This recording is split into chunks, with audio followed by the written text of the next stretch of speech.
go. Time for another entertaining day of suffering with the boys. Hello, hello, hello, hello.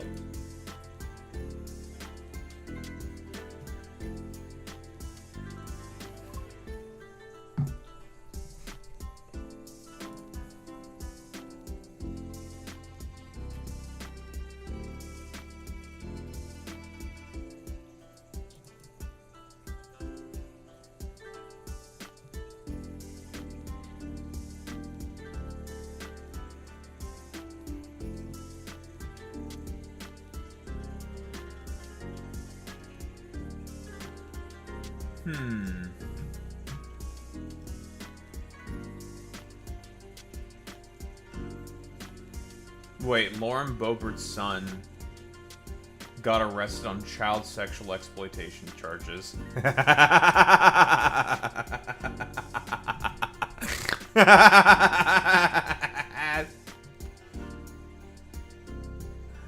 Holy shit, that's so funny, bro.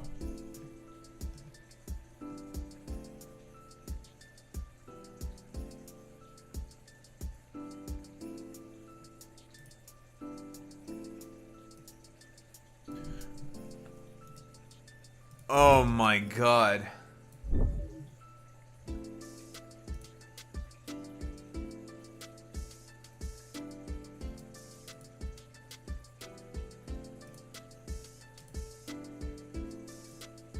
That's awesome.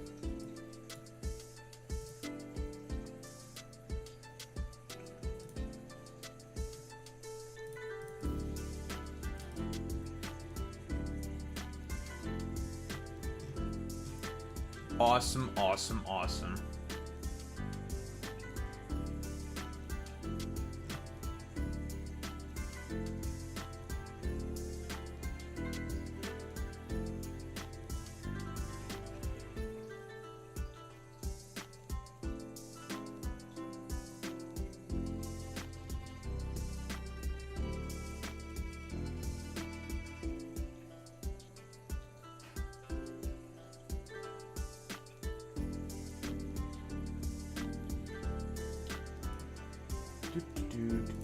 That's not it.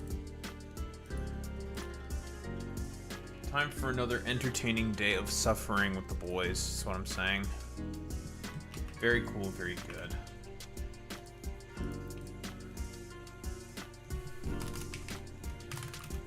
I think finally I'll be done with the turbo fuel factory because I've done some work to some stuff while offline.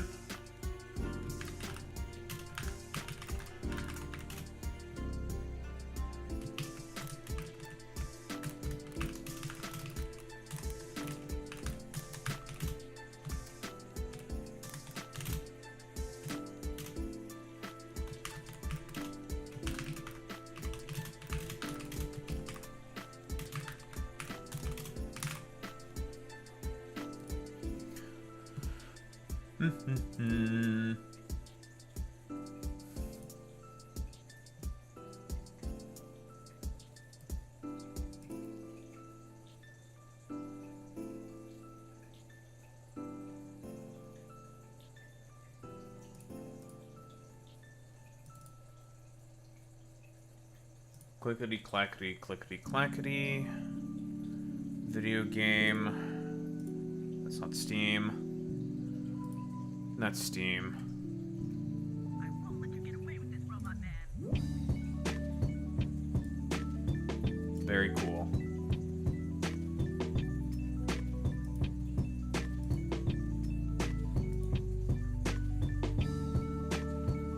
And the cat is sleeping on my lap.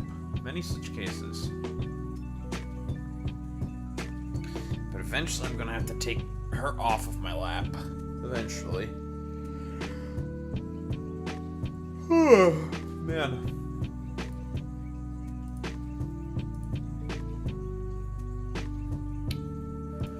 Flip.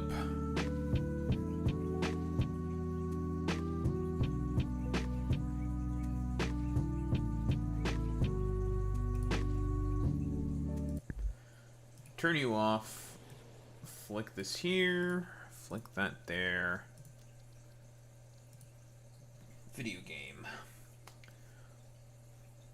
Okay, so I unlocked a bunch of stuff, which was pretty interesting.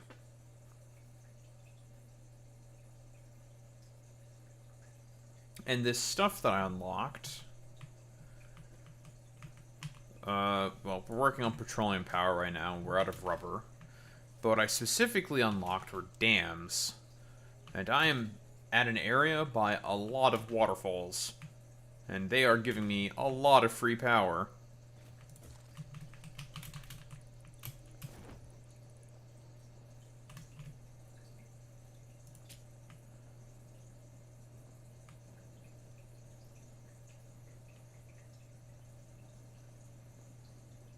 So I was at about 3.2k, or 7.2k rather, in terms of power.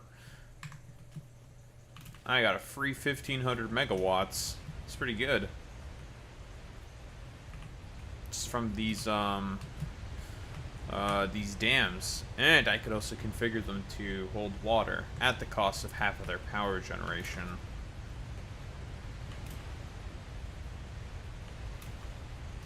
So, fuck it. And so far, I'm really liking this. I'm liking this refined power mod. It's a good mod, I must say.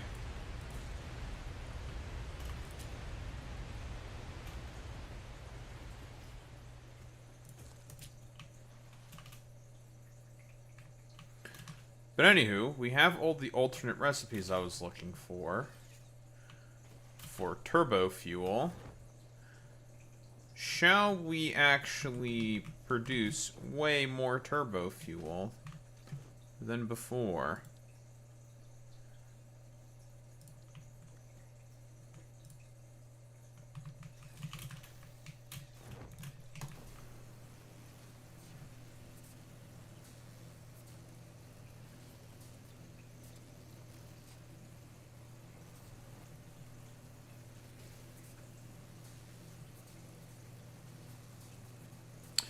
I'll need to grab some plastic as well.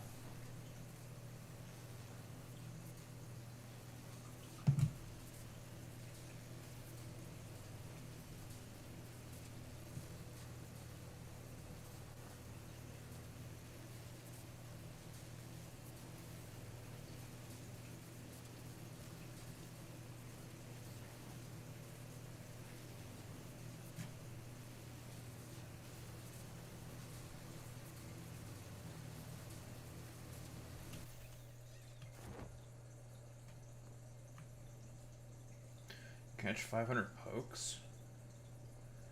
Sure. We'll do that. Didn't open any gifts today, and my pocket monster go. Oh well.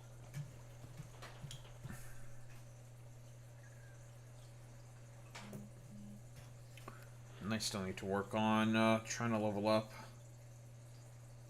I have to purify 100 shadow Pokemon. Which is not difficult, it just takes a lot of time. My item bag is full. Well, that's annoying.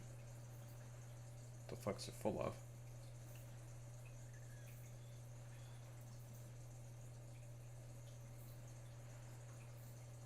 Great balls. And probably berries. I need to find a gym to dump these shitters in. One thing for certain that I need to do. Yeah, I have a lot of berries that I need to dump. And a good amount of rare XL candies. And useless TMs that I don't need.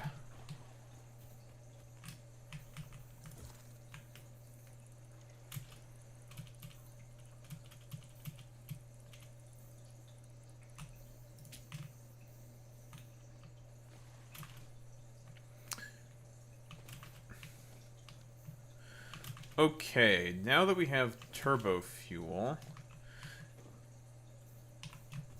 and we have a better recipe, we do not need these shitters to convert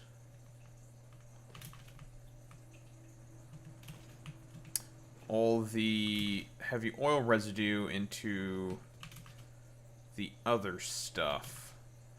Let's grab plastic, because we'll need a bunch. And I got myself the level 2 pipes.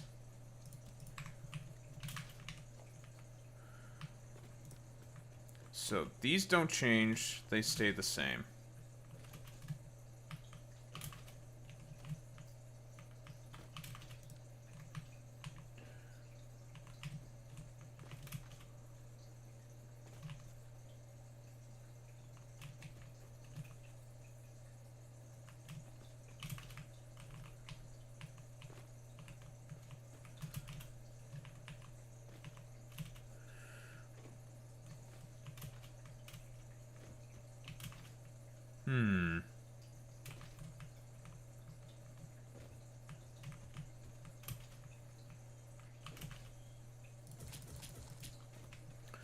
Okay, well, first things first. Do I have the necessary stuff to make them? Yes. Okay, so here's what we're going to do. We're just going to start by upgrading our pipeline. We're going to be doing a little bit of future-proofing.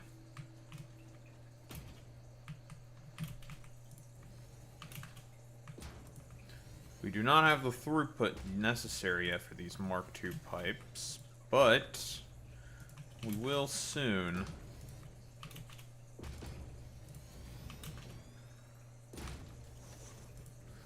Once we get a few things.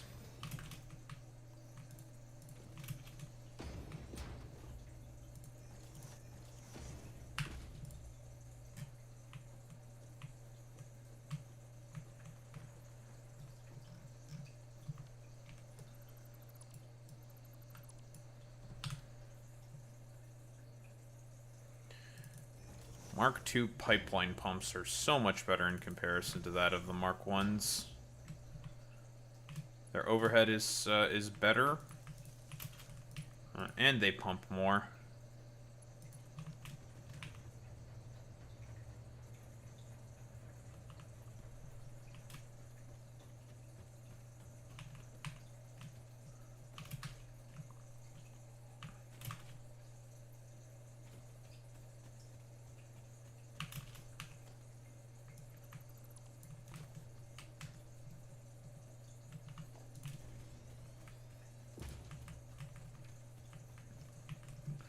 Get your goofy ass out of here.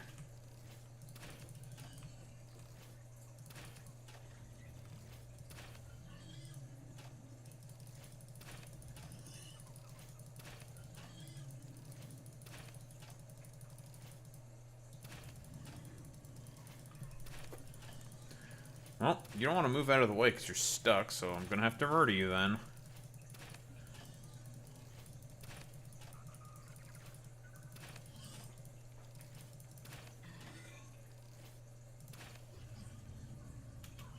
Fuck you.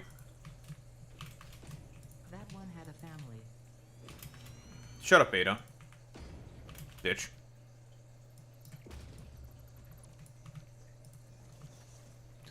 That one shouldn't have gotten in my way.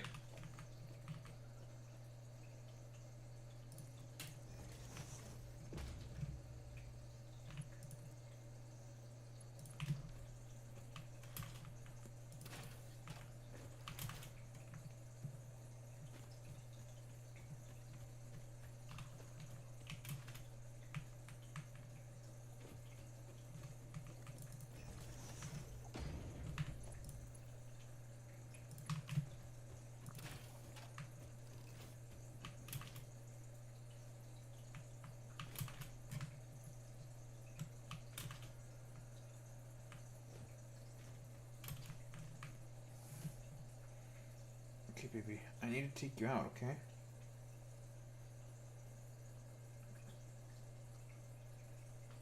Alright. Putting you down. You want to go to sleep. You've been on my lap for long enough. Go to sleep in your bed, okay, honey? Okay. Good girl. Good kitty.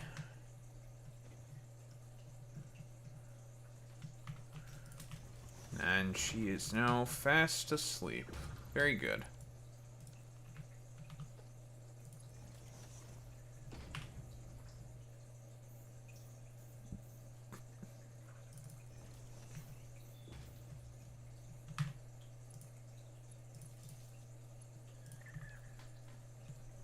Lovely.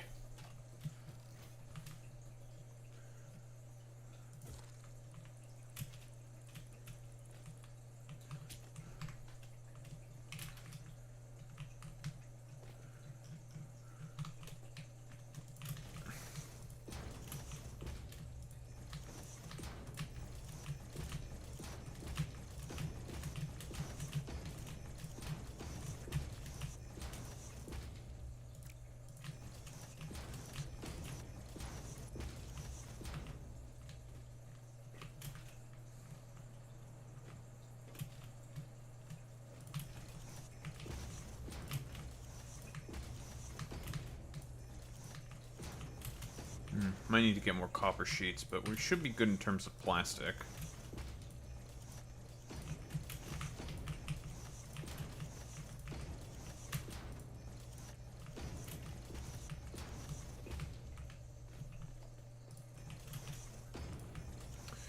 Okay, so the raw stuff is fine.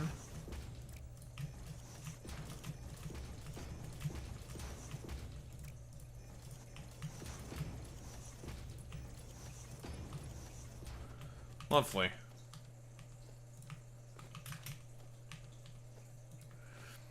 Okay, so, I should be about 2 rows of 10 each. Yes. Each one produces about 100 heavy oil residue per minute.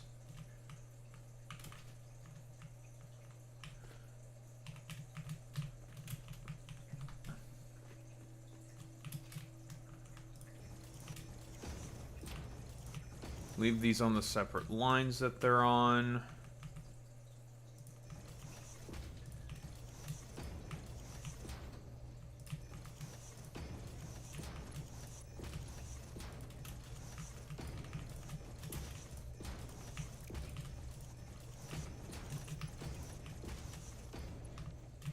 And everything else needs to basically be reset. Ooh, except for the water pipes.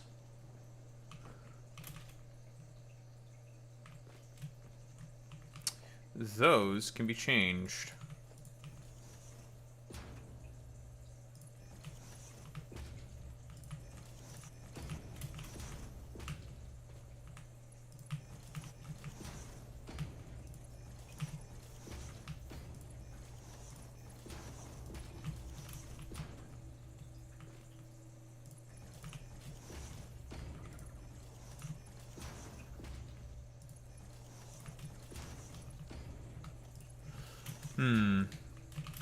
One thing that is going to change is definitely the amount of refineries, because we will not be producing as much polymer resin for rubber.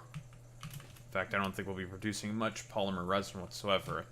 The amount of polymer resin that we're going to be producing is going to be going down by about 50% per refinery.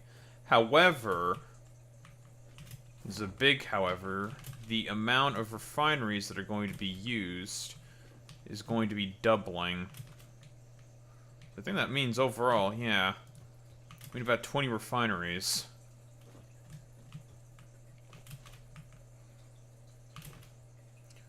Which means then I need to do this.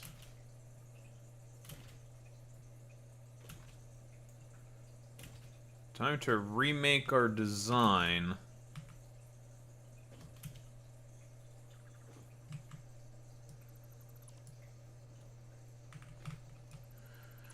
Okay, those are all still fine and dandy, but we need to make basically the exact same thing, but with 10 behind, because of the new recipe that we're going to be using right about now. So, we unlocked a particular recipe that lets us make heavy oil residue directly from crude oil. Now, this recipe is quite efficient. Not only will it it does cut down in terms of our polymer resin production by about 50%. However, it's an overall increase of about 33% considering the fact we can use about double the machines. So overall, we'll be producing a lot more polymer resin, which means I'm going to have a lot more rubber. Hooray for me.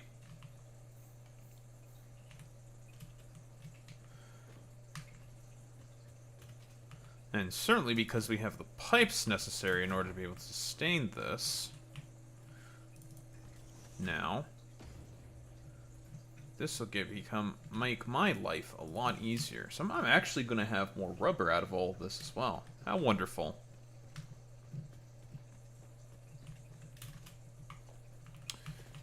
Now, what we're going to have to do is we're going to have to go under the build and completely restructure the build.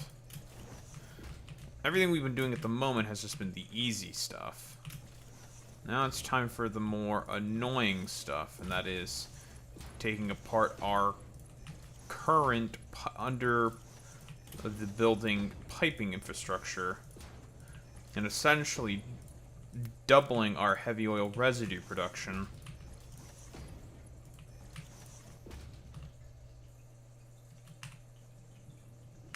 Lovely. It's being pumped at about 600 per minute.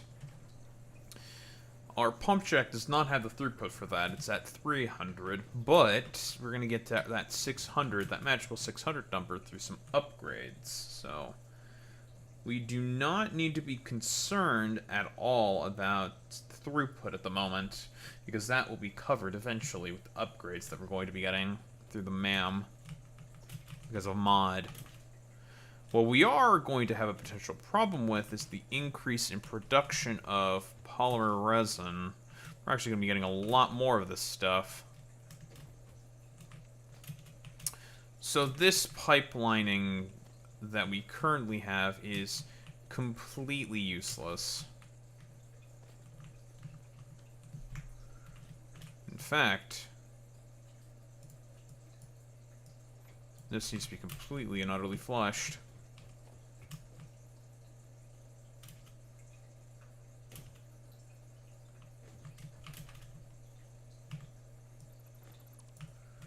Alright, away all that pipe goes. Flush this all as well.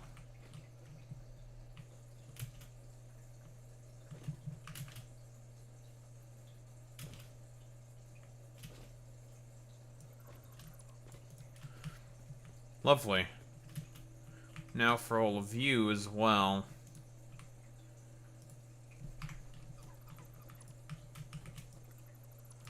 Some recalculations are going to have to be made specifically for this juncture. Because the new recipe that we're going to have at our disposal is going to give us a lot nicer numbers.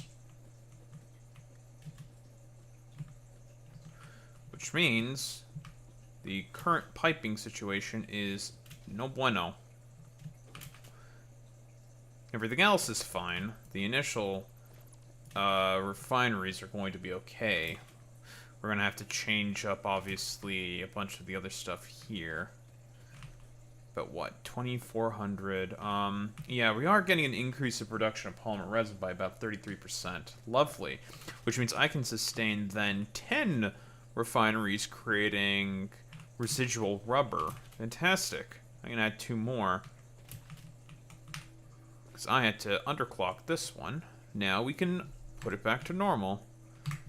And add 2 more. Lovely. Very good. And we're going to be getting 200 rubber per minute. That's pretty good, actually. I don't need that much rubber. In fact, I could do anything else with that rubber. If I were to make some fuel, I could turn it into plastic, but I don't have that alternate recipe. I'd have to get more hard drives for that, but that's a later problem.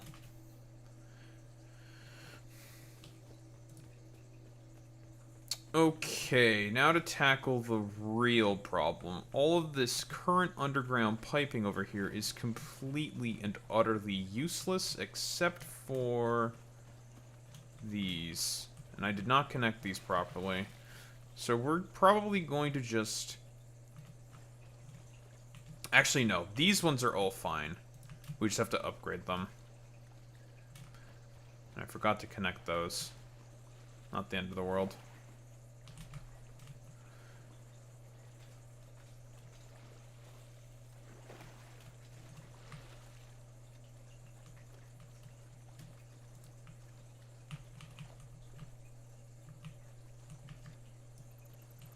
Alright. Cut all these shitters off.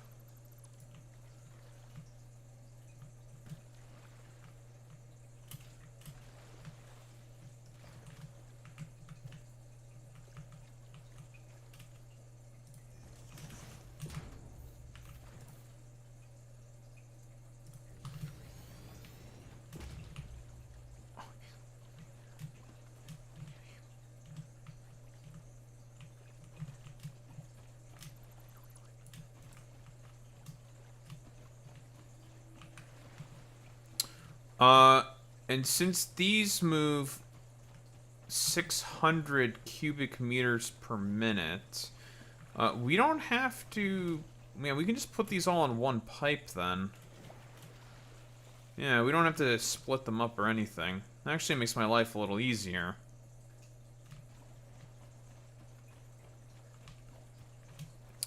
Which means replace this with a with a junction is what we want then.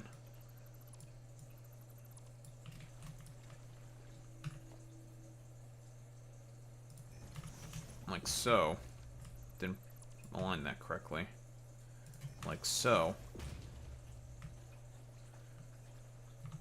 Then boom, boom.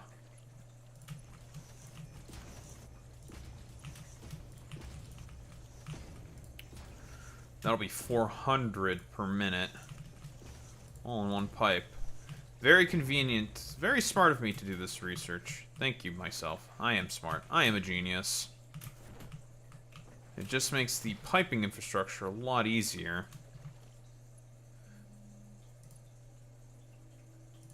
Anywho, let's just...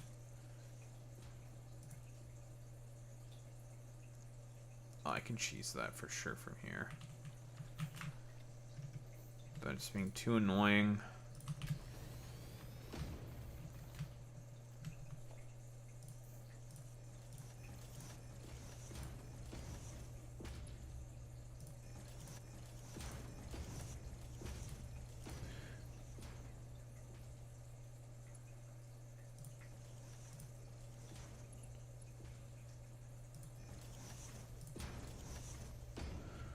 That should be all of them.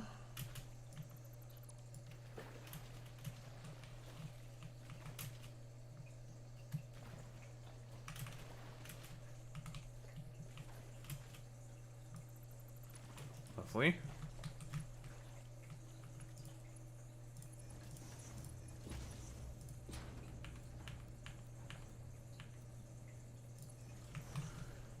Okay, that should be 400 per minute,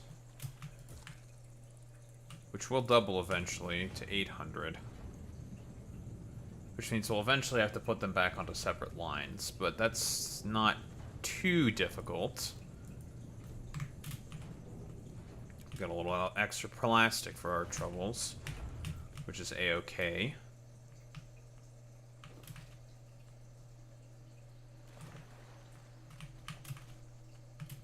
Now, as for all of you,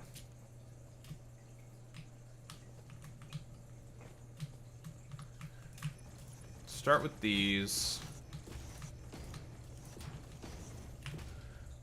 Now it's time to flip the recipe. It is... Where are you?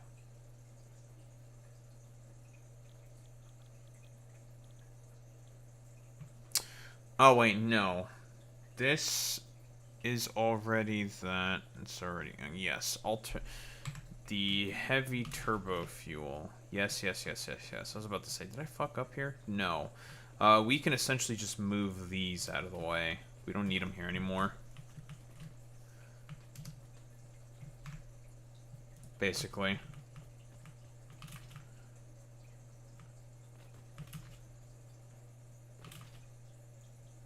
We'll have to reorient our lines a little bit, basically. So these can be gotten rid of.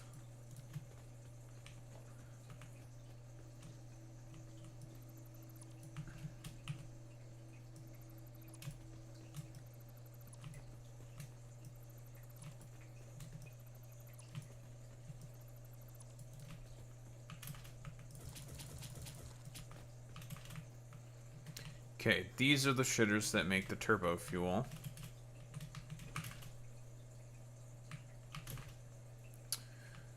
Since our ratios are going to be completely and utterly off, so what we're going to do is remake it. Yeah, we have to remake it, basically, with our new recipes that are currently available.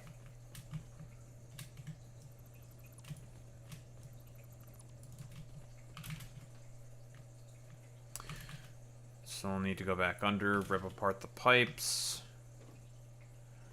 and then stick all the compacted coal back into the main industrial container.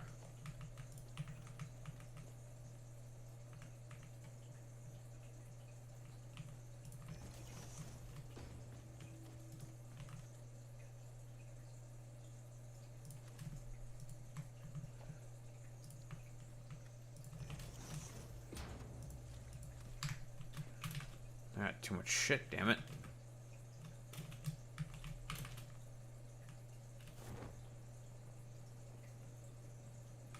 Because we need to completely re-ratio all of this stuff. I'm talking everything just needs to be completely and utterly torn up and fixed. Which means you guys as well. I guess what I could do for now is package this current turbo fuel that we have. I don't want it to go to waste, per se. Yeah, let's not let this go to waste. And it'll consume some of the compacted coal that we already have in there, so cut it off at the source. Stick it in here.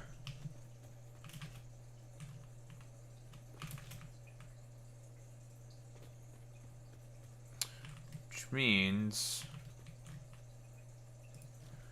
we'll take these again and get ourselves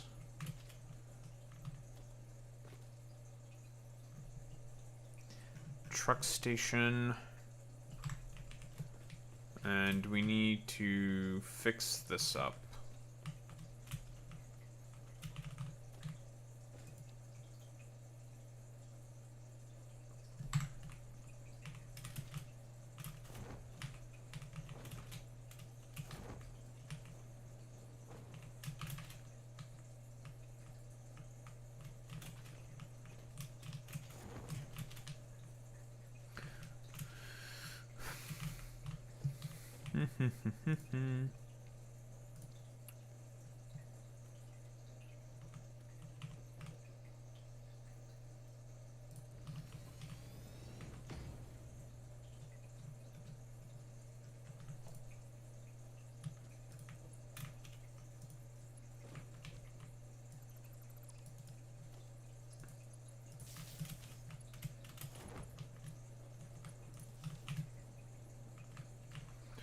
Okay, so this is going to be empty canister unload, turbo fuel unload. Great. Now for the path.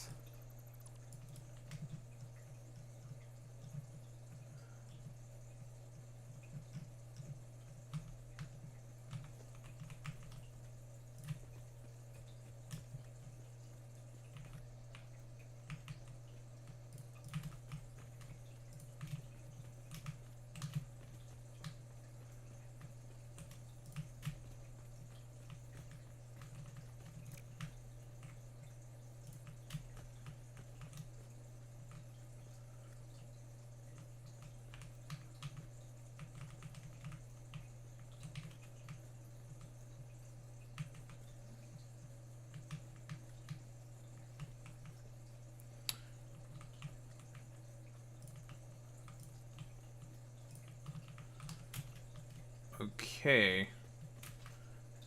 That should be good.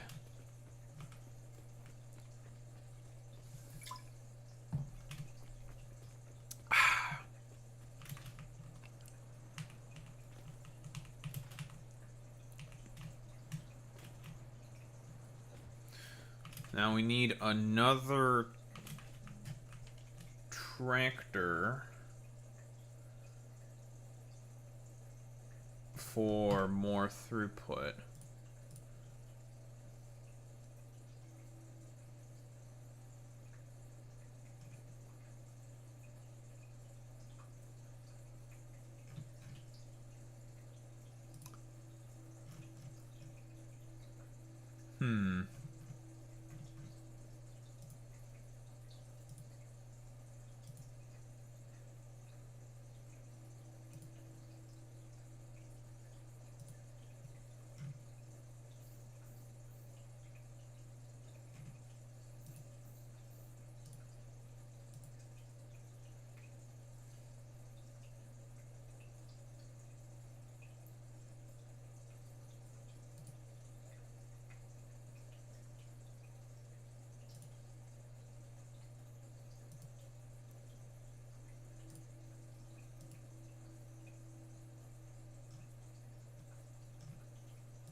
Excuse me.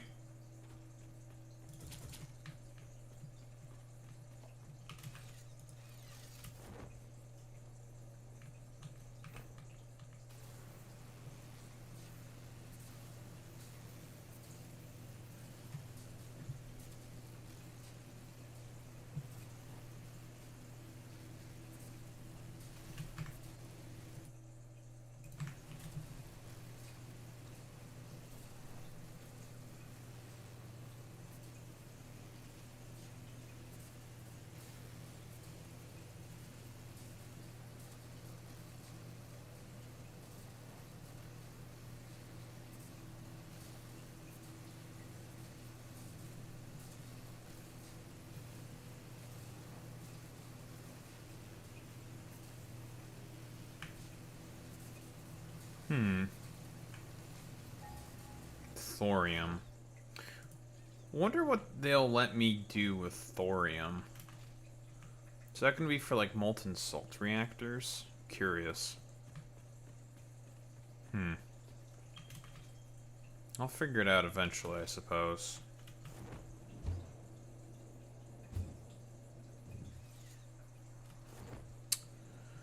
I came back here for something. What did I come back here for? Oh, yes. Canisters. I'm gonna package the current turbo fuel that I do have. And perhaps I'll use the AI packager that mod has given me the availability for. Just to be a little lazy.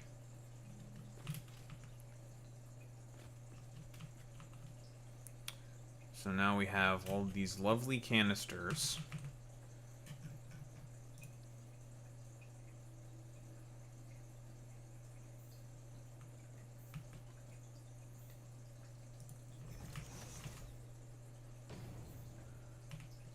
Great. Grab some coal from somewhere.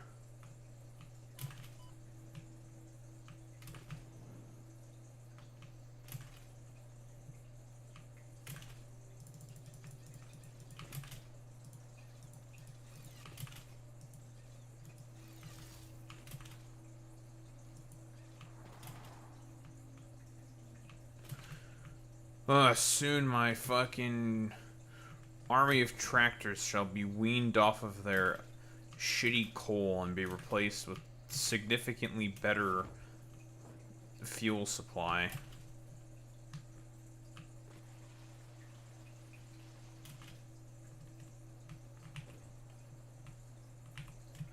But we have certainly been able to push this quite far beyond its limits.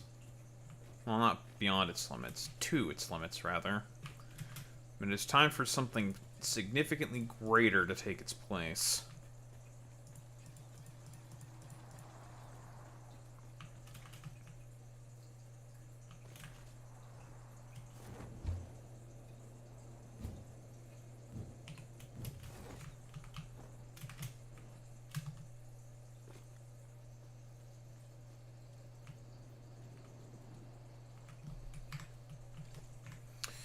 300 megajoules of energy is produced by a piece of coal. Turbo fuel is effectively 8 times better than that, so definitely worth it.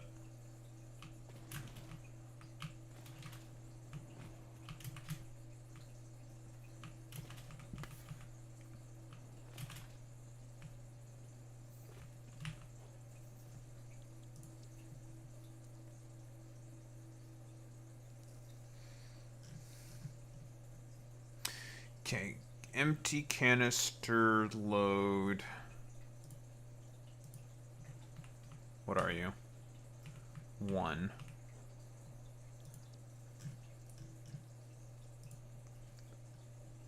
Fuel depot 1.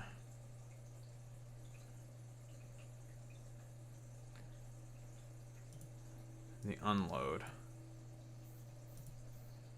Coal. Go forth. 99.8 per trip.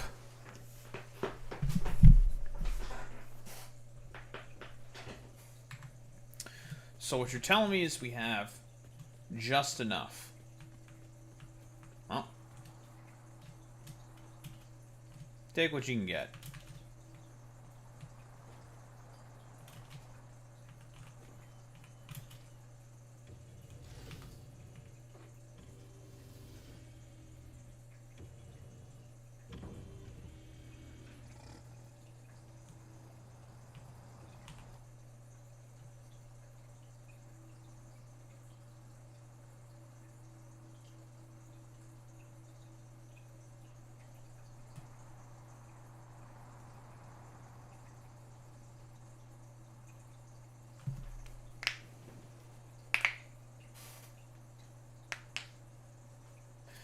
Good cracks.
Alright, clean up all that bullshit.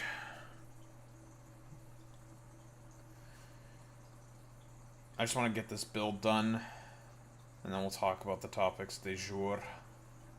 Finally get this fucking build done.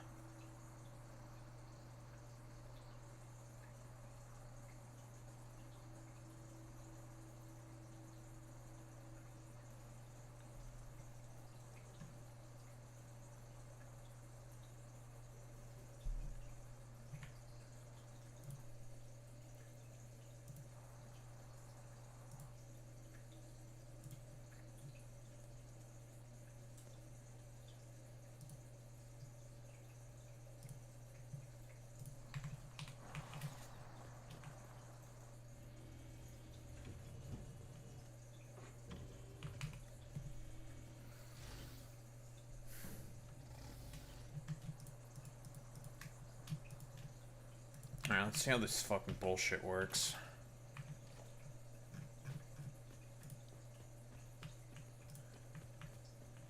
Steel beams.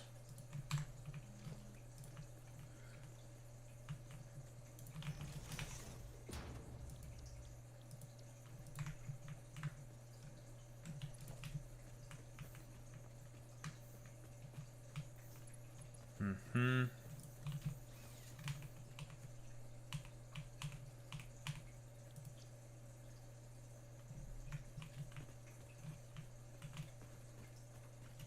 So I guess it's just input in and then it just figures it out? Question mark? Okay. Sure. Sure, man. Give me these.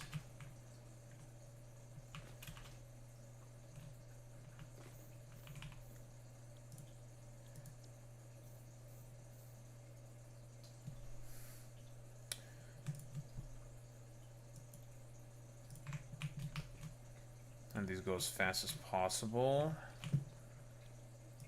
Stick this here. You go there.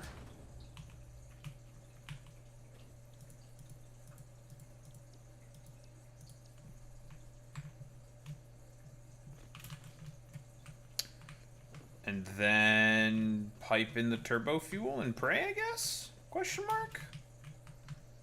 Okay.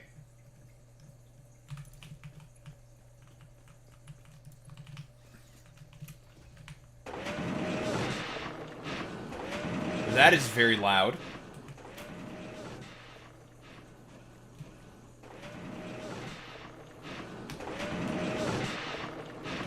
Alright, you can shut your goofy ass up. Jesus Christ.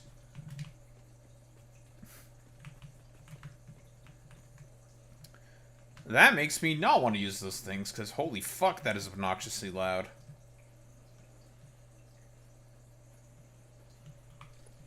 Get away from me.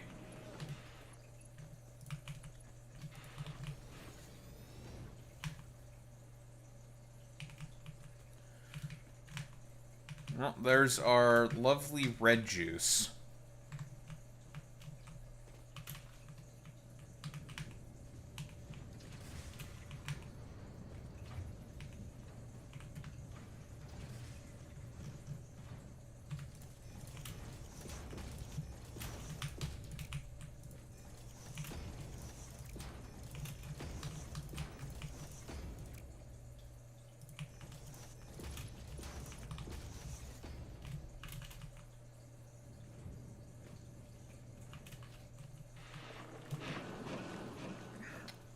God, that's fucking loud. Jesus.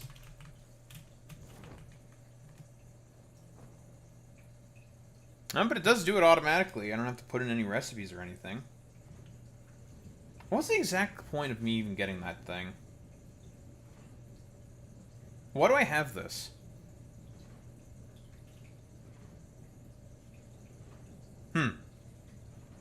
Okay.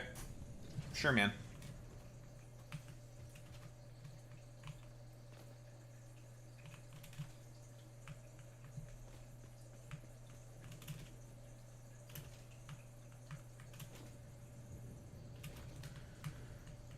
Anywho, we're gonna be mostly waiting around for this shit to be finito, for lack of a better term. I might as well do a segment.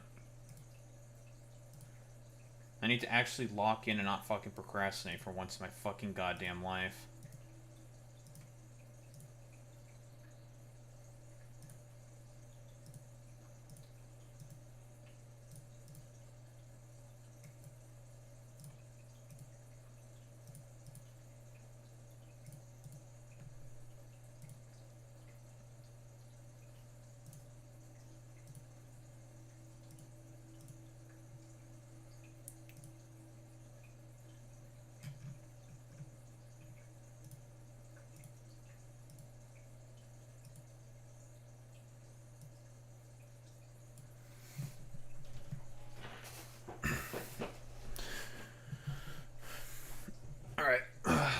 started.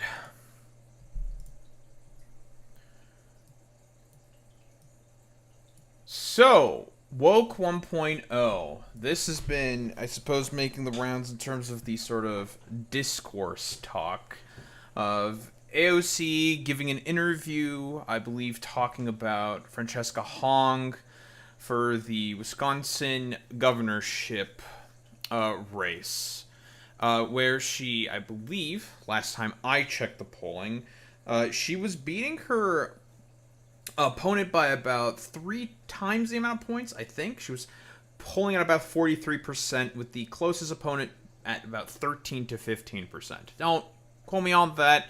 Not checked in a while. I don't 100% remember. And I think the general reasoning for as to why that is the case, not to say that Francesca? Am I pronouncing your name correctly? Whatever. Not that she's like a bad candidate or like terrible. I think she's a wonderful candidate. You know, a DSA, progressive, yada yada yada, has all the good bona fides. It's because like, okay, God, how do I fucking put this?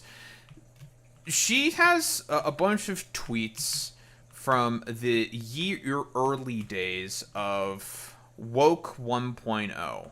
And I've talked about Woke 1.0 and it's kind of, shall we say, for lack of a better term, misgivings. The biggest problem with Woke 1.0 is, fundamentally speaking, it was not really meant to challenge power. That's the biggest issue with Woke 1.0.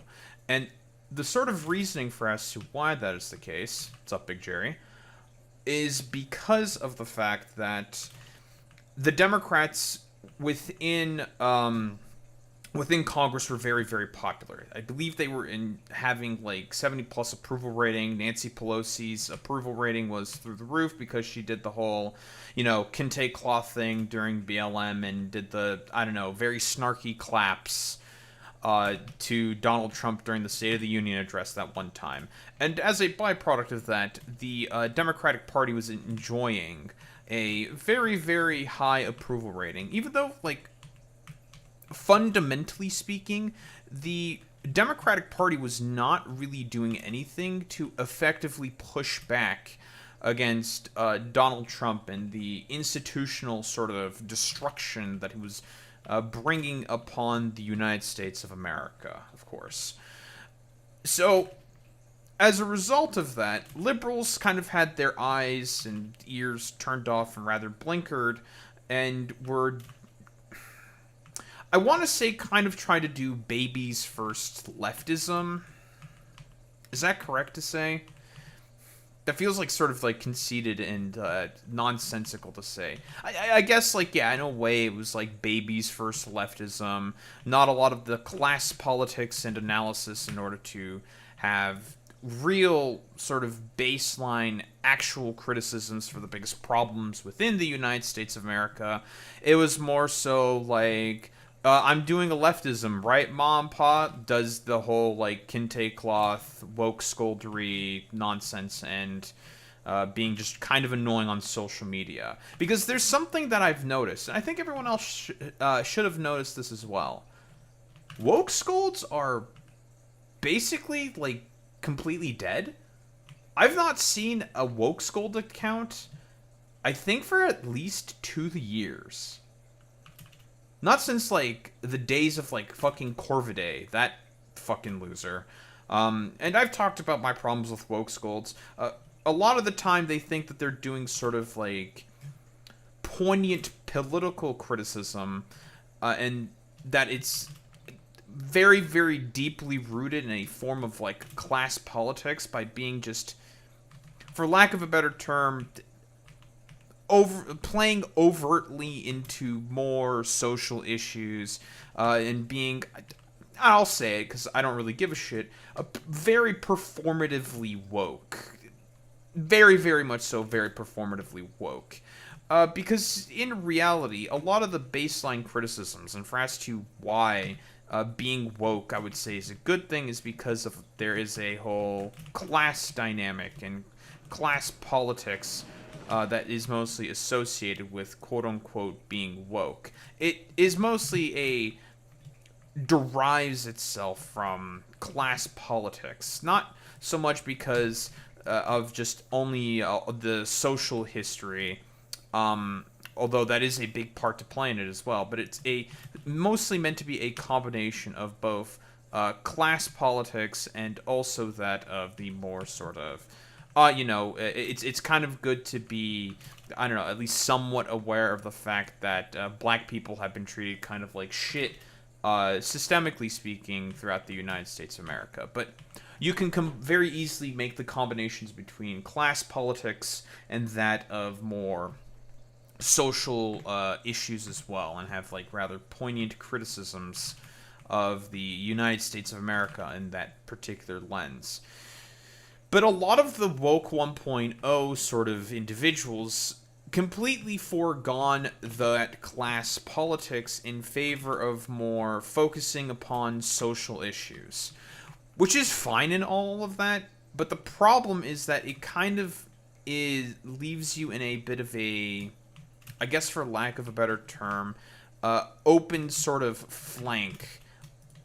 Yeah, I guess like a sort of open flank where you can easily get, you easily like leave a hole open for more far-right people to essentially take advantage of the fact that most of these people were not talking about class politics and were focusing very much so only on the social aspect, and we're being like very overly censorious and preachy and fucking annoying about it, right? And that's probably the biggest problem in all of this, is the over censorious nature of woke 1.0, because that's why I really think it failed. It didn't really follow up on a lot of its promises of like class emancipation and better social integration, because in reality a lot of the people who were the main sort of guidance are like the main heralds of woke 1.0 we're not exactly the best at the sort of baseline sort of like leftist ideology necessary to be able to make those sort of criticisms. It was very much so a lot of like baby's first socialism or leftism, generally speaking. Which, I mean, no, it's fine. Everyone's got to start from somewhere. You know, everyone's a little fucking cringe when they're younger, and then they eventually learn and become better, I guess, for lack of a better term. Right? That's a thing that always happens. Like, not to say that's like it's an overall like bad thing. I think it's fine. Like, who really cares? No one's particularly perfect. I'm not particularly perfect either. I'm not going to pretend that I am. But I'm going off on a little bit of a ramble. Francesca Hong. Francesca Hong was someone who was getting more into the more left-leaning sort of class politics that I'm sort of describing here, in the very annoying kind of like woke scoldy way, talking about like the history of certain holidays and whatnot throughout the United States of America, talking about why they're bad, yada yada yada, and doing the whole sort of like woke scold thing of, oh, tut tut tut, it's kind of bad that you do, I guess, like celebrations of these like particular holidays and whatnot. And obviously the Republicans will glam onto that and be like really stupid and annoying. Obviously for dishonest reasons, because Republicans are evil and they don't have any fundamental arguments in order to be able to improve any sort of material conditions on the ground, because they've never been interested in doing that as a political project. Should really go without saying. Republicans are evil, never fucking forget about that. So they took the hole, as I was describing earlier, left by a lot of these, well, woke scolds and woke 1.0, baby's sort of first leftism, I want to say like wannabe, attempted radicals, to essentially try to engage in a more sort of like baseline politics, and wasted time mostly just infighting with other leftist advocates for really stupid reasons, instead of coming together and, essentially attacking the true enemy, and that is being the broader sort of corporate establishment. And woke 1.0, since there was a lot of liberals that also got into being woke or whatever, basically made it such that it got diluted and was easily sort of like usurped, for lack of a better term, by the Democratic Party. Now, I've been kind of shitting on Woke 1.0 a lot here, and deservedly so, but there are good things in terms of the rhetoric, in terms of the sort of general political zeitgeist, for lack of a better term, that essentially Woke 1.0 did bring to the forefront. BLM, defund the police, abolish ICE, Medicare for all, Me Too, climate justice, free Palestine. And a quick list here by Gremlow. And I do agree with a lot of the stuff here. It's good that these broader, bigger issues are being brought to the forefront as a byproduct of Woke 1.0. It's just a lot of the sort of criticisms and points were not very well refined, for lack of a better term, mostly because people just did not have the knowledge at that particular point in time, because, you know, the suffering was, there was the co-opting by the Democrats, and, well, the suffering was not as bad as it really could have been at that point in time. And now everyone's suffering because of the failures of the Democratic Party, and also because of the fact that hole left by the woke scolds, many of them being psyop accounts, I'm going to be really honest, that hole has essentially been exploited for the Republicans to get back into power, and a lot of the baseline sort of issues here have been basically completely left to the on the wayside, except for abolish ICE. Although, for the most part, that came back to the forefront because of how evil of a, well, institution ICE was under a fascist. And it took the, shall we say, metaphorical smack in the face of the Trump administration of fascism for a lot of these liberals to recognize, maybe actually ICE is just fundamentally an evil institution. I do really do believe this. Like, the biggest problems with Woke 1.0 is the fact that it was basically done at a bad timing, with the Democratic Party still being popular, thus meaning it is a movement that can be very, very easily co-opted. And a lot of the, like, criticisms and positions are not going to be as well pointed because a lot of people just don't know what the fuck they're talking about. Generally speaking, not to absolve myself of any of this, I would certainly like to say that throughout all of my time being on the broader left has certainly helped me more refine my positions and arguments to advocate for the positions that I'm in favor of.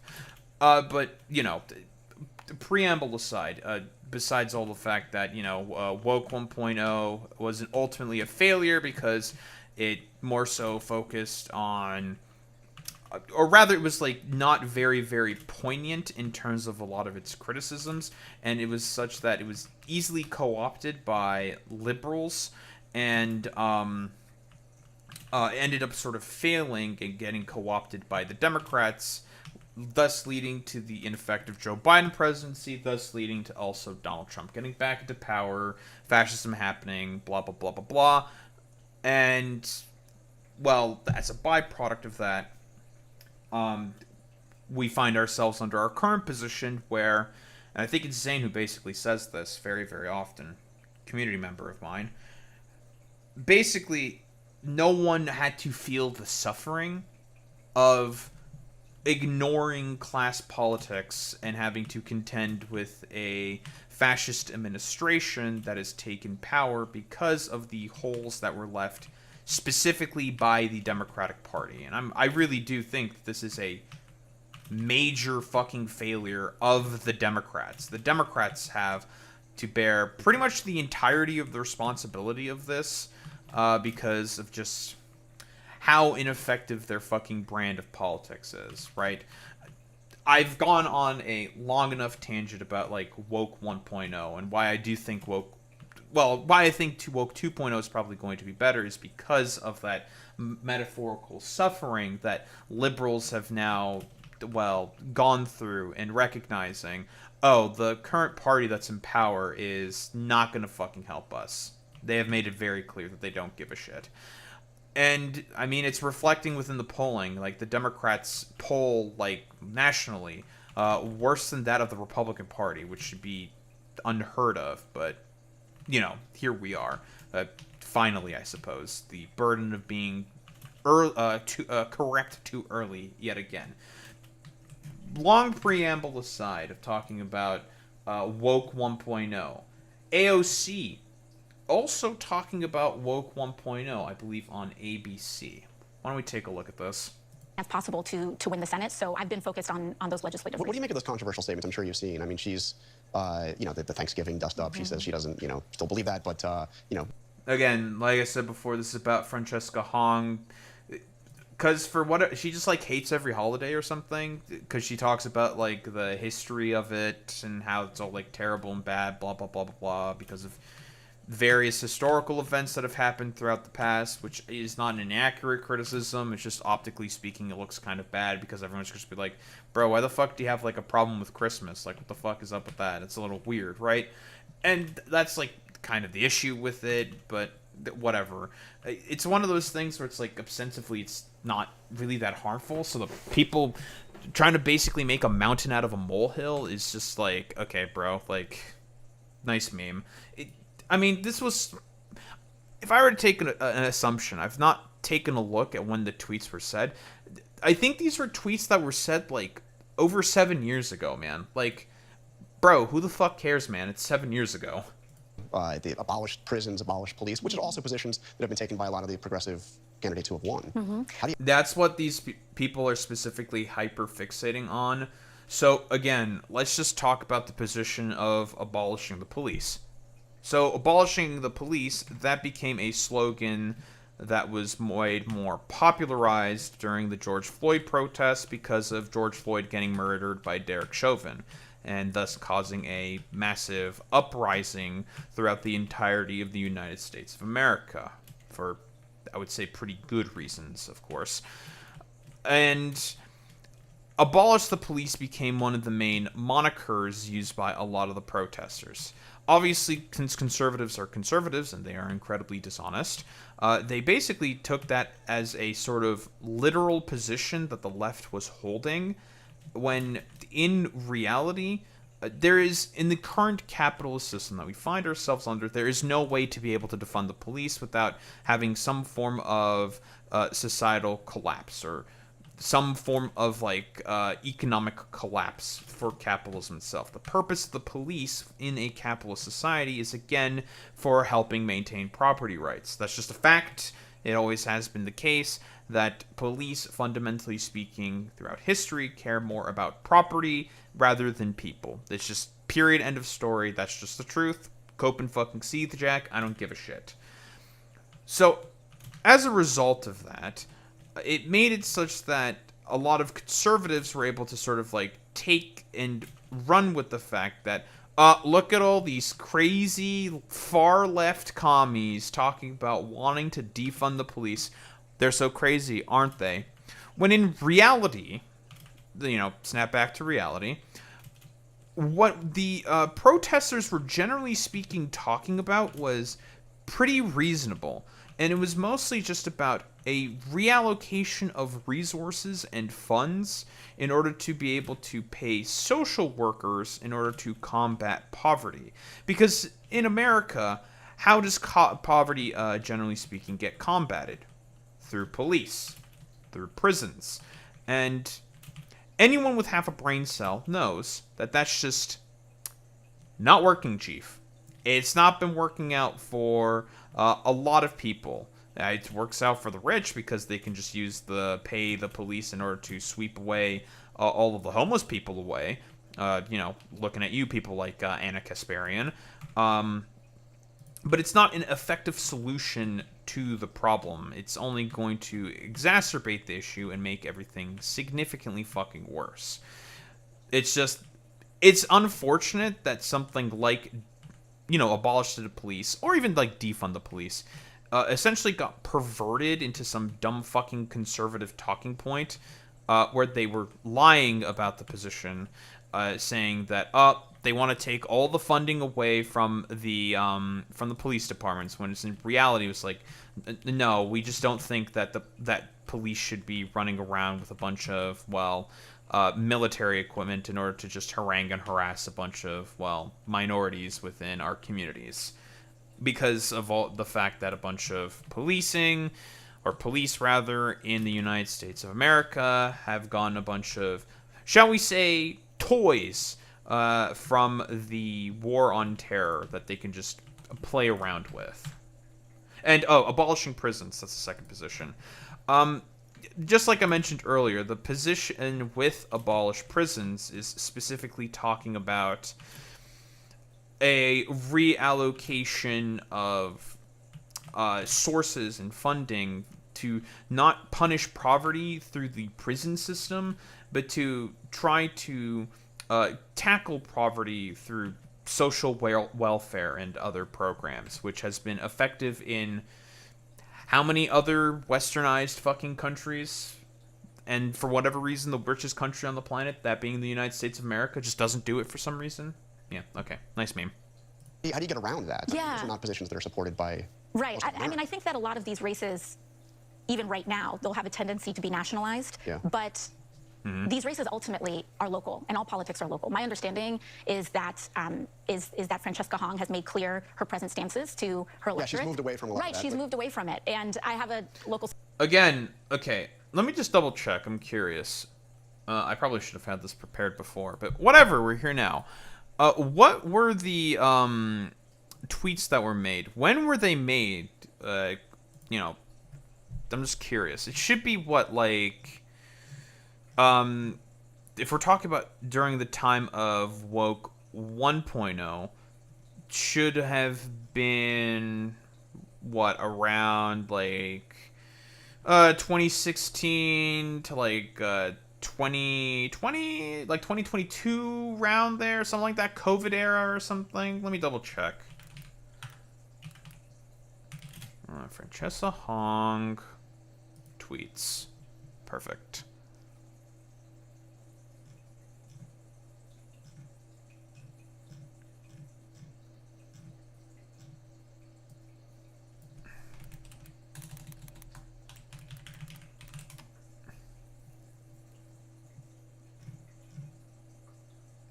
Here we go.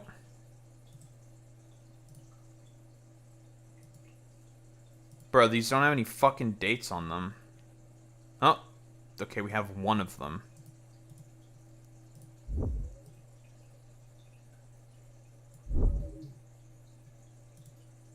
Thank you, Twitter. Thank you, Twitter. Great website you have here, Elon.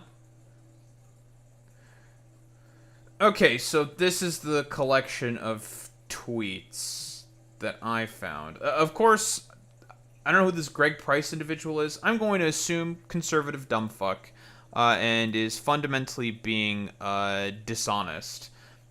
When were these made? I mean, we have this one that was made back in 2020. So, this was 2020? This was 6 years ago, man. We're going to be complaining about tweets from fucking 2020? We're going to be complaining about a bunch of shit from 6 years ago? Here's like another person. They actually did not crop out the dates, unlike this dishonest fucking hack. Let's see. This is from 2022, except on Valentine's Day. So that was about 4 years ago. This is about 7 years ago from, what, Christmas tree. So I guess this is about Christmas specifically. This was also in 2019, about Halloween, 7 years ago. This was in 2024. One that's relatively close by. Wait, today can be a beautiful day of celebration for some and a difficult, melancholy day for others. Whatever Mother's Day means to you, please be gentle with yourself and kind to... Wait, hold on. Wait. What? This is supposed... Okay. Why the fuck would you put this... Okay, this person's a fucking idiot. Why would you put this tweet here? This is a perfectly reasonable position. Because Oh, talk about fucking trans people, non-binary people, intersex people, yada yada yada, the whole fucking LGBTQ queer spectrum, blah blah blah blah blah. This is a reasonable take. I don't see anything wrong with this, right? Mother's Day can be difficult for, say, trans women, for example, because they can't be mothers. Okay, bro, like, nice meme. But we have, I don't know, whoever the fuck this dumbass is, bitching, moaning, and complaining about it. And this one is also cut off. Very, very cool. So, okay, besides the fact that this jabroni over here, well, cut off these dates here in particular, most of these tweets were made during the advent of Woke 1.0. Like I said before, Woke 1.0 tended to be not very centralized in a sort of like effective messaging sense, and was so all over the place, basically to the degree where it was completely fucking useless. The class politics was just completely out of whack. There was the social politics, which was also not really effectively messaged, and so you had a bunch of like, let's be honest here, silly tweets like this saying, I don't know, I hate these like particular holidays, yada yada yada, but that's a byproduct of the sort of cultural times that Woke 1.0 was essentially occupying. And I really do believe that it's because of the fact that the Democrats were still as popular as they were. General, like, liberal, like, democratic normie types thought that they were being woke by saying, I don't know, Black Lives Matter and whatnot. The co-opting by the Democratic Party of these movements essentially just let them die down and not result ultimately in anything whatsoever. And also because of the fact that everyone thought, liberals specifically, thought that the Democrats were in effective pushback against Trump and the Republicans, making it such that they do not have that sort of class baseline politics and criticisms of that of more further left-leaning, socialists and further progressives, shall we say, for lack of a better term, class politics that a lot of these leftists were actually making. Again, like I said before, it's all like baby's first leftism, and I don't know, none of us should really be surprised that it wasn't like pointed or poignant rather, and sort of like in a baseline sort of critical lens, really based on any particular ideology, because I mean people were just like saying stuff and it was all being like tried out and stuff. It is what it is. And well, unfortunately, Republicans took advantage of the Democratic complacency that they were always going to have, and, well, use that to get back into power. City councilman that has this saying, woke one was crazy. Woke one was crazy. Okay, that's And- I believe she's talking about Che Osei there, who's a... I have my criticisms of him as well, but overall, he's just a... he's a DSA guy, councilman in New York, blah, blah, blah, blah, blah. And I think that what's important is that we have to assess what Was it? I mean, did the movement go too far with some of those positions? I mean, you briefly supported the idea of defunding the police. Well, I think that during this time, and especially during COVID, there was a huge opening of the Overton window. We were shut down. There was some of the highest unemployment rates that we have seen because of those shutdowns. Yeah. And I think that the doors were really open in trying to entertain any and every policy that was going to get us to a better place. And I actually think she's pretty much right on the money there, right?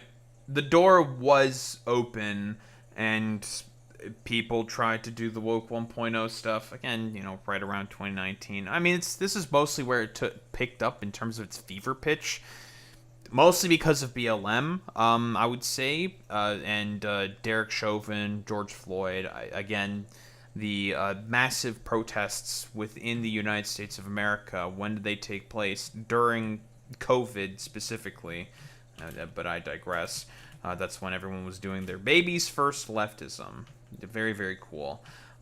And that's why it was sort of like kind of all over the place, a little ridiculous, maybe not as effective as it possibly could have been.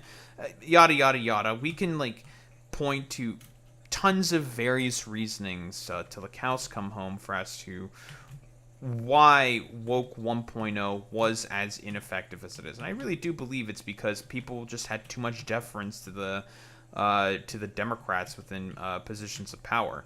Now, not to say that the people like, say, Brianna Joy Gray or like Jimmy Dore, those like class reductionist types, were correct at all. I don't think they were correct at all whatsoever, right?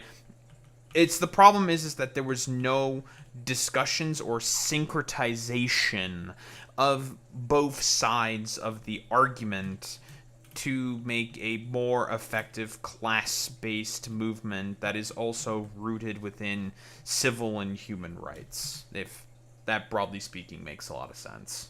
That the discussions that were had in that time were quite fruitful. I think that when we talk about crime today, it's fundamentally different than the way that we talked about crime in bringing crime down, right? And I think that we all share in the goals of having as low a crime rate as possible. I think that, you know, during lockdown, of course, rhetoric in that time is not rhetoric that we would use today. And I'm grateful that these candidates have the opportunity to present who they are to their electorate and what they're campaigning on in this moment.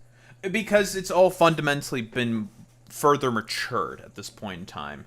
And a lot of people have come to the recognition that, oh, the Democrats are about as bad as the Republican Party. They too are also the issue. Again, like I mentioned before, for more effective class politics to probably take root within the United States of America, both parties have to be extremely unpopular. And, I mean, the Republicans are always going to be unpopular, but they're a cult, so there's always going to be a baseline 30% approval rating for them, pretty much for ad infinitum, until, like, the U.S. political system collapses. Something like that, right? That's always going to be a baseline approval rating for the Republican Party. But, like I said before, during Woke 1.0, the approval rating of the Democrats was like in the high 70s, and people like fucking Nancy Pelosi and like Adam Schiff and all these fucking losers that we look back on and say, wow, those guys are fucking losers and nobody fucking liked them. Like, go fuck yourselves, you dipshits. And this is what Woke 2.0 has essentially become.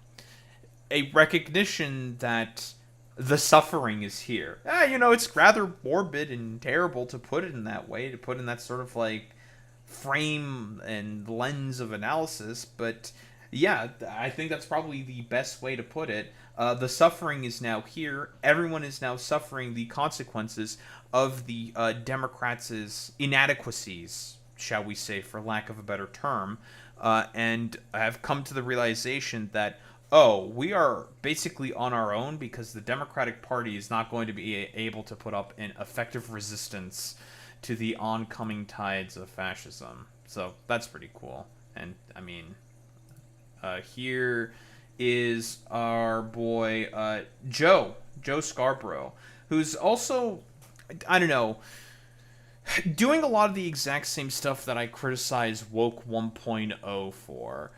The overly censorious nature of it, and he's essentially like slipping back into that, shall we say, familiar shell that used to exist for a lot of these dumbfuck neoliberal Democrats.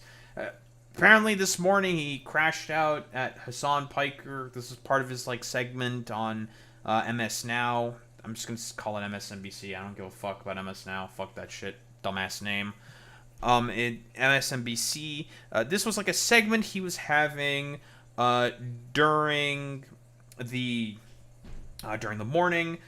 He went over specifically this interview here that AOC had, and I don't know if he like agreed or disagreed. That doesn't really matter. He decided to go on a screed against Hassan Piker, who I don't know is one of the moral crusaders for Woke 2.0 or some shit. Doing the whole sort of like, you know what? Personally, I think Hassan is a stinky beanie bobini, and I hate him. Humph. He should be censored and not allowed to participate within the Democratic Party. Blah, blah, blah, blah, blah. There's a current hysterical panic around some dumbass himbo streamer that most people within America don't even know themselves. But please, I don't need people telling me. Oh, you have to just turn a blind eye to people saying that women getting raped on October 7th didn't matter in the grand scheme of things. No Americans. Again, what Hassan was talking about there specifically was that people getting raped as a byproduct of the attacks on October 7th does not overall change the calculus in terms of Palestinian resistance against the occupation that they are currently under by the Israelis. That's the position. That's not Hassan downplaying rape, but whatever. Are going to support that. This is not about me. This is about the Democrats. Also, by the way, literally Hassan said that, yes, the UN found corroborative evidence to suggest that Hamas more than likely did rapes during October 7th. Now, there's a reason why it's corroborative evidence, and I'm going to get into that right away. The Israeli military medical brigades, aka Zaka, were the first on the scene to essentially try to help people as a byproduct of the terror attack that Hamas did on October 7th, right? It was a terror attack. The reasoning for as to why they did it is because of the Abrahamic Accords, because Hamas felt like they were put into a corner and they had to do something to disrupt the Abrahamic Accords before they get completely cut off from the rest of the broader Middle Eastern world. That is why they did October 7th, if we're talking about this in a purely tactical or strategic lens. Because again, Hamas is concerned about one thing and one thing only, and that is its own survival as a political entity, a militaristic entity, as an entity in general, right? The Abrahamic Accords, if they were to be successful, they're basically going to be more cut off and isolated, and it's going to be much more difficult for Iran to essentially help them out. That's why they seek to try to disrupt the Abrahamic Accords as much as they possibly could. And October 7th was the essential sort of the main operation that they were using in order to be able to try to disrupt that. And relatively speaking, and this is going to sound rather morbid, they were successful. Very successful. The Abrahamic Accords were absolutely fucking disrupted. Hamas was able to achieve their goals.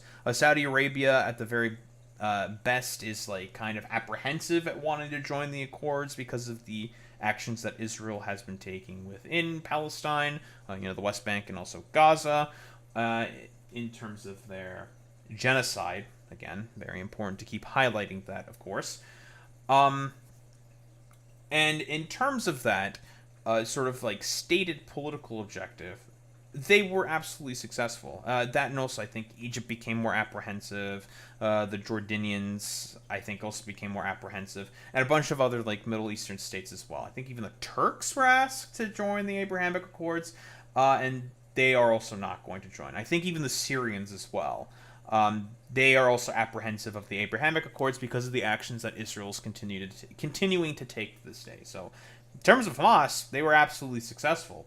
High bloody cost, but they still get to survive to fight another day. Once again, fumbling the football on the 2-yard line when they have a chance to make great gains, but being so woke, I don't know if you want to call it woke 1, woke 2, or woke 3, but being too woke to call out the obvious. Okay, what does this even mean? Like, this is what I mean, because here's the thing with Joe Scarborough is a former fucking Republican, right? And still basically is. What do you mean that this is like woke 1, 2, or 3, and that they're not calling this out?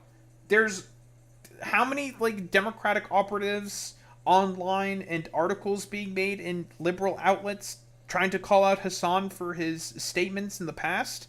Correct statements, mind you, when played fully in context, but not really rhetorically presented in the most palatable way possible. So again, like, what exactly is like the criticism here? Like, what are we talking about, right? What is like why are we complaining about like woke 1.0, 2.0, or 3 or whatever the fuck? Like, this is fucking stupid.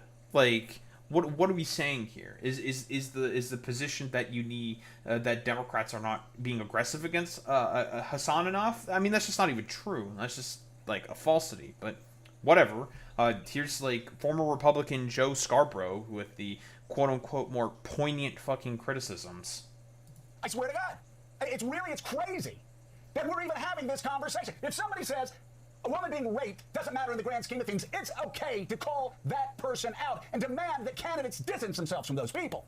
If you want to rule, over a party and win elections. Man, he's really mad about this out of context fucking statement. But like, I mean, you know, besides all the like detractors who may be saying like, oh, that's like the thought terminating cliche that is always used by all Hassan fans. It's like, I literally explained what the context was and the sort of problems with the, well, okay, I didn't explain the problems with the Zaka brigades. I had an ADHD moment there.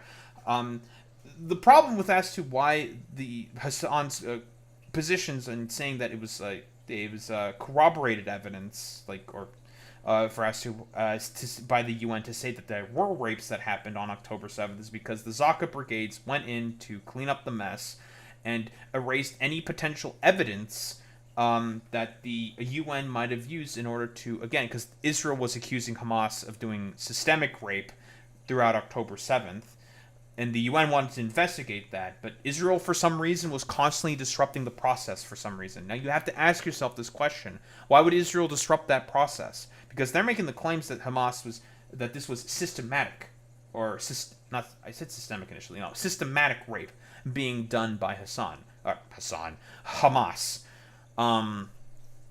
Which would basically say that this was part of the operation of Al-Aqsa flood, aka October 7th. But for whatever reason, Israel is not allowing any of the UN monitors to be able to sort of investigate and check up on Israel's claims. That's a little curious, isn't it? I wonder why that's the case. Besides the fact that the evidence was destroyed mostly by accident by the Zaka brigades, because of the fact that they just didn't know how to properly handle the material. And I mean, that's like fair in that particular instance. They didn't know how to handle it. They destroyed a bunch of evidence, making it harder for the UN to do their investigations. But the state of Israel doing constant disruptions to those investigations, that's a little bit more interesting. If somebody says going to a rally the day after Hamas slaughters more Jews than any time since the Holocaust, it's okay for Chuck Schumer. It's okay for Hakeem Jeffries to call that despicable and demand that people distance themselves from that. I mean, listen, it's just like the callousness and the fact that we're not talking at all about the, okay, well, you know what? We're going to do the whataboutisms, because I don't really give a shit, because fuck this stupid motherfucker.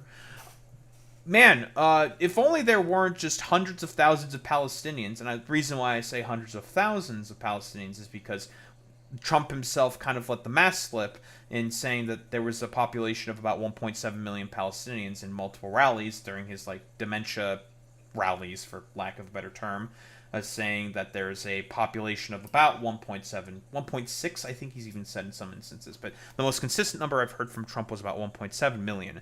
Gaza had a population of about 2.3 million, 2.2 to 2.3 million, suggesting that potentially up to 600,000 people, 500 to 600,000 people, may have died as a byproduct of Israel's quote-unquote reprisal against Palestine, against Gaza, against, well, I mean, we'll also throw in the fucking West Bank as well, because Palestinians get killed by settlers all the fucking time.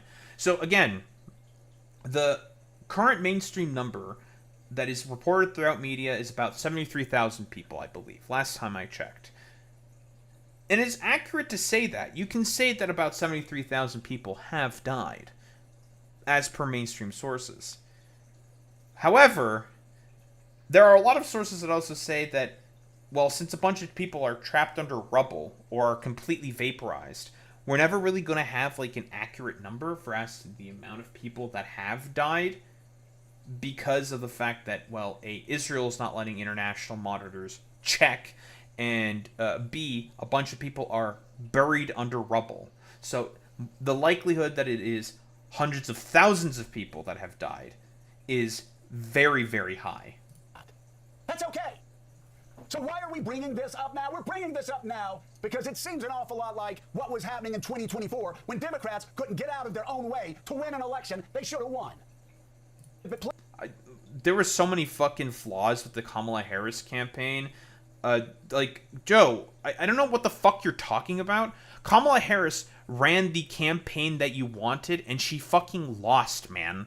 Like, What the fuck do you mean? You're trying to blame the voters for the fact that they're not interested in your brand of neoliberal centrism that's okay with the extermination of Palestinians? Joe, as far as I'm concerned, that sounds like a fucking skill issue on your end. And by the way, notice the just desire for to want to fucking censor there by Joe Scarborough, wanting to censor the popular positions amongst the Democratic constituency that Hassan has, right? Again, it's not presented in the most optical, most palatable way possible, but Israel-Palestine is a 78 to, it's like a 70 to 80% approval rating in terms of the Palestinians for them to be able to get some form of emancipation, some form of assistance and halting of the genocide that's being perpetrated on them by the Israelis. This is a 70-80 issue amongst the Democratic constituency, as a lot of polling has indicated. So, I mean, if you want to take the tide of the 20 to 30% there, Joe, because of the fact that you're a former dumb fucking Republican, that's a you problem, buddy. But just so you know, history will remember you and will leave you by the wayside. But, you know, a final meme in all of this, mostly because I just want to take any opportunity to shit on Shoe on Head as much as I can. She recently made that video talking about Woke 1.0 being the original culture war. No. Stupid. And was showing how basically Shoe on Head is still an extremely dense motherfucker who does not want to sort of like learn or reflect as to why a lot of people were having the criticisms that they were having of Shoe on Head, in terms of her like anti-woke skepticism, in terms of her really bad fucking arguments when she was doing her whole like anti-woke like skeptic era nonsense as a well, that she was looking back on as a part of like a 12-year anniversary of being on YouTube. God, those fucking videos aged like shit, and she's just like, oh my god, it's still all the same. Whoa, crazy. It's like, yeah, Shoe, almost as if like as a byproduct of a lot of the bad positions taken during like baby's first leftism, like liberal feminism, then evolving into woke 1.0, has not really fucking changed at all whatsoever. But whatever, sure. Like, I don't know, like, we're gonna say that woke 1.0 was the first culture war. It's like, no, the fuck it wasn't. You're stupid. Again, if we want to do the whole infinite regress, we can say the Satanic Panic was also a culture war. We can also say that McCarthyism, that was a fucking culture war. There was a lot of other fucking culture wars that existed in the past, Shoe. So shut your dumb ass up. Haha, Woke 1 was crazy, but if you said Woke 1 was crazy during Woke 1, you were a fascist, racist Nazi. In what way? This is like the same stupid, dumb fucking, like, grievance bullshit that Shoe on Head has been consistently engaging with ever since she married a fucking tradcath weirdo and became further anti-woke and right-leaning as a byproduct of said marriage. So whatever progressive politicians are talking about right now, they'll just be like, Woke 2 was crazy. Away in 5 years. Incredible stuff. Well, I mean, Woke 2, I would say, is, like, developing and has more poignant, accurate criticisms now as a byproduct of the fact that Donald Trump is back in power. Everyone recognizes that Democrats are fucking shit. Which, to be fair to Shoe on Head, she was saying during that whole entire time, during Woke 1.0, that the Democrats are not an effective vehicle through this. Terribly, of course, but she was saying that. You've basically just gone back to your dumb fuck, like, anti-woke, further right-leaning, idiot skeptic era, where essentially all of your, like, I don't know, quote-unquote leftism or vaunted progressivism that you pretend to believe in, Shoe on Head, has just gone completely by the wayside because, bro, you fucking married some tradcath fucking loser. And it seems like, and I'll say it again, Shoe on Head will just adopt any of the fucking position at all of whatever her fucking boyfriend used to, or did believe in at the fucking time. Also, like, again, real fucking quick. Dude, did AOC do all of the fucking Woke 1.0 cancel culture fucking woke scoldery? Did she really participate in that, Shoe? Do you have any evidence for that claim, Shu? No? Because you're just a stupid fucking hack? Oh, no, I didn't think so. But whatever, Shuonhead's a fucking dumbass. But what else is there to really say? Woke 1.0 was a step in a process, unfortunately. And it came out of a desire for people to want to do anything possible in order to fight back against the buffoonery that was Donald Trump. And it produced some rather unfortunate outcomes and a lot of ineffective, unpointed criticisms. You know, again, there was some good stuff that obviously came out of Woke 1.0, as pointed out here by Gremlo. I absolutely agree with this, by the way, in terms of pushing a lot of this stuff more into the zeitgeist, into the normalization of these issues. And Gremlo is absolutely correct in this assessment here.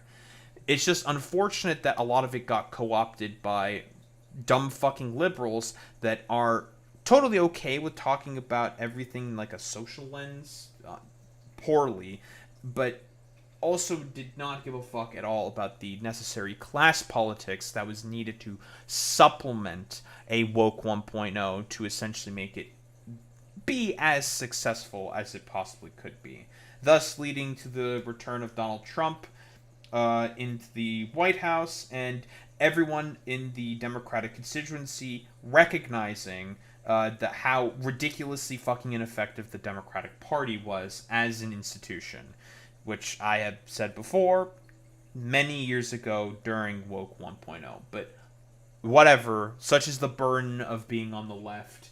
You must always be way too early to your correct positions, and then all the other, well, normies, generally speaking, have to spend time catching up to that sort of position.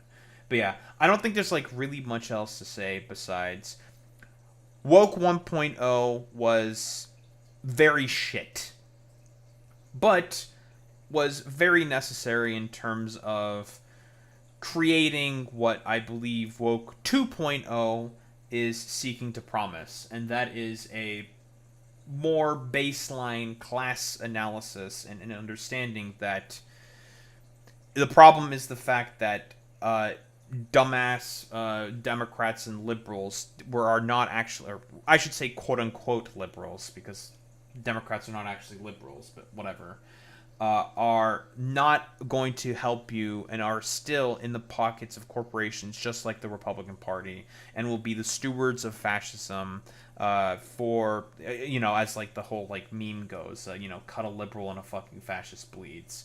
The Democrats have made it extremely clear that they are not interested whatsoever in terms of tackling the base root line issues that are plaguing the American people for the latter part of about 40 fucking years. Yeah, don't think there's really much else to say besides that. That was a little fucking rambly, I'm not gonna lie. A little rambly, kind of went too long into a fucking tangent there at the beginning, but whatever. It's important to, unfortunately, explain the mechanics of Woke 1.0 and its problems. Very important, folks. Well, in the meanwhile, did all this residual turbo fuel get emptied? No. So what's up, Boy Meets Mini? No, we're just out of canisters. Because I don't want any of this turbo fuel to go to waste. I'd prefer to not have that happen. I should have gotten some more canisters now, because the shitter should be able to come here to drop off canisters. Turn the sound back on.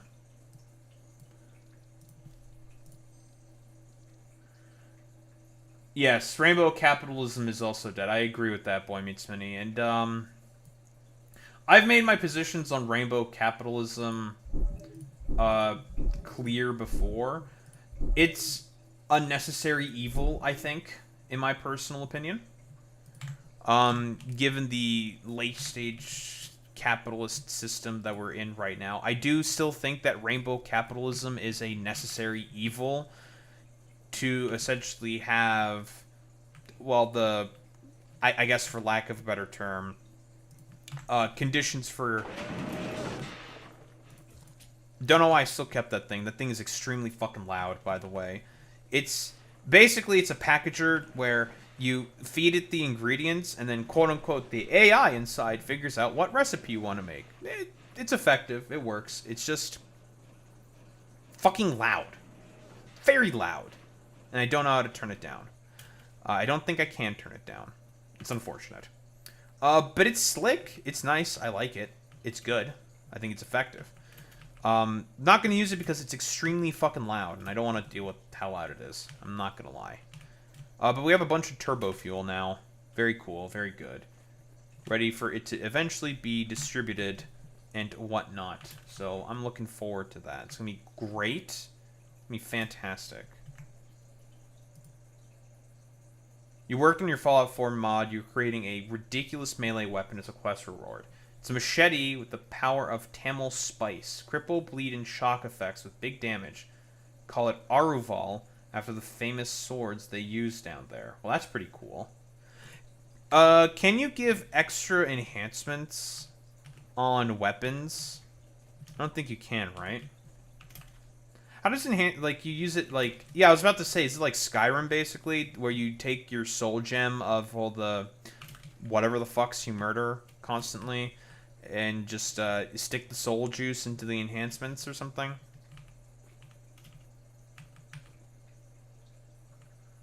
No soul gem.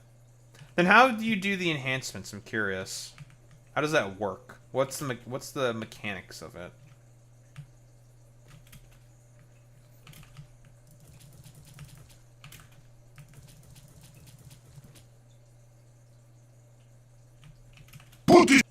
Thank you, 235.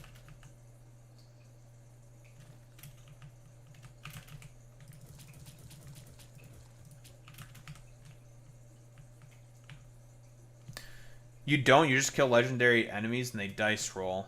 There are named quest legendaries, but otherwise random. Interesting. And you have no control over what you get in terms of enhancements. It's just completely fucking random.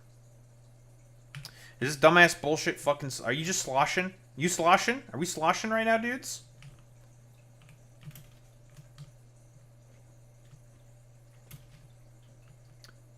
Okay, it's mostly because these things are still full and it's taking a while for it to all get there because that thing only goes at 50 per minute. And boy, oh boy, we had a lot of packaged turbo fuel. I mean, you know what?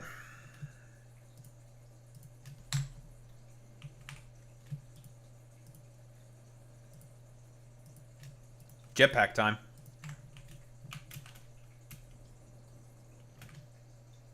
Ah, nice and jetpack.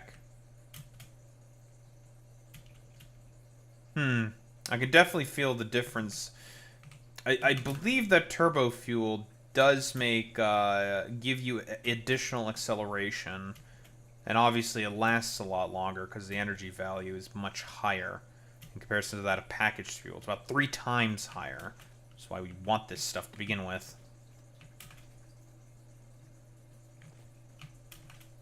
But yes, now I can not have that parachute anymore, and I can make use of turbo fuel. Fantastic, excellent, very good for me. Love that for me. Very, very cool. And I believe you guys are almost empty. Or some of you are almost empty. Can you empty faster so then I can, well, do anything else? Turbo fuel is nitromethane.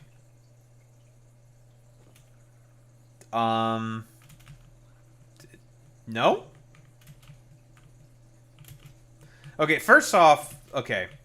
Factory automation game, suspension of disbelief. But essentially you're taking, what, compacted coal, shoving it in with a fuel mixture, well in this case just fuel, although we're going to be switching recipes relatively soon, and making it into this, well, red juice. Red fuel-y juice. Okay, I need to figure out what I'm going to do with all of the heavy residual oil these shitters spit out now. Also, I wonder how jetpacks combo with the grappling hook, because jetpacks with a parachute is a great combo. Or, not jetpacks. Grappling hooks with the parachutes was a great combo. Could do a lot of stinky cheese with them, given how movement mechanics work in this fucking game. I wonder if it's gonna work with this shitter. Can you get the space? Oh, this isn't Factorio, okay? You can relax.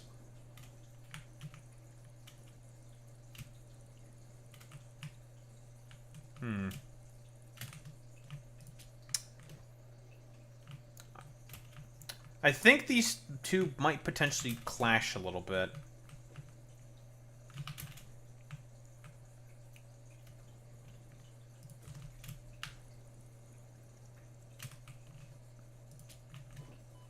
Ow. Maybe there's a way I can, like, essentially use it as, like, a bit of a slingshot to give myself a lot more vertical movement. I think that's how I have to do it.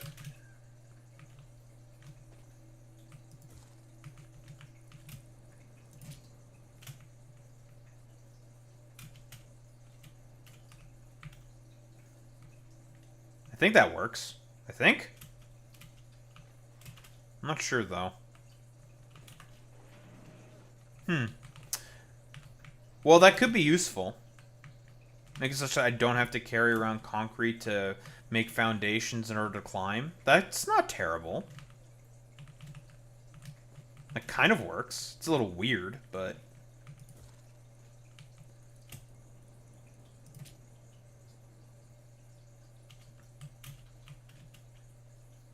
Oh, this is going to be painful.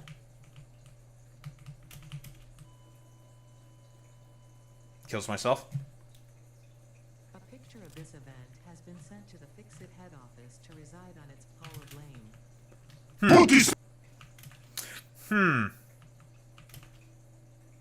I'd have to do some testing. No jump. No jump, see how much vertical thrust I can basically get, and then do the cheese there, I think. Definitely is, Zane. It's a good thumbnail. It's getting some views. And also that Asmongold is a current hot topic. So, you know. Uh-oh. Boo! Not expecting to actually have fuel. Come here. The memes. Get the zip line. Alright. Good meme. Bitch, I've been making shorts. What do you mean? I have like a huge bank of them. Most of it's gonna be about old shit, but whatever. The memes. I do want to finish this fucking turbo fuel build, though. So Boy Meets Mini, remember when I was talking about how the turbo fuel build with the heavy... with the heavy oil residue? It turns out, in reality, my calculations were incorrect. I'm actually getting a 33% increase in terms of production of polymer resin because the amount of oil that's being consumed in that alternative recipe is half as much. Which means I can run extra machines and get more, not only more polymer resin out of it, but I can get more refineries producing residual rubber. So I'm actually getting more rubber out of this whole deal, which is obviously really good.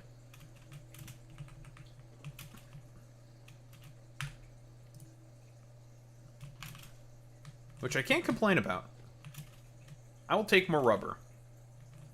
Not that I need it at the moment, but I did the calculations, and it's about 100 more rubber. It's going to be about 400 rubber per minute, I believe. This facility right here, which mostly just is pointing to how shitty this recipe is, to be honest, makes about 400 plastic a minute. So basically, with the residual recipes, I don't think I need to make any rubber production, like, at all whatsoever. Is this me killing myself?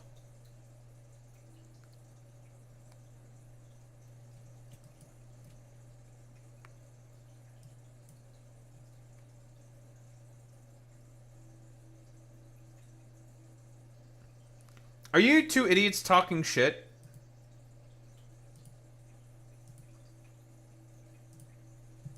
Is that what you're both doing? You talking shit? Huh?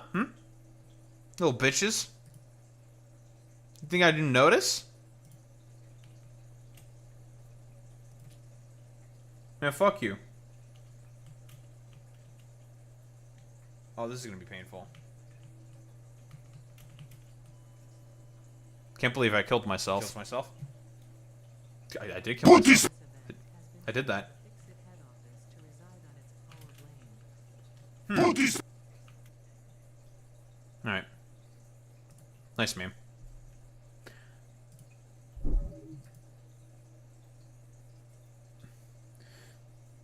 Yeah, I know. I'm figuring out the key jingle slop, okay? Fuck you.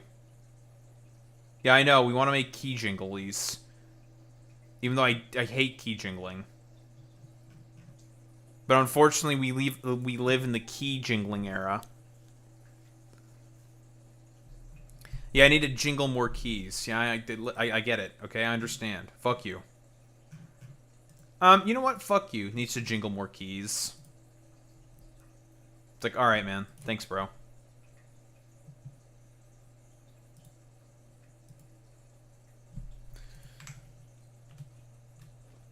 Is this dumbass turbo fuel now empty? It's almost empty. Don't hate the player, hate the game. This is okay. This is a projection of pain. Not about hatred of the player. Oh, that's a good point there, Boy Meets Mini. Yeah, the players in this instance do, technically speaking, make the game. So, you know what? Actually, my hatred of you is justified now. Fuck you.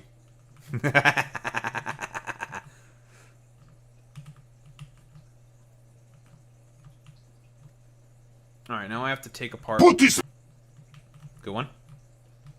Put this. All right. Yeah, good one, guys.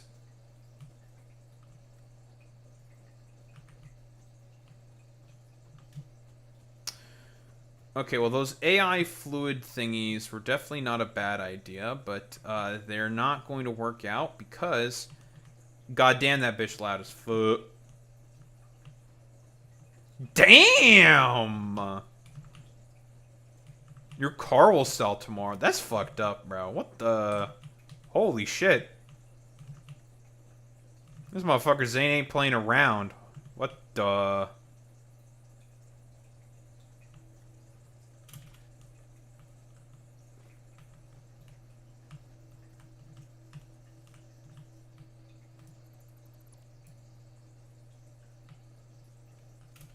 The fuck? Did I just get cheesed? I think I got cheesed. Did I get cheesed? God, you're loud. Shut up. How much are in here? Okay, I'm leaving. Yeah, that's someone did not do good audio balancing on that thing. Jesus Christ.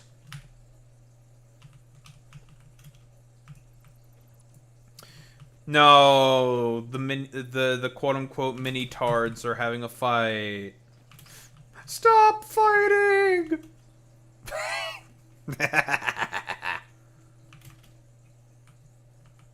Stop fighting!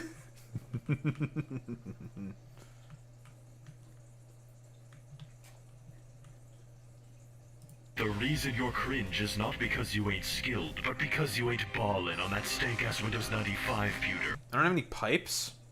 No, it's because they're in the... Alright. Let's go on. Oh yeah, he got you there.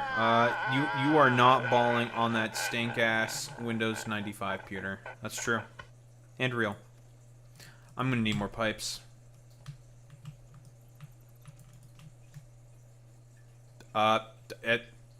Alright. That was interesting.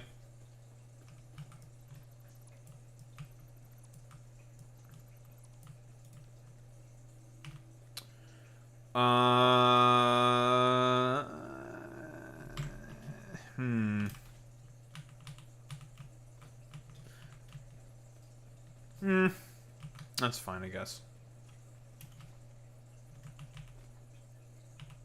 That's fine, I guess, whatever. No, the mini nerds are being big fucking nerds.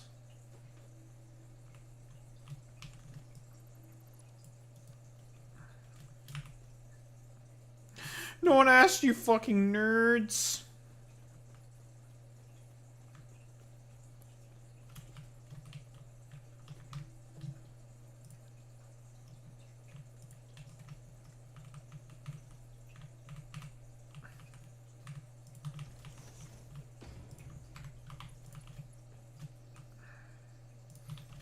Alright, do that.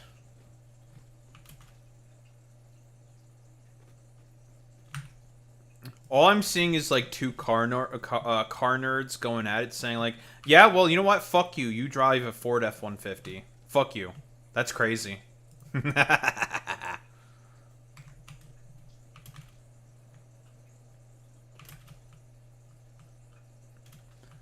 I don't. Okay, hold on. Listen, we're gonna combat some misinformation. El Fordus Netus does not own a vehicle. Bro lives in Chile, where everything sucks balls.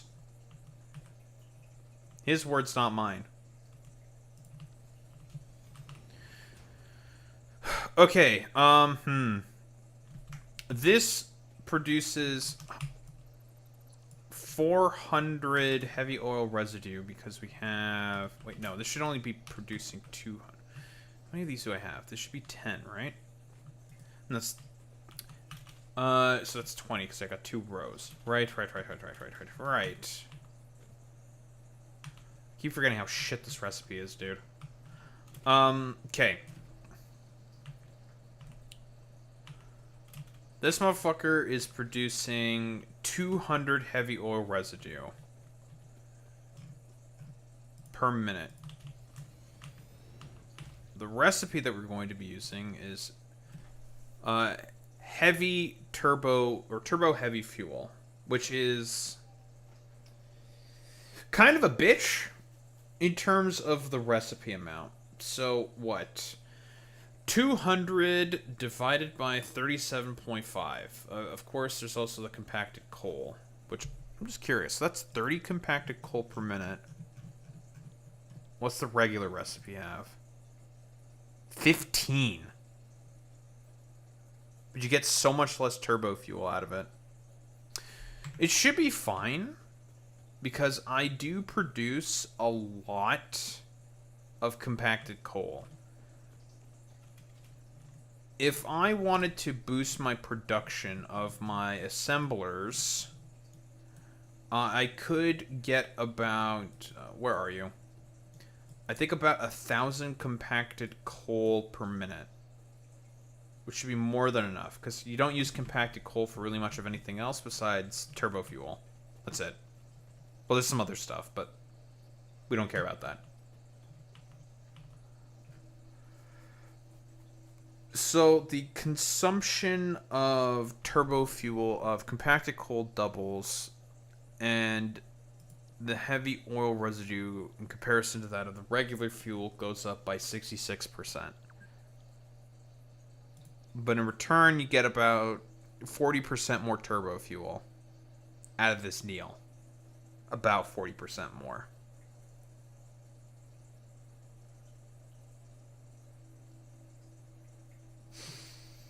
Hmm.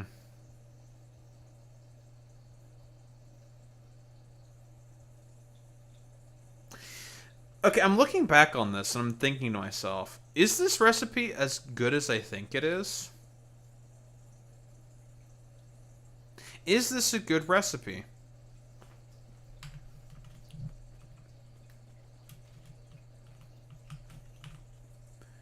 You produce fuel, you give me polymer resin. But the heavy oil residue thing, it gives me pretty much about double. Okay. So if I go to this, half as much, 40.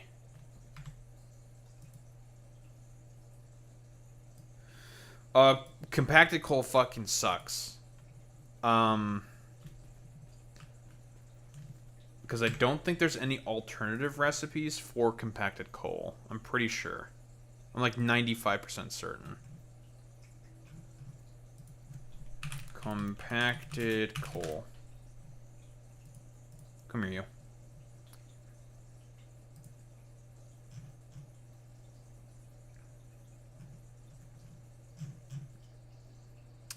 Yeah, there is no alternative recipe for compacted coal.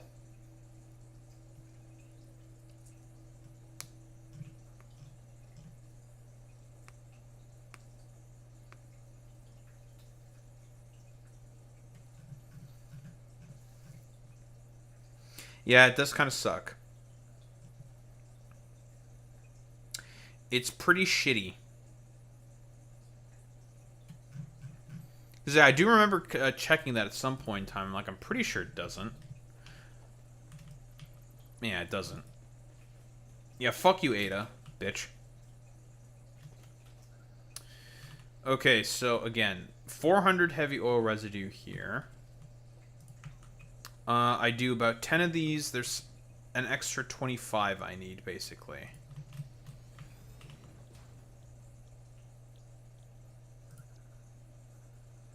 And then I also have to get the compacted coal here. So what, 10 of these... That's 300 compacted coal per minute. I actually don't have enough compacted coal then for all of this. Not even for this fucking bullshit over here. That's a bit of a problem.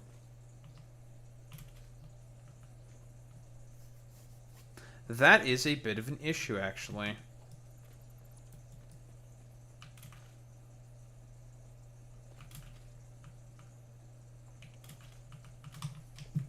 Okay. I think I'm gonna have to pull the trigger on something then. Where are you?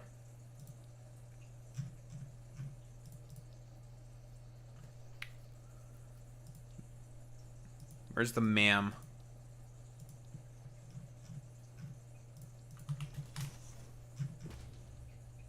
I did not want to pull the trigger on this quite yet. But I think we may have to.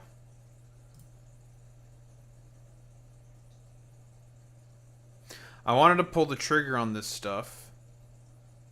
You know, to upgrade all this shit. Until we got... where is it?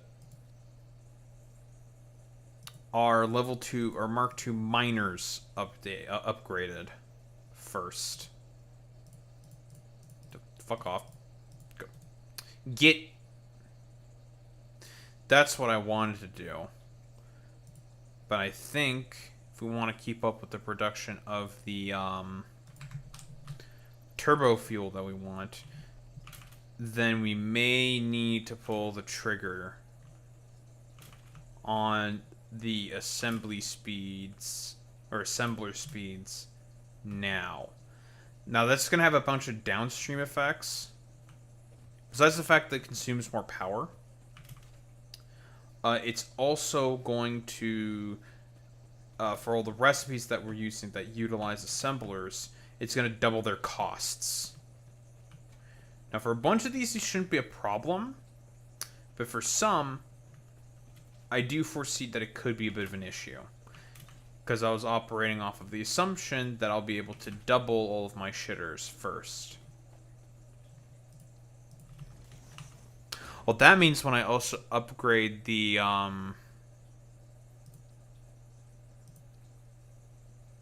the refineries, that's also going to double all the costs as well.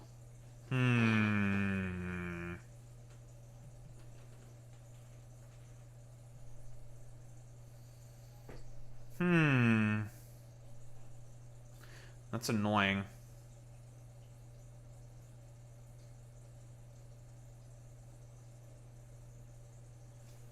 Very, very annoying. I don't like that. Son of a bitch.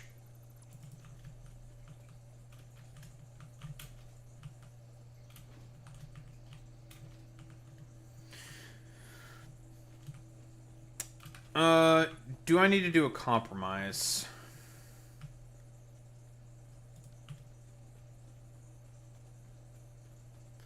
And just say, okay, you know what?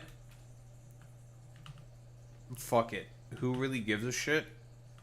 I need this damn packaged turbo fuel now. Now! Because of the power shards and everything, I mean, this is producing a good amount. And it is basically producing the same amount. I mean, this is at 30 per minute. But I also get to use less machines as well. Man, this is tough. You know what? Fuck it. Okay, I'm just gonna take. I think I might just have to take it a little bit on the chin, and just accept the fact that I'm going to be using less machines. What fucking? I don't give a shit about your car autism. Shut your dumb ass up.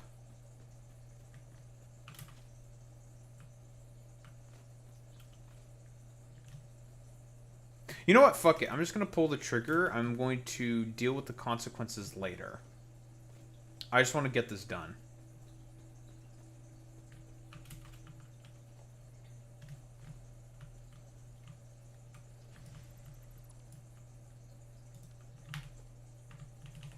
Put this. Don't you fucking putis me. He only knows fake factory manufacturing. You fucking take that back, you son of a bitch. I'll kill you. I'm gonna kill you. I know where you live. Does the Donald Trump shitpost saying like Albuquerque, New Mexico, Albuquerque, New Mexico. That's you, isn't it?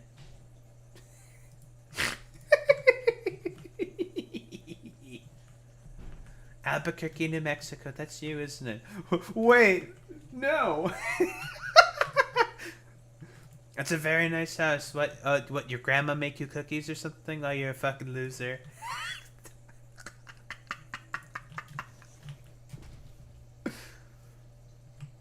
Why do I have all this random pablum in my inventory? Go on and get.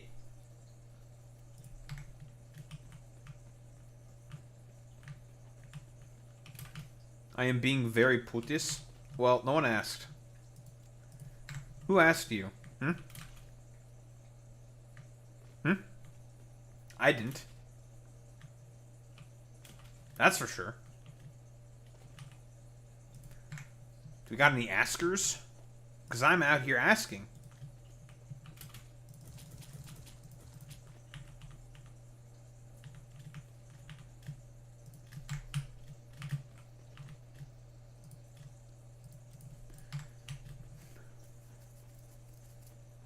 I was about to say, why the fuck do I have these, dumbass fucking computers on me? And then I remembered, oh, it's because of the dams I was building.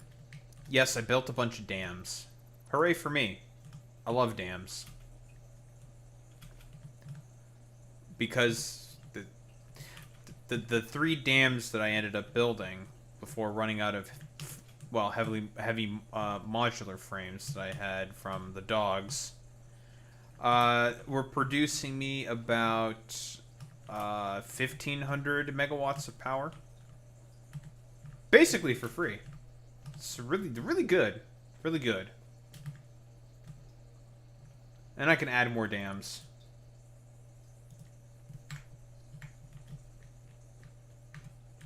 No, there's a hole.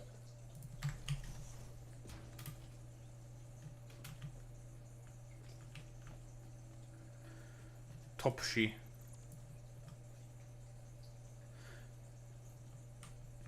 Topshi, he always does nothing and he just ends up winning. How does he do it? How is he so good at doing absolutely nothing and just winning? How does he do it? President G, show me your ways of how you do so much nothing and end up just winning so hard. I want to know. Topshi, that's a Topshi. Topshi. Topshi.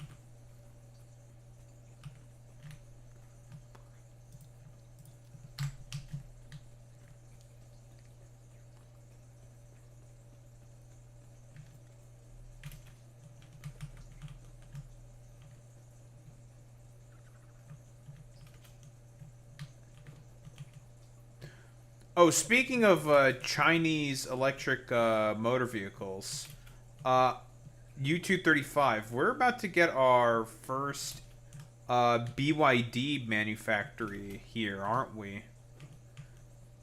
We're about to get our own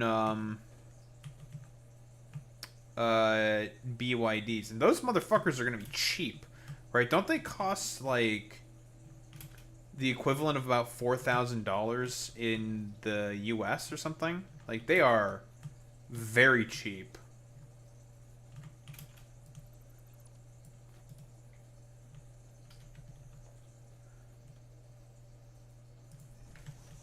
Yes, I do believe that BYD is building a plant,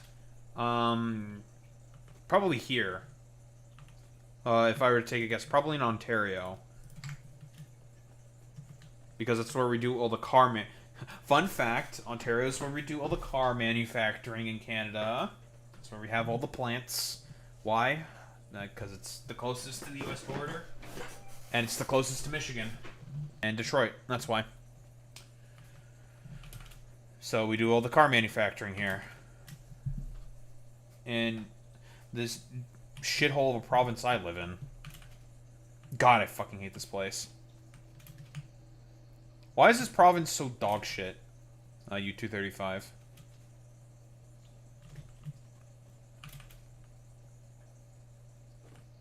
Yep, GM is in Oshawa. Ford factory is in Oakville. Where I live, it's a Toyota plant. We got Toyota.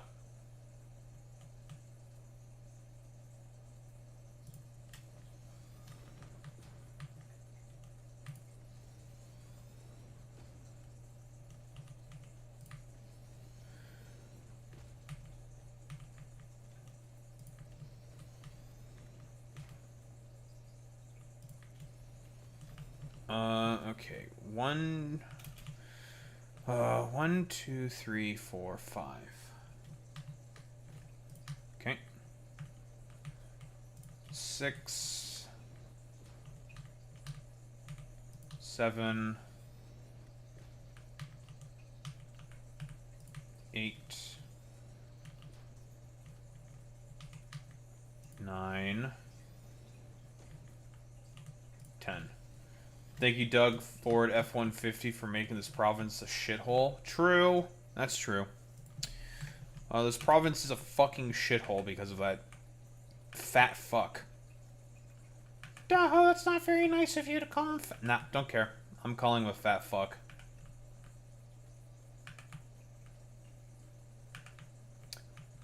God, I fucking hate him. Some of his own MPs had to resign recently because they were spending taxpayer money on luxury hotel stays. Yep, I think we went over that story. He's just incredibly corrupt. In any way that motherfucker can be corrupt, oh, he's corrupt. He will be. God, I hate him.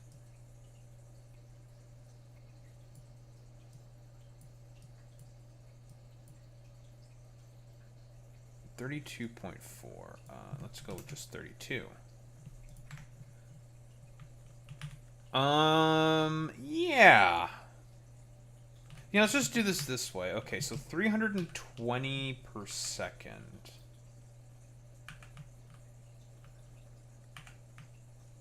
Did you say that Dougie looks cool?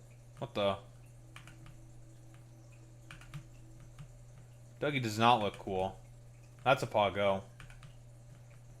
Everyone fucking boo this guy, U235. Boo. Boo. Imagine thinking Doug Ford's cool. Boo. Put this. Yeah, you're fucking trolling.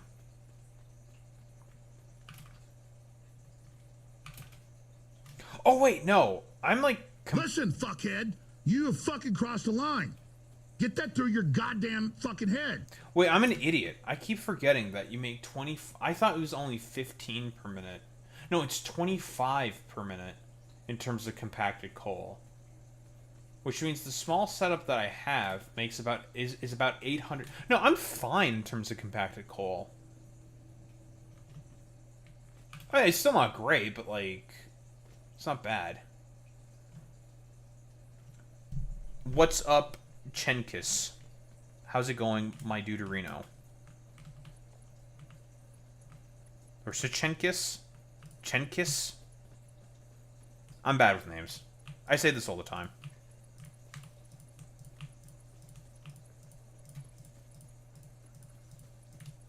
Whatever, I'm going to deal with the consequences of all of this potentially later. I don't give a shit.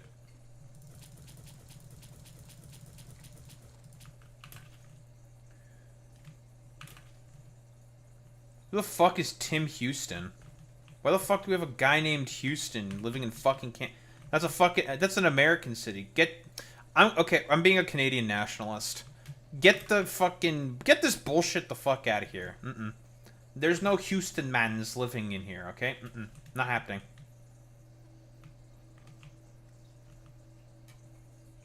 He's a premier of Nova Scotia? Eh?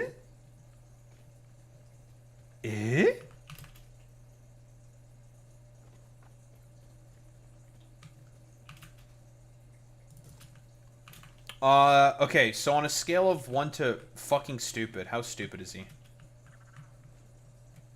Okay, so he's a PC. Not a good start, obviously. Okay, this fucking putis is stuck here. Git. Going on Git. You're lucky I had to remove that pipe anyways, you little shit.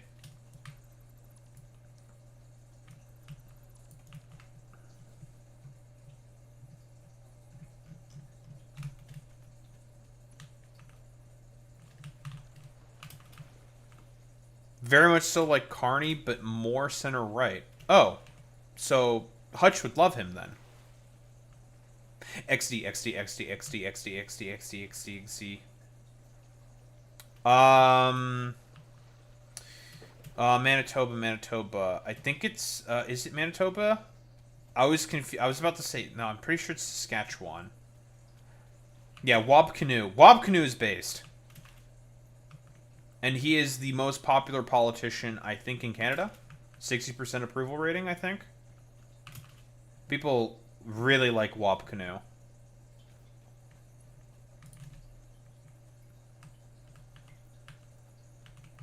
I could be wrong, though.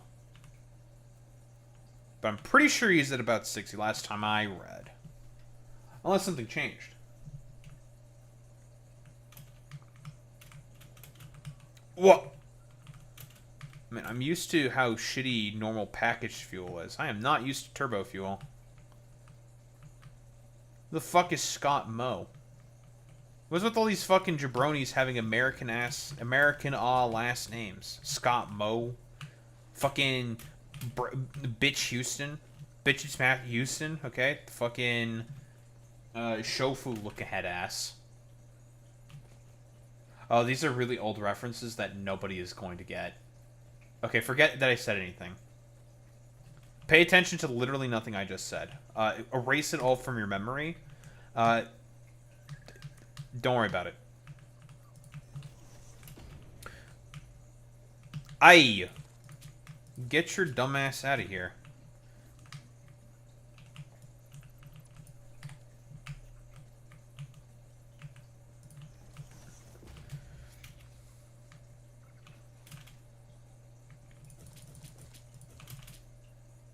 Okay, so because of this new recipe that we're going to be using, we have effectively way more turbo fuel available to us.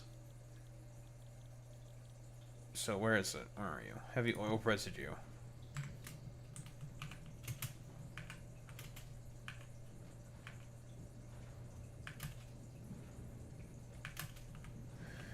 Okay, so this is going to produce enough for 10 more refineries. So I need... Oh, I have exactsies for compacted... Holy shit, oh my god, I calculated, actually. Wait, no, I'm actually... Oh, my cock is actually gigantic. Holy shit. I may have to add an extra assembler or two at the compacted coal place, but we can, we can handle it. We have the belts. We have the throughput.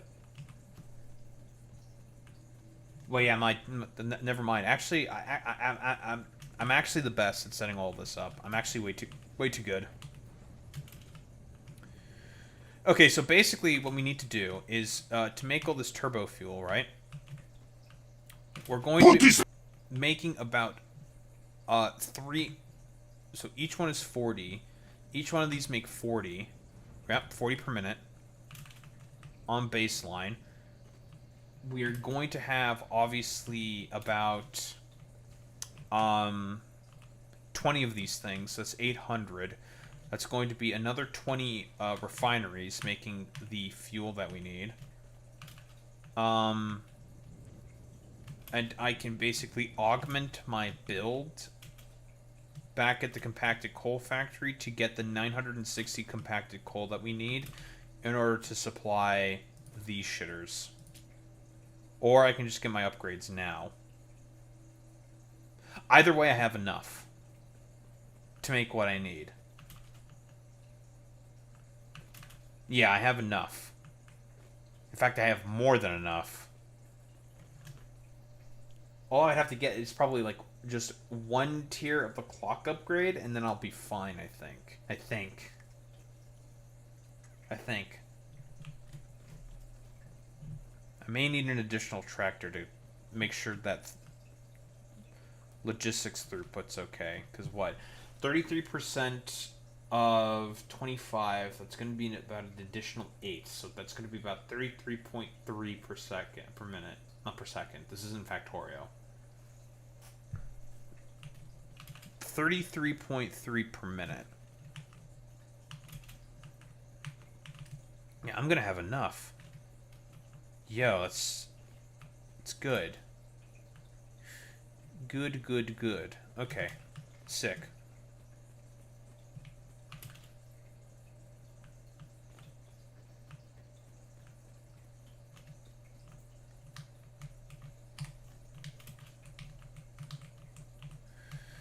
Okay, so you will provide purple juice from the plastic.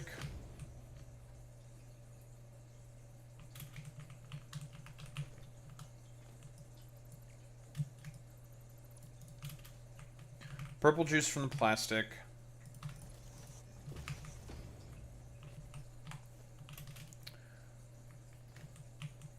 And then purple juice from the rest of the shitters. Meanwhile, we're also going to be getting more than enough of the other shitters. Okay, this almost makes me want to just switch all of these over from the plastic recipe over to the alternative recipe here, because I'll still get the same amount of plastic at about 400 per minute. But I'll get an additional 10 of these things, but I don't have the compacted coal throughput. Maybe I'll make that switch later, but I think this is fine for now, though. I'll make that switch later. Yeah, I'll just make that switch later.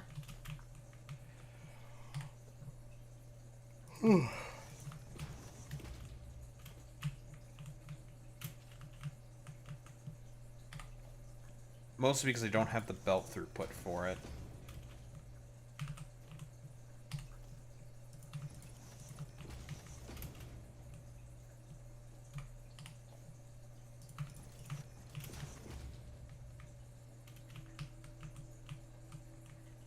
Don't have the belt throughput for it.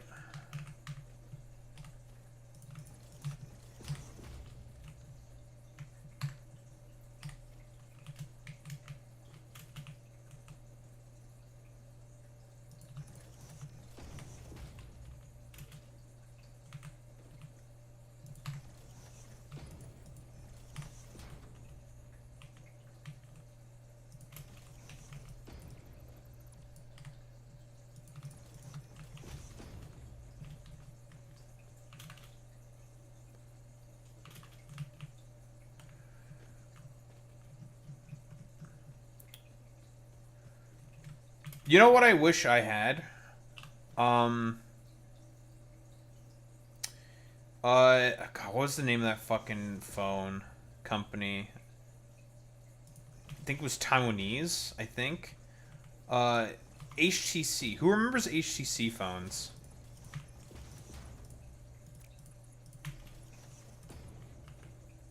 HTCs were fucking awesome. I had an HTC. It was my favorite fucking phone. Oh my lord. And I was just like, can I please get another HTC? Because I had mine for so long and it just died. Because it just died. Because, like, I had to walk to school in a fucking rainstorm. Mostly, that's why. And it's just like, yeah, your wallahi fucking cooked, bro.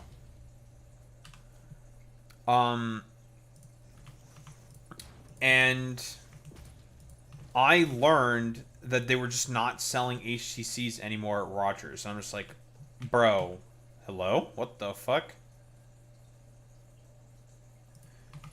Now, if I could ship in an HTC and just get like an HTC, oh my lord, I would love that. I would love nothing more than that. But I don't know if do they still make HTC phones? Does HTC still make phones? HTC still makes occasional smartphones on a very limited scale, primarily focusing on select regional markets in Asia and Europe rather than North America. Okay, so they could not compete any further in America. That's the problem. That's, balls.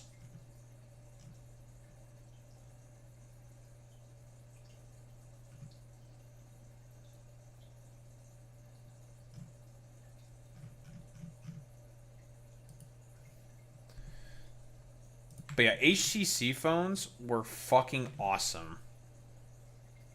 They were so good.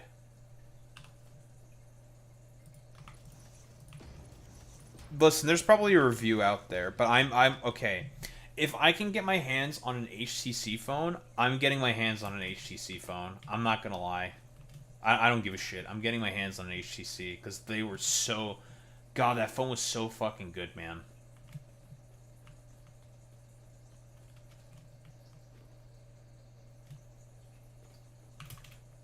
Or maybe if I go to Europe. Because they apparently still sell in Europe.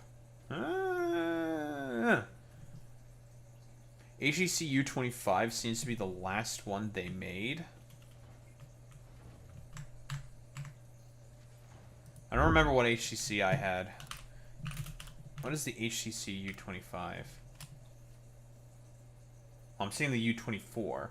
HTC has not announced or released the U25.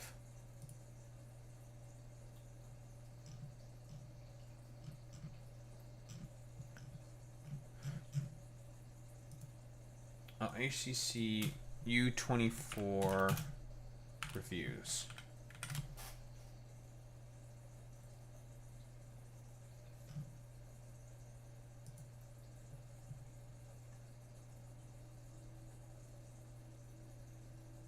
I know I had an HTC One.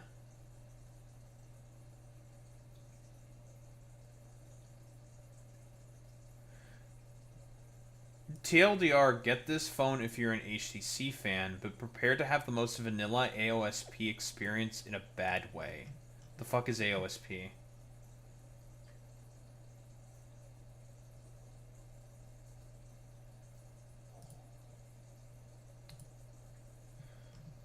Hate jargon. Oh, Android open... Oh, that makes so much more sense. Wait! There are HTCs available. Oh, they're expensive as fuck. 1,100, $2,000. Probably because of imports. User reviews 4.8.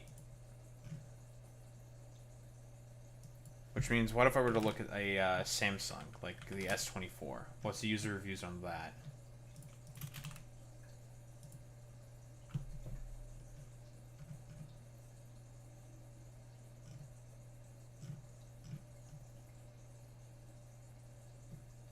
4.4, 4.5,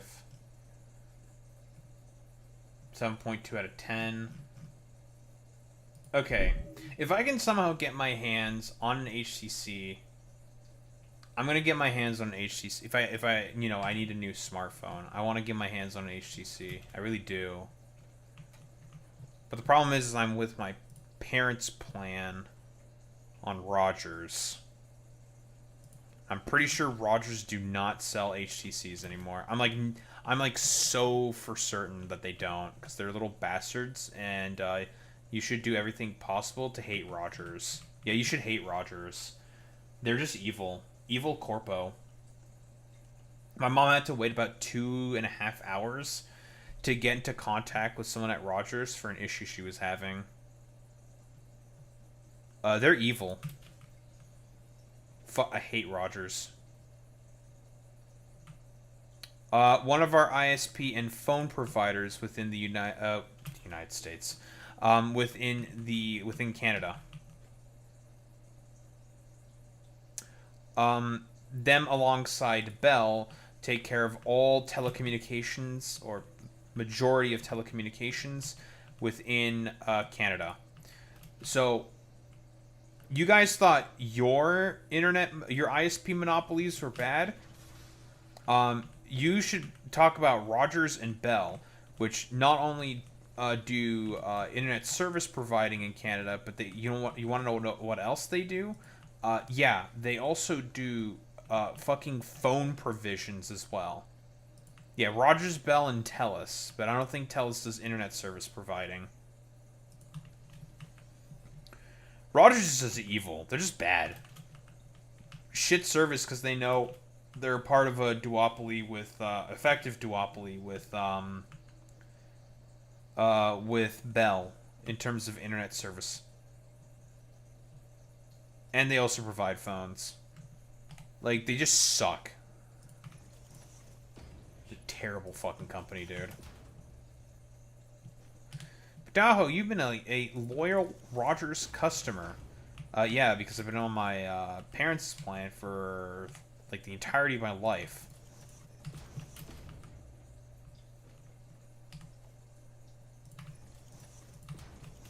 What company isn't shit though? Now these guys are like particularly bad. We're like ISP bad is a differing level of bad. Because I've said this before, but you know, having internet I think is an absolute fucking necessity now for being able to have, or to, you know, for life now in the current modern age. Right? And if it's something that has a rather inelastic demand, you know that corporations are going to be like 10 times more fucking evil about it. Does Romania have some of the best internet? Yes, we do. Why? Because we regulate the ever-living fuck out of the ISPs. That's why.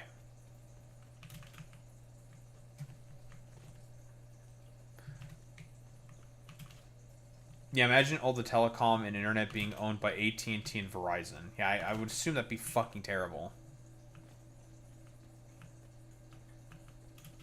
I'm pretty sure there's a lot of areas in Romania that definitely do not have internet.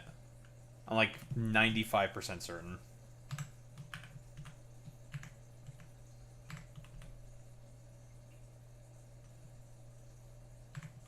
No, I didn't want you.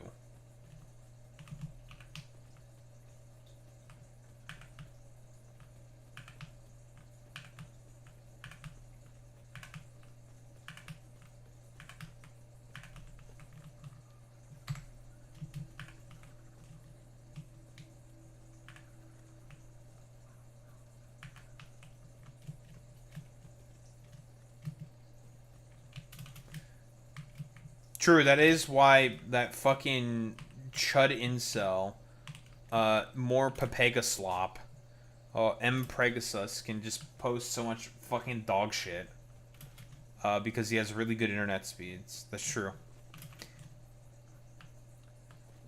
But, you know, that doesn't change the rendering speeds, U235. You know, you gotta think of it that way as well.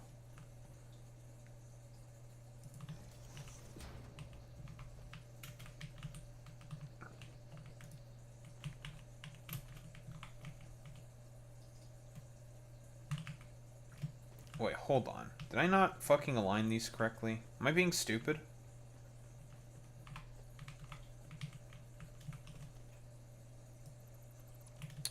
God damn it. I am being stupid. I hate myself.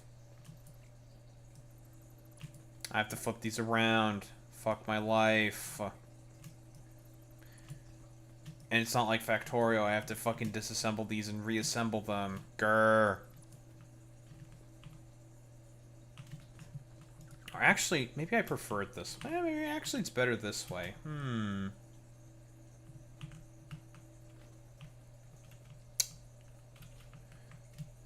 Right, split it up in terms of the packagers. Package over there, package over there, package over there. I have fiber, so my internet is very good. So I'm in one of the few areas that do have fiber.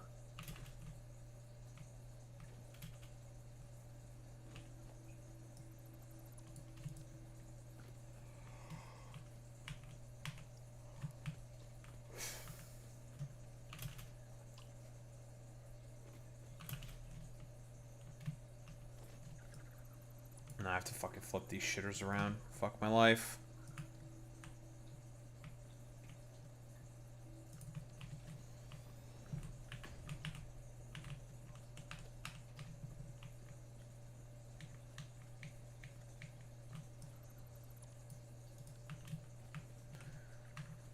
No fiber, still has coaxes. Unfortunate. Oh, that's rough, buddy.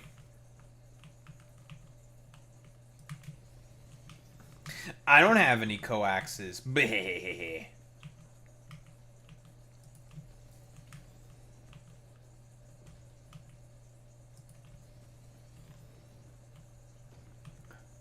Getting anything in Florida is a miracle. Yeah, you live in the shithole. Yeah, well, you know. Yeah, his primary is later this month. I mean, tomorrow is going to be Francesca Hong's, of course. We're going to take a look at that. And I've held off of talking much at all about Francesca. Or Francesca? I don't know if I'm pronouncing your name correctly. Whatever. But yeah, I've been holding off at the moment. Because of all the associated bullshit, but I think I'm more or less I'll talk about all the bullshit. I fucking misplaced these shitters. Fuck my life. So I have to do it again.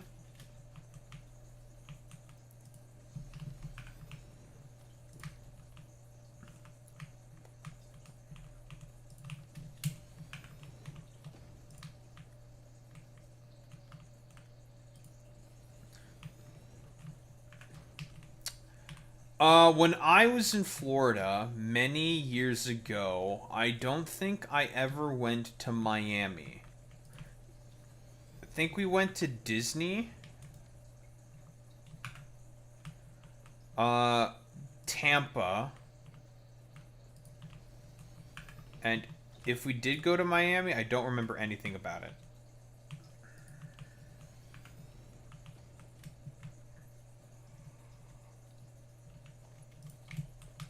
But it's okay, guys. That's where the next GTA game is.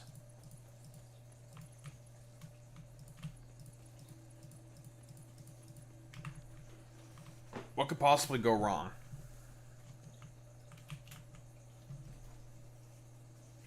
Someone broke in the window and all they took was my jacket. You had your laptop in your car. But they... Okay.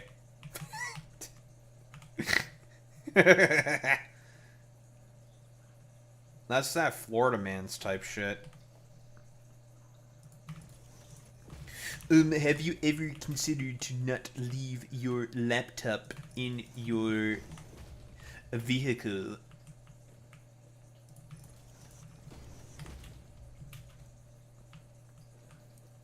Forehead.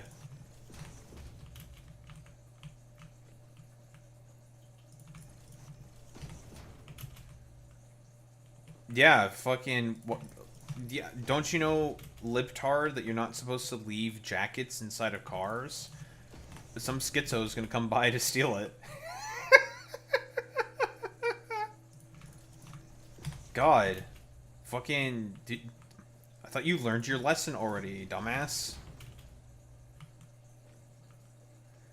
I was genuinely baffled. I would probably also be baffled as well. It's like, okay, the laptop was, like, right there. But you took the fucking coat, man? Okay, bro.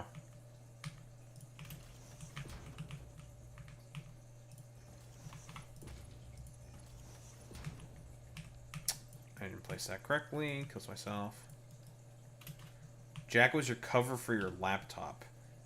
Okay, so the dude picked up your jacket, saw the laptop, and was just like, nah, I'm good enough with the jacket. Like, what? That makes it worse.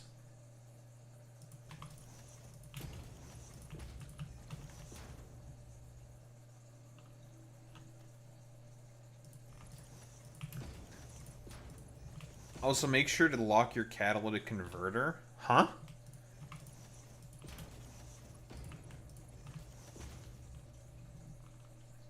Cat thieves. What the?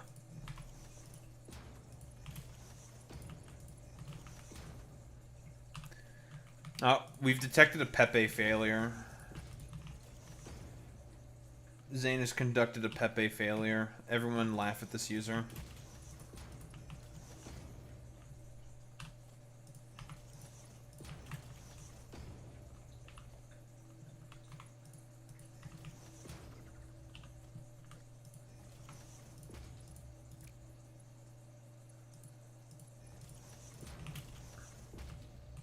No. Is that a cope and seethe, Jack? We coping? We seething? We molding? Cope? Put this. Cope? I am detecting some Jack. copium. Put this. Copium? U235, I don't know why you're joining in on the fun. Oh yeah, it's because you're fucking putis, that's why. I forgot. Put this. Alright, shut your dumb ass up.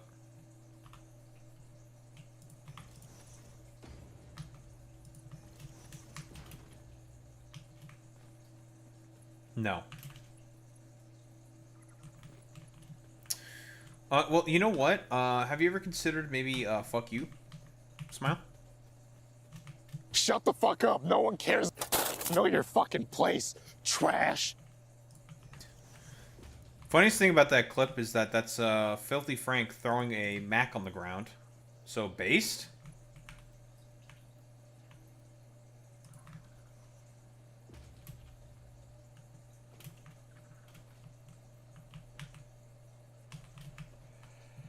Okay, compacted coal back in. Yay.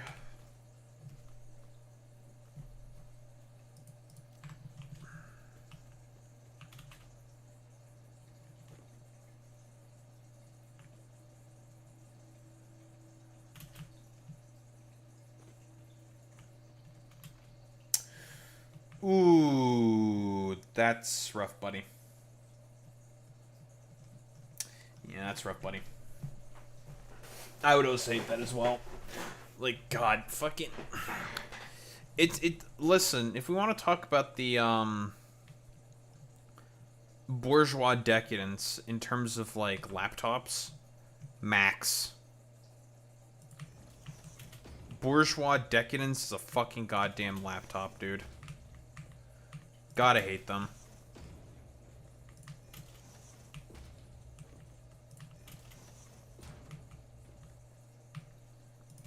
Such a pain to set up dev tools on. Yeah, almost as if they don't want you to use developer tools on that thing.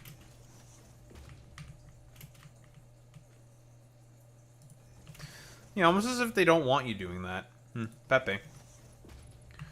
Okay, so these make 400. If I can just split... do I want to do that? To make sure I only have 2 pipes? Problem is that these pipes are fucking stupid.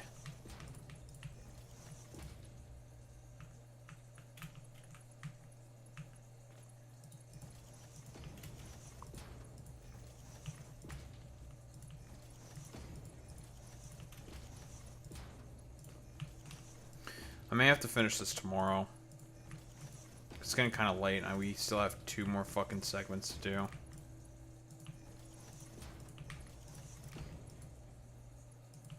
Plus, I am parched. Mom uses a Mac. And her shit is always bugged out, and she's always telling me to fix it because I'm the IT guy of the family, but I ain't know shit about them. I mean, honestly, you can just probably Google most stuff. Like, that's how... I'm also the IT guy, by the way. For my family. Well, besides my dad. So I guess Your mom? Technically have 2. Thank you, Doctor. Very cool. Thank you, Dr. Piss Inspect. Or Kid Inspect, rather. Very cool.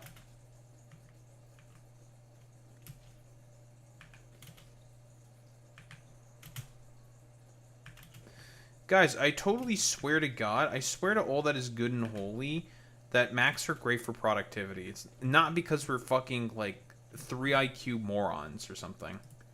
Guys, I swear, I'm not huffing copium, bros. It's like, okay, buddy.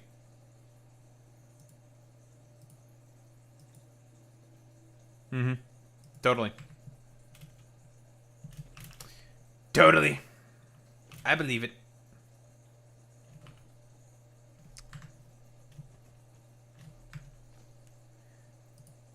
The fuck's an M chip?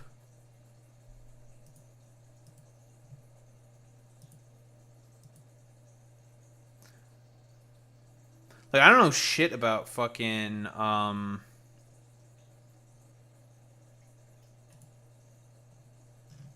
I don't know anything about, like, Macs. In-house processors? Oh, that's what those are. Why am I not surprised? Wait, what's, like, their equivalent? Do they have a good equivalent? Are they just, like, literal dookie butt cheeks?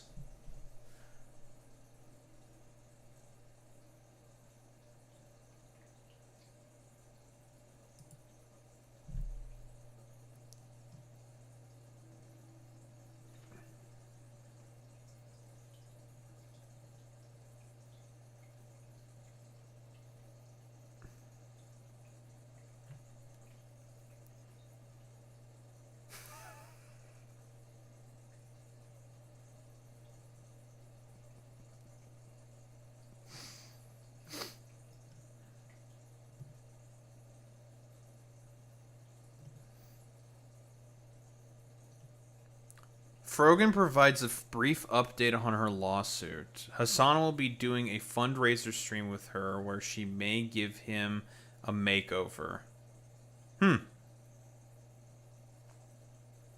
Let's go. Mostly because I hate Ethan Klein, and he's evil. I hate him. And you should hate him as well.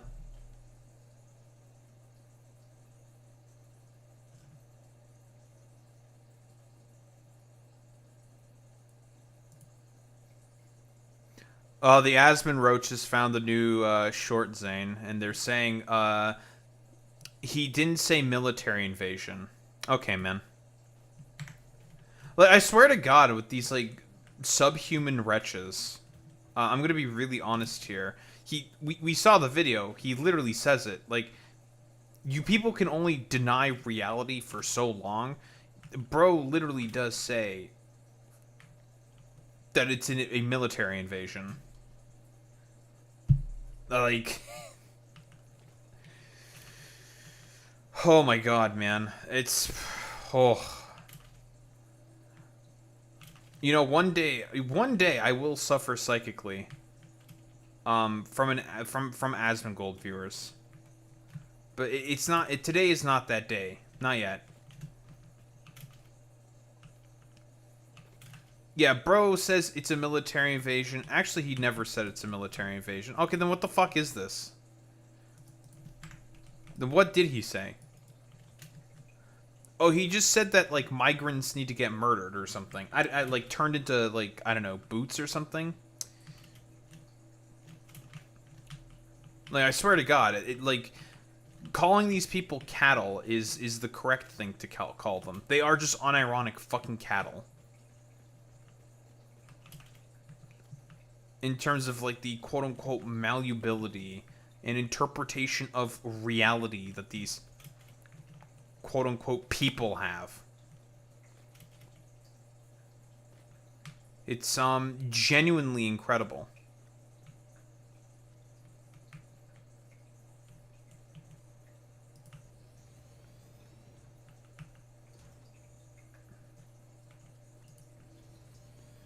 Fucking military invasion. He didn't say military invasion. Goes back into the VOD. Says military invasion. Alright, man. Good one, I guess.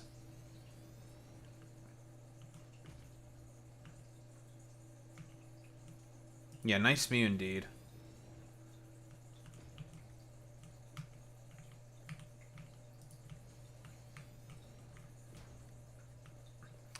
I need more pipes. And more everything, don't I?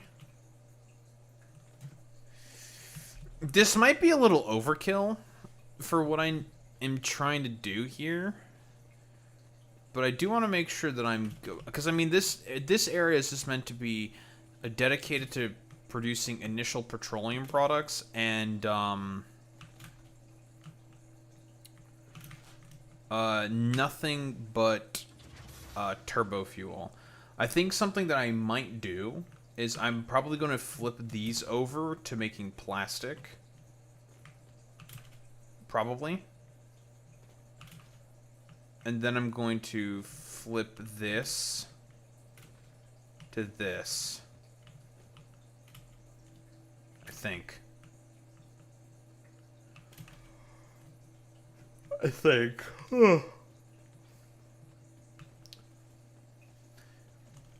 Because we will eventually need to use more residual whatever the fuck. Because again, like, plastic is the more important thing.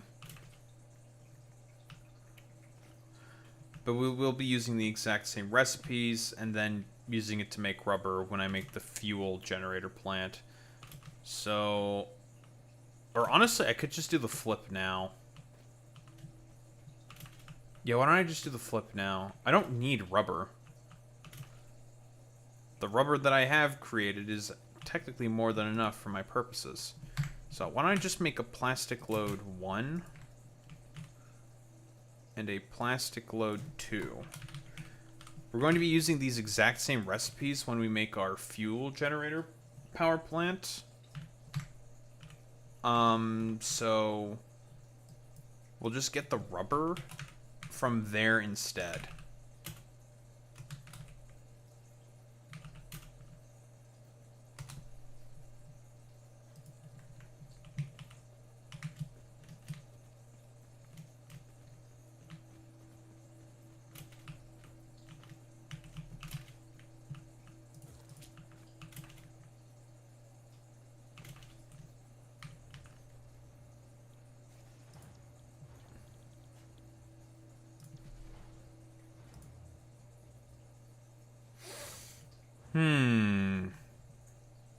That's right, the recipe's different, eh? 400. 60 per minute in terms of polymer resin.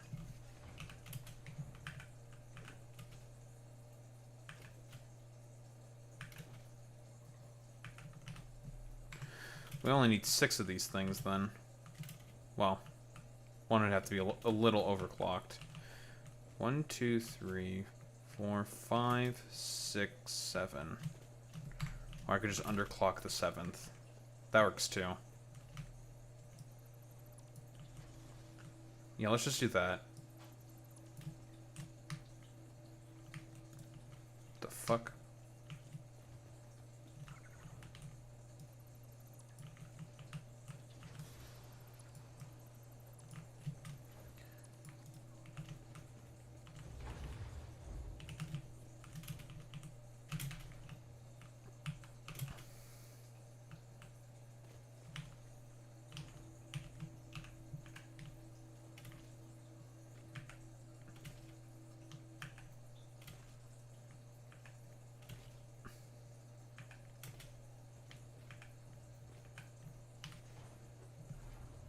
Okay, and you need to be underclocked to about 66%. 66.666%. Perfect. Okay. That's fine. Some supplemental plastic production, I think. I think this is probably better. I'm just gonna commit to this.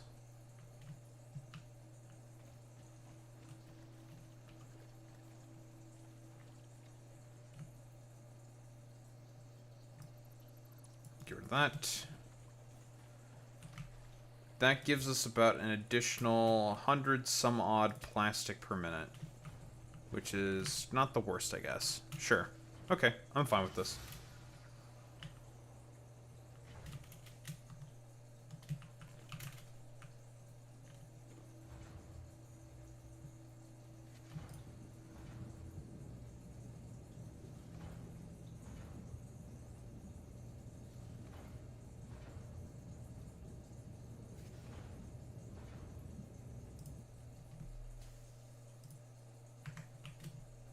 Lovely.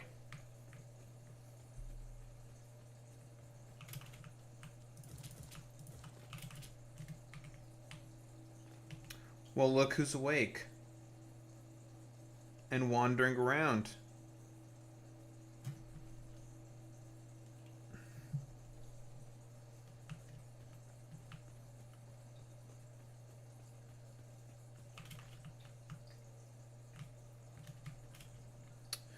Okay, I think I'm just going to commit to doing that. Although, I guess, why did I want to make... I guess no, I'll just... Smokeless powder. That's why I wanted to make residual plastic there at this other site. Am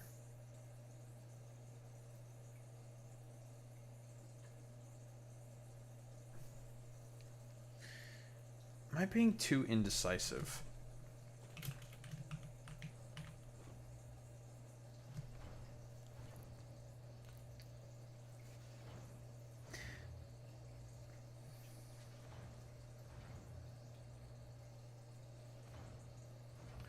Residual plastic from all the polymer.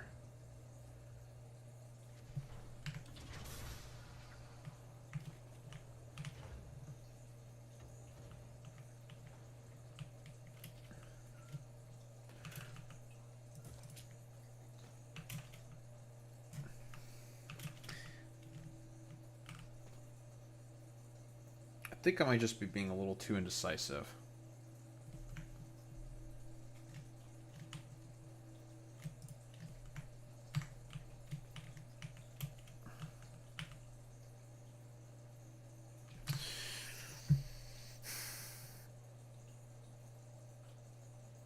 What's up, Fox of Fate?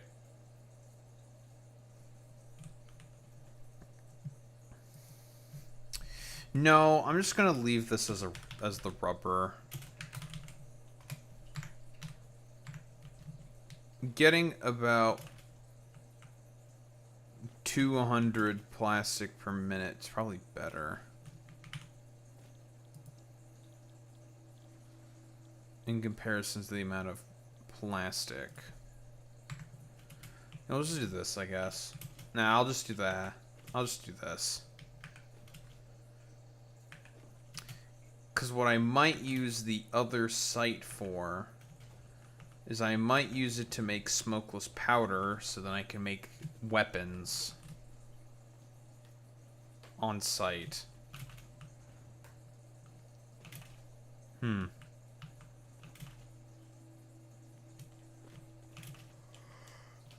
Let's just stick with this for now. Okay.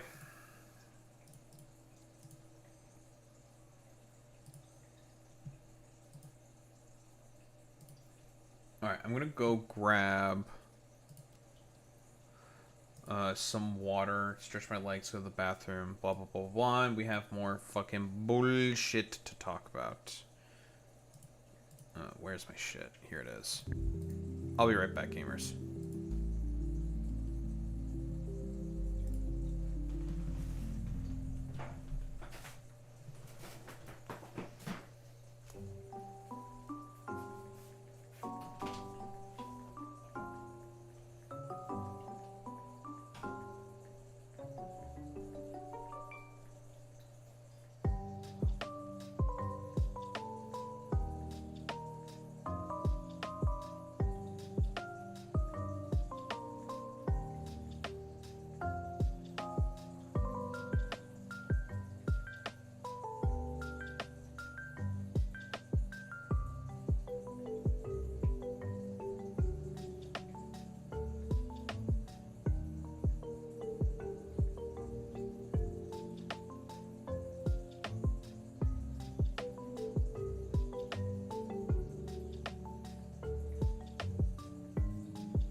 All right.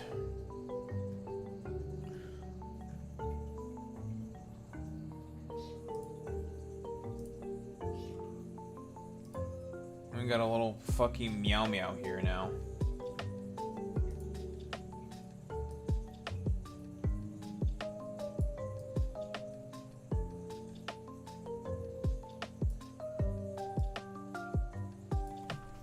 Where'd you go?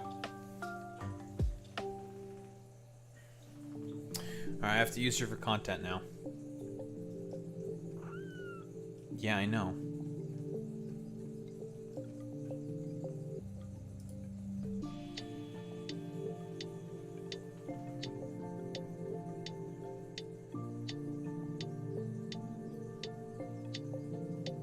Look who it is. It's you. Yeah, you. You're here. Also, she has not gone to shit in a long while. But, why do I have a feeling that you're probably gonna take a shit on the floor relatively soon? Is it because you're a stinky baby? Is it because you're stinky? I need to clean your face. Your face is a little bit of a mess.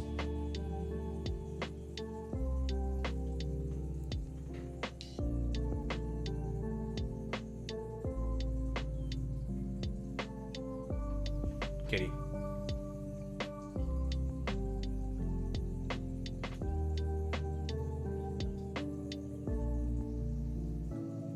Just like flop it around, little girl.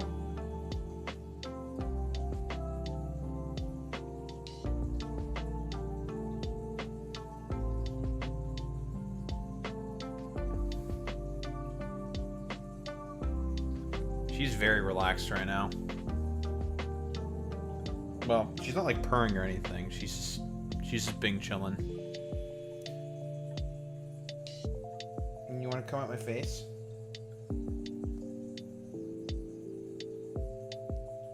Do you want to go on the shoulder? Do you want to be a shoulder cat?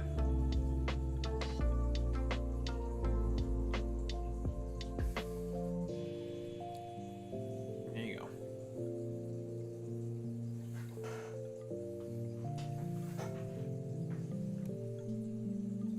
Actually, I'm going to flip to this for a quick moment. Check all my tabs because I have a lot.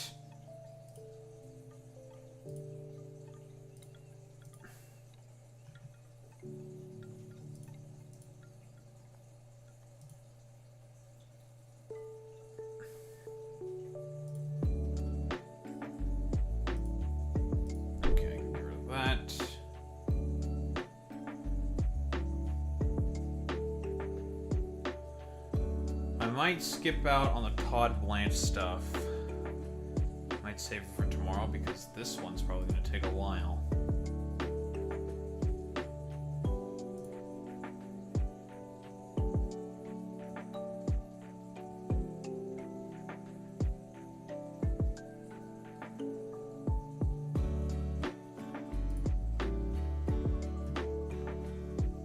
Okay, she's just relaxing on my lap. That's fine. Alright, baby. Just gonna make sure I reset. Do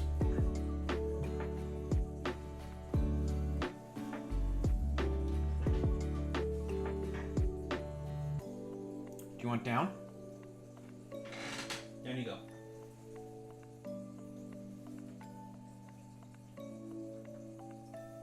Every time I set you down, you always come immediately back to my feet. Why do you do that? Oh, it's because you wanna stalk. She's been stalking a lot. She's learning her cat instincts. Her cat instincts are coming in pretty hard at the moment. Where she's doing a lot of stalking and hiding around corners. She's loving to hide around corners.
Okay, she's just going to run around, probably meow meow meow. That's fine. She does not want to stalk anymore. Okay, let's get started. She thinks she's playing Dishonored. She's not playing Dishonored. She's just being a little silly. Alright.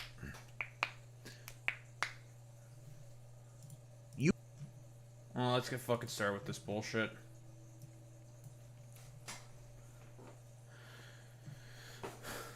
Ladies, gentlemen, and those in between, the liberals are infighting.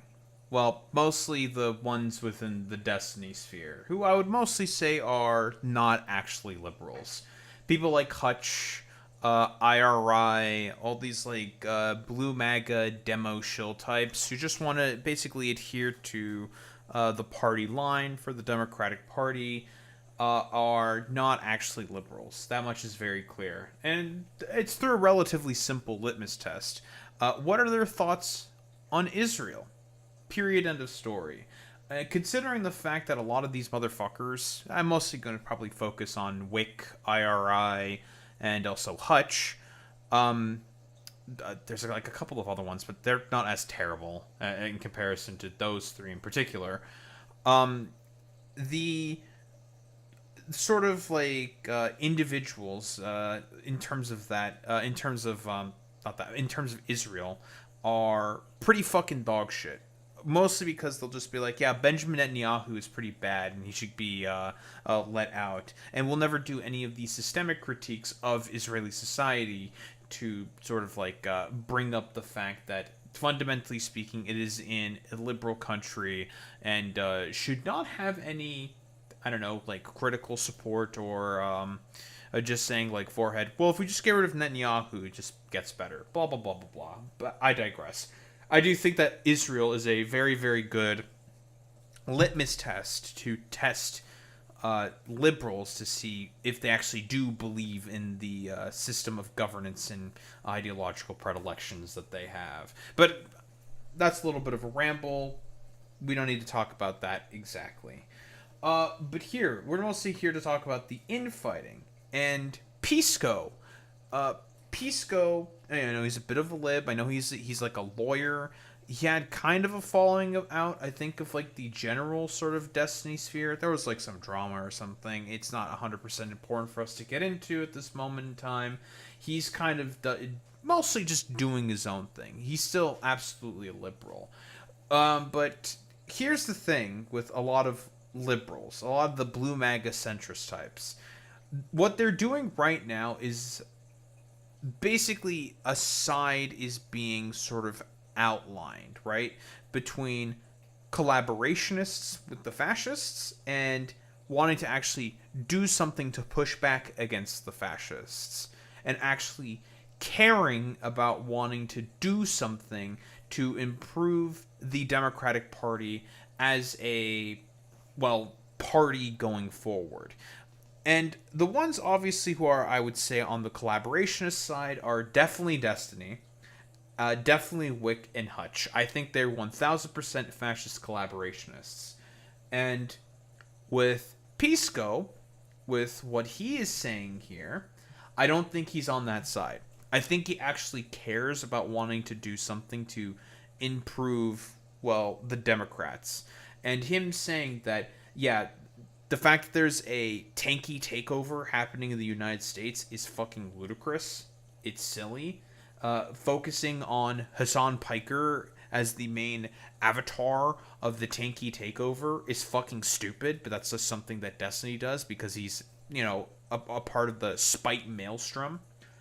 And he loves being a spiteful little fucking freak.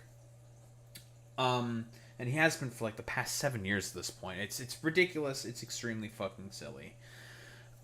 And a lot of people within the Democratic Party are coming to the recognition that in reality, it's because of just how terrible at politics the Democrats are that has allowed for the rise of the DSA. Oh, and also, like, just to say real quick, tankies also think that Hassan is like a fucking liberal. So to say that Hassan is a tanky is really fucking dumb. But whatever, that's a differing story. DGGers, for the most part, don't actually give a shit about any of that because it's a cult. So, Pisco, what do you got for me, buddy? You can say this is a big fear, but there are self-checking mechanisms that have shown themselves to be effective in this country, actually, and that have addressed these concerns to the extent that they exist. And as well the track record of moderation and collaboration from these types. And so... He's correct here, by the way. Because Hassan himself has said, and has been, I think, pretty consistent during Trump 2.0, that he is willing to basically do anything possible in order to stop the further fascist erosion of the United States of America. Because that's what needs to be done at this point in time. Everything, a full court press is now absolutely fucking necessary in order to stop the fascists. Because guess what? They currently have power. And as a result, you're going to have to make some form of a coalition alongside liberals in order to stop them. Lenin would agree with this position. Various other communist leaders would also agree with this position. Like, Lenin unironically advocated for people to vote for the British Labour Party, communists within Britain to vote for the Labour Party in order to stop Oswald Mosley and the fascistic takeover of Britain that was being threatened at Britain during this particular, right around the 20s or something like that. Lenin said that. Lenin said vote for the more liberal bourgeois party. So again, leftists, broadly speaking, understand that if the fascists do manage to fully take over, it's going to be way harder to be able to organize for leftism or communism or for any of their goals before they're able to just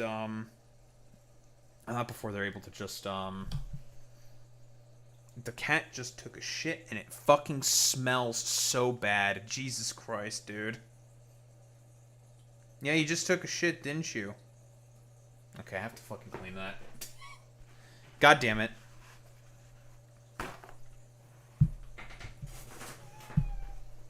Don't eat that.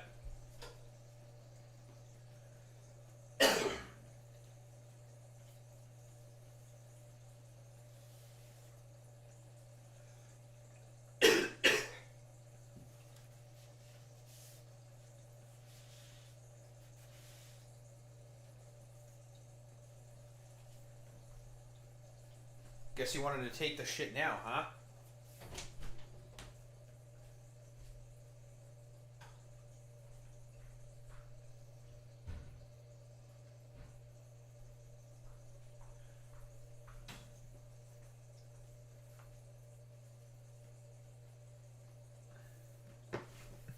I'm taking poison damage, that's true. Yeah, I'm dying.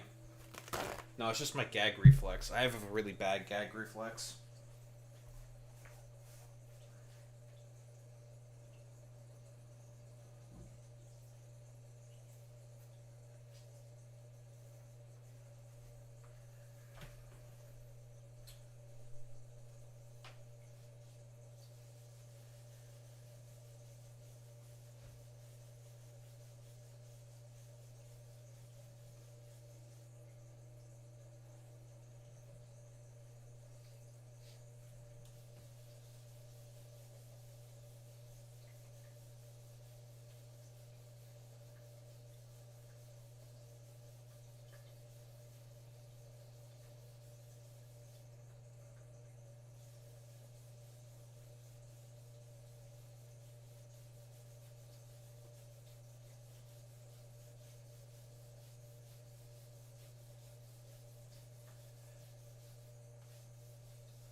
You took a shit in the closet, you silly girl.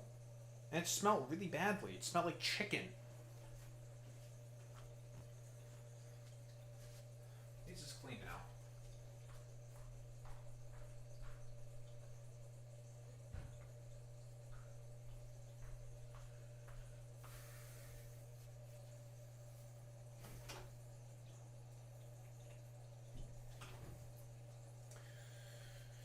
There we go. Well, at least she's getting closer and closer to the litter box. I forgot to take her to the litter box when she woke up. God damn it. Maybe she could have actually learned her lesson there. Well, now she's just like running around like a maniac. I bet it felt good to take that massive dump, huh? Silly girl. It's okay. What was I talking about? Yeah, I did take a bunch of poison damage from an emergency situation that all of a sudden just pops up. You know, love to see it.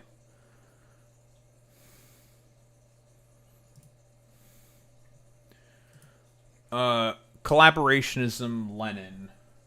Right. So basically, in this whole like sort of Lenin tangent that I'm going on here, there is a broader recognition from left-leaning people where they understand that everything must be done that is possible in order to stave off fascists. Because with fascists in power, there is no opportunity to be able to organize for any of their goals or any of your goals of general improvement of material conditions on the ground. And leftists, broadly speaking, understand that. But for whatever reason, like, a lot of these, like, blue MAGA fucking loser liberals are just, like, saying that, clearly, leftists are just against democratic fucking principles because they're in support of the dictatorship of the proletariat, which is inherently anti-democratic, even though it's the people who are going to be taking over the vestiges of power, and depending on how they feel like organizing it, there could be like broader like democratic principles that are put in place in order to be able to help administer that dictatorship. Who really fucking knows? It's just a fucking term, man. To say that the workers are taking control, but whatever. A lot of like the blue MAGA centrist types don't understand that because they're stupid. So the threat and magnitude is low, both on both those grounds. And just saying, communist Hassan Piker is not moving the ball even 1%.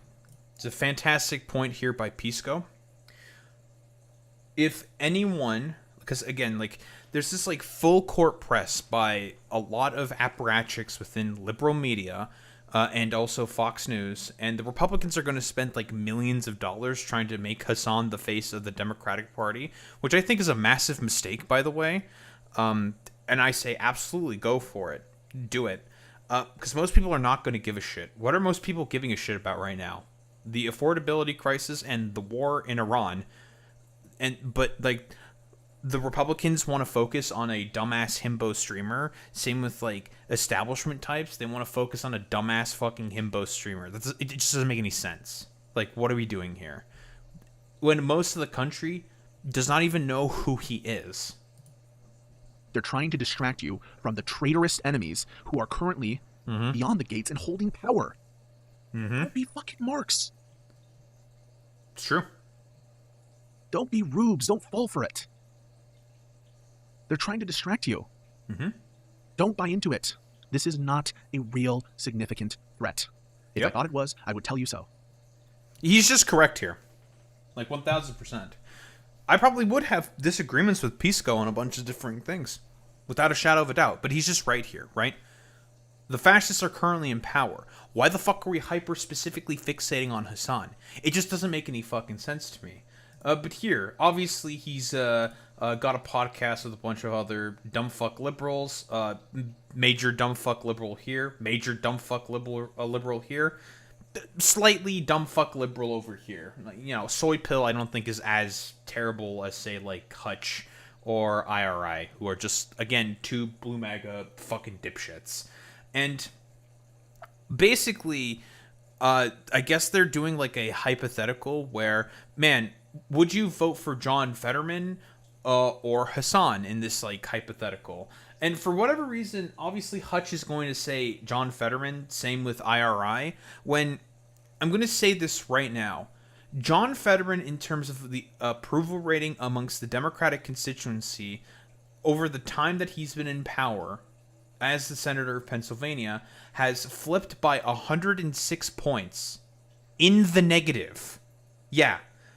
A flip of 106 points in the negative is completely and wholeheartedly like unprecedented. That's never happened in the history of anyone being in power. Everyone, broadly speaking, acknowledges that, yeah, John Fetterman is not actually a Democrat in comparison to that of Hassan, who at the very least, if given like particular fucking issues, would work alongside Democrats in order to get those things written into law and enabled. It's honestly like Hassan's main litmus test for the most part is just Israel, whereas, well, John Fetterman seemingly just agrees with like absolutely nothing of the of the Democratic Party platform, especially in terms of Israel, which is again like a 70-80 issue on the side of desiring some form of relief for the Palestinians. What do we have here? Everyone, Fetterman or Hassan, who are you voting for in 2028? Fetterman. Hassan. Wow. I'm voting Fetterman. I'm voting Fetterman. You guys are insane. You guys are. I mean, no, not crazy. at all. Hassan against is Save America. anti-democracy. Fetterman's stupid and awful, but I don't think he's going to try to destroy the American system. Like, what do we mean by destroy the American system? What does that mean? What? Like, are we like projecting the DSA national charter onto Hassan or something? Like, what does this mean? Like, what? Packing like the Supreme Court, which, by the way, I believe some of these dipshits have agreed with, or like even just like abolishing the Supreme Court, which I do think should be abolished. I don't think there should be like random high priests from on high who can just like do whatever the fuck they want to the Constitution. Like, what do we mean here by exactly destroying the American system? Trying to make it more democratic? I thought you guys liked democracy. Because I think Hassan's positions is that he probably, like, if I were to take a guess, he probably would want to abolish the Senate, because I do think the Senate is a wholeheartedly undemocratic institution, and he would probably want more House seats within the House, which I think is, like, fair. That's just an increase in terms of democratic representation, which you guys seem to not want for some reason. I thought you guys cared about democracy. Like, what are we talking about? And again, yeah, like, quick reminder, John Fetterman had a flip of about 106 points in terms of negative approval rating amongst Democrats. But, okay, dude, yeah, vote for John Fetterman over Hassan. Fucking stupid. I think that's crazy. But we already talked about this though, Pisco. Like, would you feel confident that he would not go to China and give up our secrets? I have no.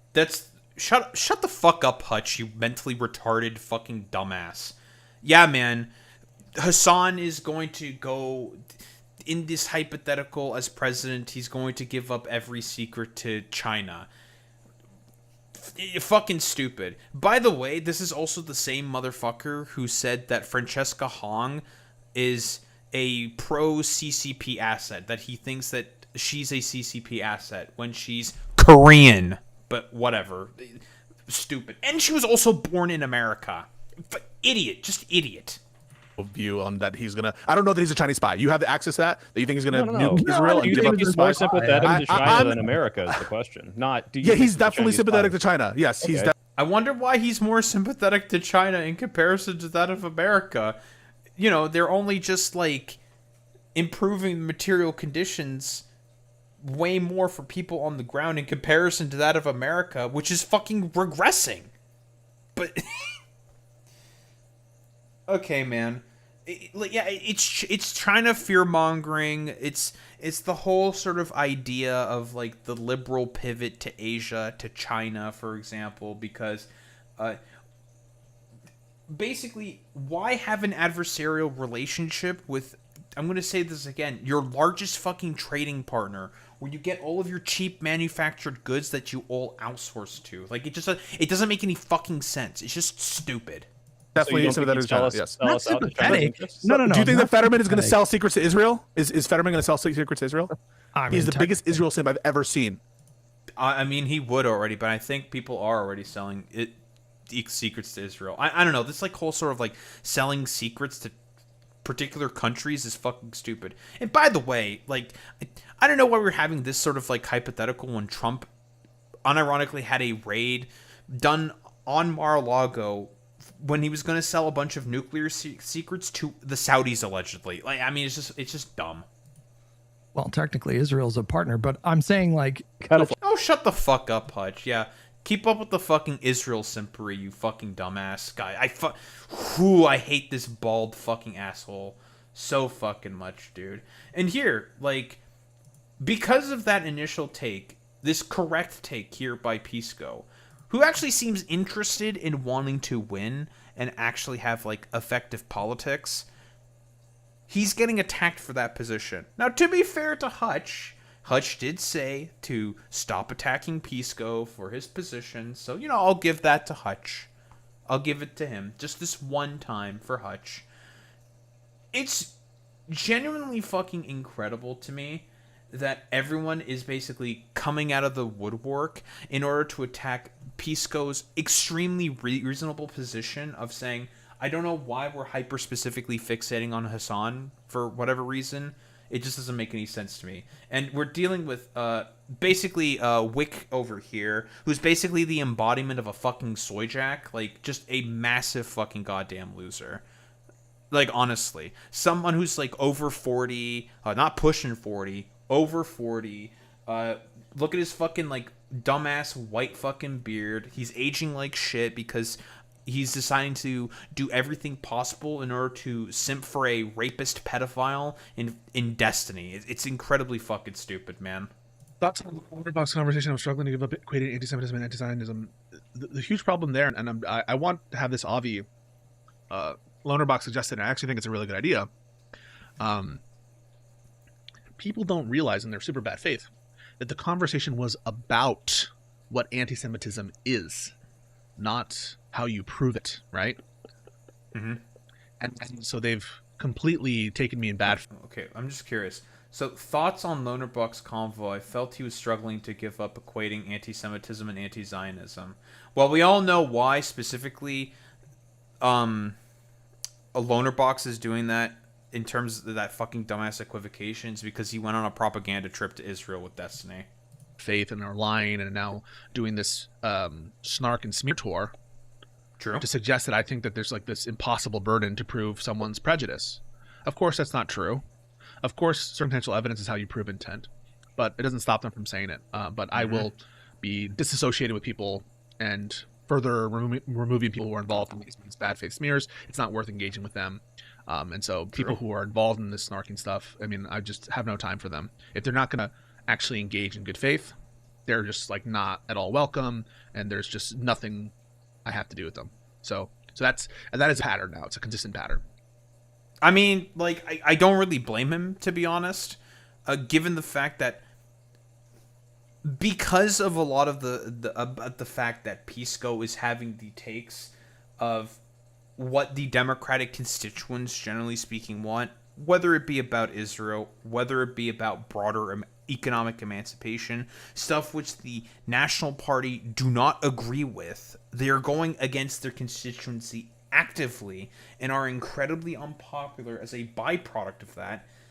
A lot of people are like going after him for that reason specifically. It just doesn't make any fucking sense to me. If we are being strategic in terms of wanting to be able to win like elections and be able to get into power, you need to actually meet where your constituents are in order to be able to gain that power so you could get votes to get into power. But for some reason, a lot of these fucking dumbasses just, it flies over their head. It doesn't make any fucking sense to me. And by the way, Pisco is not the only guy who also thinks like this. Yeah, hello, Ezra Klein. Remember that fucking opinion piece that Ezra Klein wrote several months ago talking about how Hassan Piker is not the enemy, which inevitably got changed to, this is why there's no liberal Joe Rogan. Mostly because Joe Rogan, the way he thinks and believes certain things, is anathema to broader, like, liberal or even leftist thinking, because at the very least, liberals and leftists have their critical thinking faculties. Unlike Joe Rogan, who's just a ape man who just says random bullshit and just, I don't know, throws a bunch of random shit into the wind. So that's why there will never be a quote-unquote liberal Joe Rogan, even though the Democrats were desperate to try to find their own liberal Joe Rogan. It's very fucking stupid.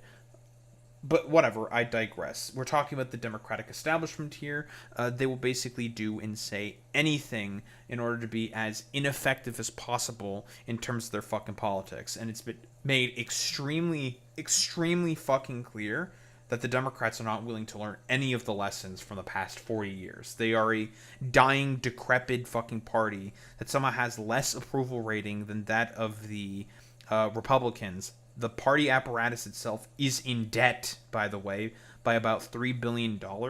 And you're supposed to, like, sit there as, like, a Democratic constituent and look at that, all of these things that I'm bringing up. The terrible leadership, the terrible politics, the terrible fucking fundraising. And you're supposed to expect me to believe, as, like, a Democratic constituent, let's say, hypothetically speaking, that Hassan is the main fucking problem for some reason. It just doesn't make any sense to me. It's incredibly stupid.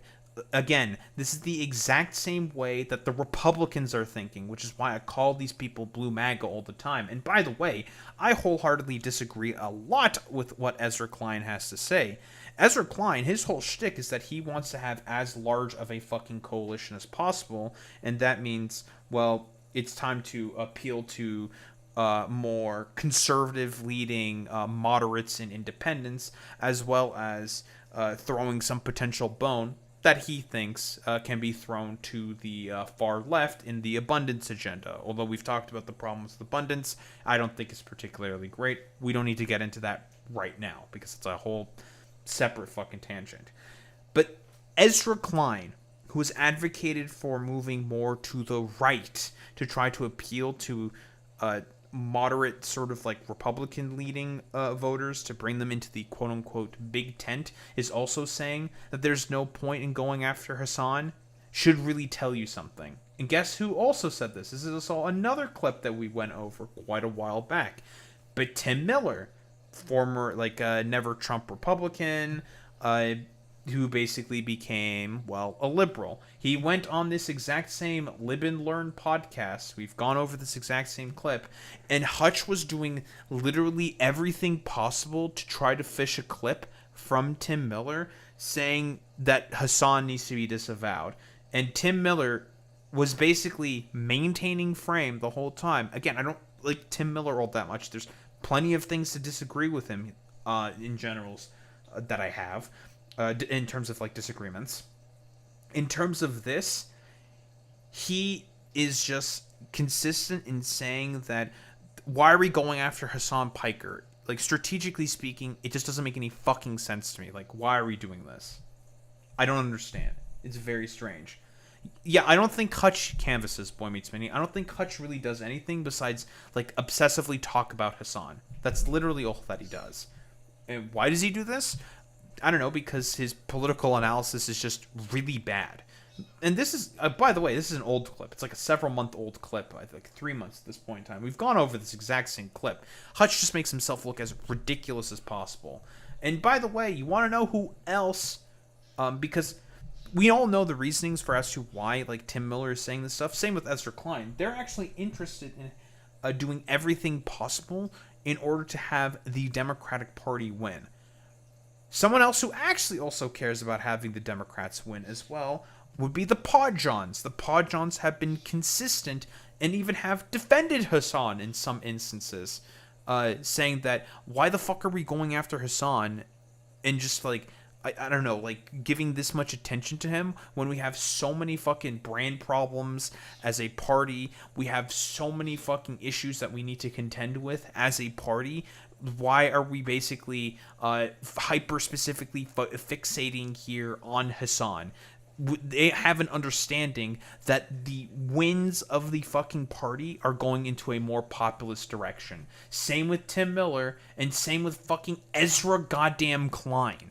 they also understand that there's a populist fervor and uprising within the Democratic Party, but not any of these like blue MAGA centrist spiteful weirdos in say Hutch or Destiny or fucking Wick TV, those fucking dumbasses. Speaking of which, we'll just do this quick blurb here about Wick. Wick is basically for really, really simple, just to get him out of the way, mostly because I fucking hate him. Yeah, Whack TV. I definitely agree with that Boy Meets Mini. Basically, his whole shtick is I'm just gonna suck Destiny's cock and not really be critical of him whatsoever, and I will do literally everything possible in order to suck off Destiny. And so he's been doing the whole like stupid, because he just runs like a panel show that's like literally the only thing that he does is he runs a shitty panel show talking about like some of the dumbest topics. I think he did a bestiality debate once on Twitch where he brought in some actual fucking zoophiles. Genuinely, I have no idea where Wick finds these people, but he finds these people, and has done a lot of stupid fucking panels doing the whole like anti-DSA sort of shtick here. I'm not sure who Keith Edwards is. I think he's like a pretty decently large like political content creator where, I don't know, like he's bringing in fucking Collargate. Keith Edwards basically just says where he crashes the Live and Learn podcast, where he was asked, "Are you afraid as a liberal joining DSA?" I guess he's like a liberal or something. Liberals have joined DSA. Like, look at the LA chapter. A bunch of like progressive liberals also joined DSA because, again, DSA is, depending on the local chapters, have differing goals and objectives. All that they do, DSA as an organization, is just go out and canvas and provide people to do volunteer work for candidates that they approve. That's literally it. But does Wick know any of that? No, because it's just like, well, the charter says that they're communists, so therefore they're communist. Because Wick suckles at the teat of Destiny in order to have any form of relevance. Keith, I assume you're a liberal. I'm not trying to... and is that correct? Do you identify as a liberal? Are you a socialist? Like, how do you... Yeah, liberal, yeah. Liberal. So, yeah. Are you afraid that as a liberal joining DSA that you could open the door for some of the more extremist stuff by legitimizing them? No, meanwhile, okay, it's fucking stupid, dude. Like, again, how many times this has to be said? Local chapters are different in comparison to the national fucking goddamn charter and the national organization, and there are internal debates about this shit all the fucking goddamn time. But in terms of general fucking principles, the DSA are democratic socialists, whereas it's applying some form of principles of socialist thinking, or not necessarily like Marxist thinking, but like socialism, and basically doing this under the framework of democracy. But IRA doesn't fucking get that because, again, he's doing the whole stupid fear-mongering bit because he's a blue MAGA centrist. No, I mean, I don't. What do you mean? So you've heard some of their national legitimized. No. But I think the concern is that we're kind of sane washing some of the more extreme stuff while you're not hearing that from the people on the ground at the meetings you're going to. This is really funny when IRI is a complete blue MAGA Democrat simp. He's talking about fucking sane washing. Buddy, the National fucking Party is more or less in complete lockstep with the actions that Israel is taking with the current leadership. So, could we not say the same to you, IRI, that you may be sane washing for a fucking genocide happening in Palestine? Could we also not say that we are also sane washing for the further corporate consolidation and takeover happening in America by completely simping for the for completely simping for the Democratic Party who simp for the corporations or something? Like, could we not say that? What the DSA is essentially saying is, like, can we, like, progress, be progressive, move on, and actually implement the policies that the constituency is asking for? Because the Democratic Party has completely turned its back on its constituency. That's just a fact. But I don't know, we're gonna like do the dumb fuck fear mongering about DSA instead. It's just stupid. But people are concerned that it's a Trojan horse to bring in this group and this ideology that undermines capitalism and liberalism. Does that concern you at all, joining a local chapter? No, I mean, I personally think I think capitalism. IRI, I have bad news for you, buddy. 64%, and this is the last time that this was polled, 64% of Democratic constituents identify with socialism rather than fucking capitalism. So, again, it's too late, buddy. The failures of the fucking system are making everyone into a bunch of socialists. I think capitalism deserves to be undermined. I don't think it is serving us as best it could right now. We used to regulate shit. We used to regulate things. I'd like to get into regulation again. So yes, I think that what? Okay, here's our favorite fucking little dipshit over here. This embodiment of a soy jack. This Wick guy's very. Yeah. Okay, Keith, are you basking on right now? Like, can you just He tell is. us what you're Yeah, reading? I'll right now. Did Hassan Piker shock his dog? What?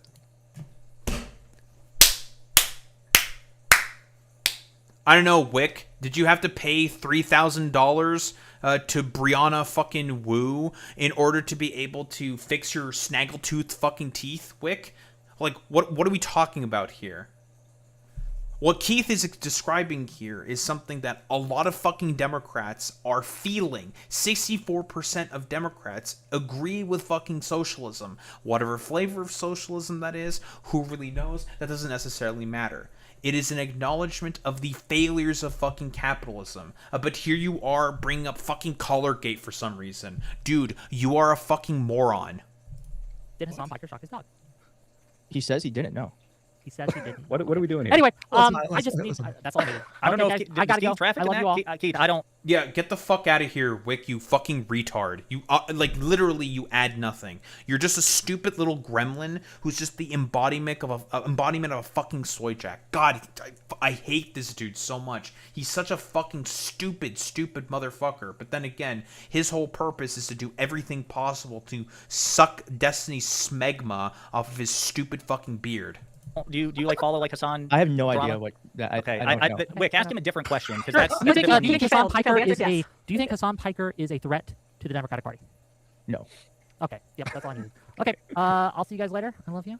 Bye, Wick. So Keith, now I would.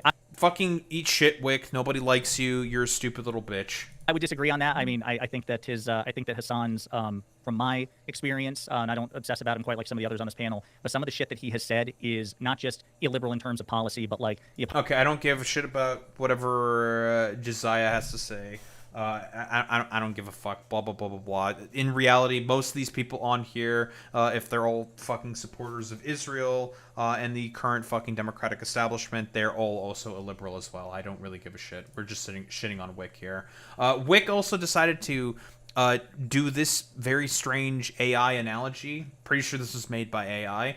Talking about how the Democratic Party is in the middle and is getting attacked on both sides by DSA, who are supposed to be the Russians, and MAGA, who is supposed to be the Nazis or something, and he's Poland for some reason. Dude, this is the most mentally ill, like, honestly, like the most mentally ill fucking goddamn analogy I've ever seen in my life. First off, the map is wrong. The Nazis did the invasion of Poland first before going to the West. So immediately on the historical premise of this fucking analogy, it's already wrong. But then again, Wick is an idiot and he doesn't understand any of this stuff. Should not be really surprising. Yeah, true, Alex. Yeah, the DSSR won Poland. So, I mean, that's true. When the World War II basically ended. Also, Wick... Another problem with this analogy is that during World War II, eventually the DSA and MAGA, or the USSR and the Nazis, in this stupid analogy, fought each other during World War II. So, again, like, in terms of, like, so many ways that this analogy could be fucking terrible, besides it being, like, incredibly, like, insensitive and ridiculous, In every single way that this analogy can be as stupid as possible, it is as stupid as possible. But would you also believe me if I said that Wick had no fucking goddamn principles? Because of course this motherfucker doesn't have any principles. Now, tomfoolery, I don't really like tomfoolery all that much. I think he's a little bit of a dumbass. Well, a bit of a dumbass. A big bit of a dumbass, actually. But he's basically catching out Wick here, saying that, quote-unquote, he is using the same logic as Hassan to avoid voting for or endorsing DSA Democrats, dropping vote blue no matter who. Because this motherfucker is a vote blue no matter who liberal. Well, I guess that fucking principle is gone now. Because in reality, I guess it actually does matter who the blue is. I stopped that race to the bottom by drawing, I think, a very reasonable line. No rapists, no commies. I have bad news for you, Wick. DSA are not communists. Also, you may want to take that up with Hutch there, buddy, who said that he would vote for Jeffrey Epstein if he had a D by his name. I'm just saying. So you're Hassan. You are Hassan. You have the same logic as Hassan. The same? Okay, no. 100%. 100%. You're now, in terms of the logic here, what tomfoolery is saying here is technically correct, right? Technically speaking, this is correct. But the problem is like the lines that Wick has basically pulled here are nebulous and stupid. Hassan's lines, I think, are pretty simple, and that is support for Israel. I think. It's mostly about the support for Israel, right? Because again, it's clear what is happening within Israel is a genocide, as has been said by the UN, by various other liberal international organizations, as has been said by Israeli human rights organizations on the ground, and various former Israeli officials, former prime ministers, I think former heads of Shin Bet have also said this as well. There's a massive list that Mehdi Hassan did in about 60 seconds, who have all said that, yeah, it turns out what Israel is doing is a genocide. Absolutely. This is a genocide, and it's really, really bad. All these motherfuckers have said that it's genocide, and Hassan having that as a rather simple litmus test, saying that you as a liberal, do you actually believe in liberalism? Because you keep doing everything possible in order to simp for a clearly illiberal state in Israel. So do you actually believe in liberalism or not? That is the question here. And if I were to make a bet, Wick would fail that test every single time. Hassan. The exact criticism of Hassan is that he kept saying that he was drawing this hard line, and everybody kept saying, this is the easiest trolley problem of all time. All you had to do is just endorse the lesser of two evils in this scenario, and you didn't give a fuck enough to do that. Whereas he kept saying, well, I draw the line at genocide. I draw the line at AIPAC. I draw the line at fascism. You don't draw a fucking line. Drawing a line is stupid. It doesn't make any sense. You want the better thing. And when you talk about the long-term consequences... Okay, the problem is that a lot of the liberals who do take money from AIPAC and do support Israel are enabling fascism. Like, that's the problem here. So this logic here by tomfoolery is pretty bad. You didn't say that there were long-term consequences. But, I mean, he's using this in order to get a hypocrisy burn at Wick, who has said that he is vote blue no matter who, talking about how... Because a lot of these people have, quote-unquote, complained about Hassan drawing hard lines and having some form of a litmus test, which I don't think is a really difficult litmus test, but whatever. For a lot of these, like, blue MAGA dipshits who are actual fucking cultists, apparently it is a very, very difficult line for some reason. I wonder why, but whatever. Generally speaking, when it comes to this...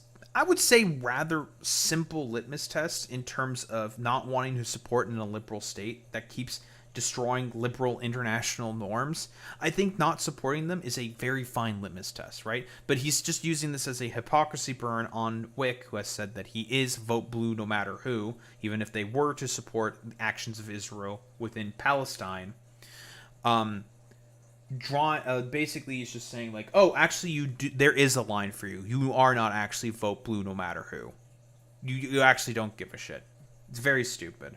They believe in the facade of liberalism upheld by authoritarian Western hegemony. It's not really liberal. I don't think I can really disagree with that, Boy Meets Mini. You said that you wanted to just leave the fucking country, whereas for the long-term consequences is trying to make sure that there's 34 less million people getting killed. Sure, whatever. Wick is a hypocrite and he believes in nothing. Just final bit in the sort of like Wick tangent here, and it's mostly just a fun bit here. But Morale here. Morale is a commentary YouTuber, does commentary, drama stuff, blah blah blah blah blah. Does not like DGG. Why? Because he thinks they're a bunch of losers, which I agree with. I don't know what Morale's fucking politics are. It doesn't really matter. Bro, I know he got into a spat with Destiny. I did a debate with him where basically he was just, his position was that, dude, I'm a cartoon cat online with 50 fucking viewers, a fraction of the audience that you have, and I'm literally rent-free in your head. And it was all about the quote-unquote, like, I don't know, like snark shit or something, when the left snark Discord basically got uncovered. Obviously, Wick has to do everything possible to suck Destiny's balls, because it's like literally his only purpose in life is to be a Destiny fucking ball washer. And he got into debate with Morale, probably during that whole time. When was this released? Yeah, it was around that time when the quote-unquote left snark Discord was uncovered, that all the DGGers had like complete schizophrenic conniptions about it. Anywho, what do we have here? Making up rumors about me for a while, or making What up lies rumors? about me and posting them on the internet. And so yes, What at rumors? times. Do you like a sex pest? Don't you like take your shirt off in front of women on camera on stream? Do you think that I'm doing it like to sex pest them, or do you think I'm doing it to make them a little money? Oh, you're doing it to make them money. Yes. How much do you... Bro. Okay. Substance here is a very, very good clipping channel. You know, shout outs to Substance for obviously all the fucking clips. Yeah, there's a... Wick, if you weren't taking your shirt off during your fucking stream, why is there this screenshot that Substance has here of you clearly without your fucking shirt on? Or at the very least, do you have like a dress shirt on or something? I mean, I see bare chests and bare hairs. Like, bro, nobody wants to see your fucking 42-year-old man titties, man. I can guarantee you. If you think that you're making a bunch of money for girls or something with 42-year-old man titties, boy, do I got a bridge to sell you. Do you think that Kinetic Kel got paid for that? You understand that you're like a weird, ugly, dysgenic freak and nobody wants to see that shit, right? I think I True. respect you. Yeah? Yeah, I do. Well, I'm a cartoon cat, so bar's not high. I understand. How old are you, sorry? How old are you? Mm-hmm. I'm 42. 42. You're 42? Do you have like a girlfriend? I don't discuss. Do you have like any like plans to like do anything with your retarded life? Okay, You're doing like nothing. Your mom and I aren't officially dating. Oh, the Destinyism. Your mom. Ooh, yeah, that's a Destinyism. Destiny will always defer to a your mom joke all the time. Dude, listen, get it. We get it, Wick. You want to just like get under the fucking dick folds and start sucking out the smegma of Destiny's cock, bro. Like you want to get, but unfortunately for you, Wick, you're a 42-year-old man and not a 17-year-old girl. Like, I'm sorry, Wick. Destiny's not gonna fuck with you, little bro. He's not gonna want you to. Thank you, Boy Meets Mini. He's not gonna want you to suck his dick raw, crazy style, and have you starting to fucking bounce on it because A, you're not a neo-Nazi, I think, and B, you're not a 17-year-old little girl. Mom, your mom. What are you gonna do with your fucking life other than suck Destiny's cock? Do you think I suck Real? Destiny's cock? Oh, yes, absolutely. Do you have like any social life? You go to the movie theater alone and then take pictures and post it in your Discord. I like.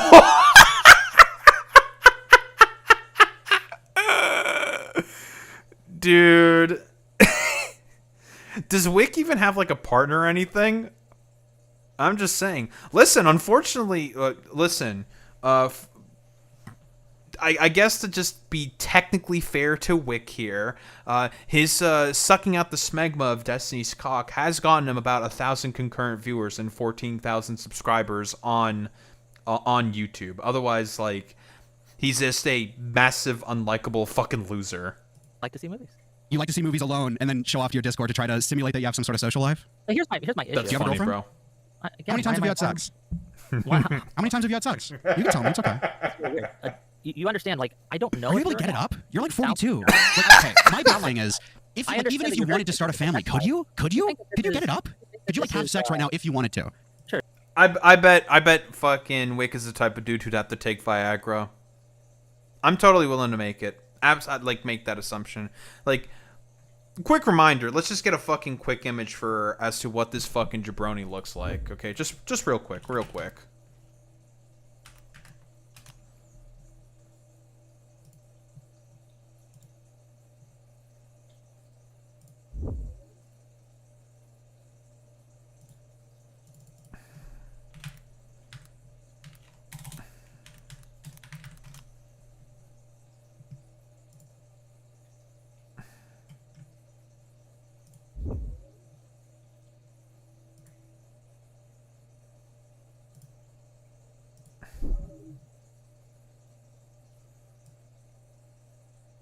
Here we are.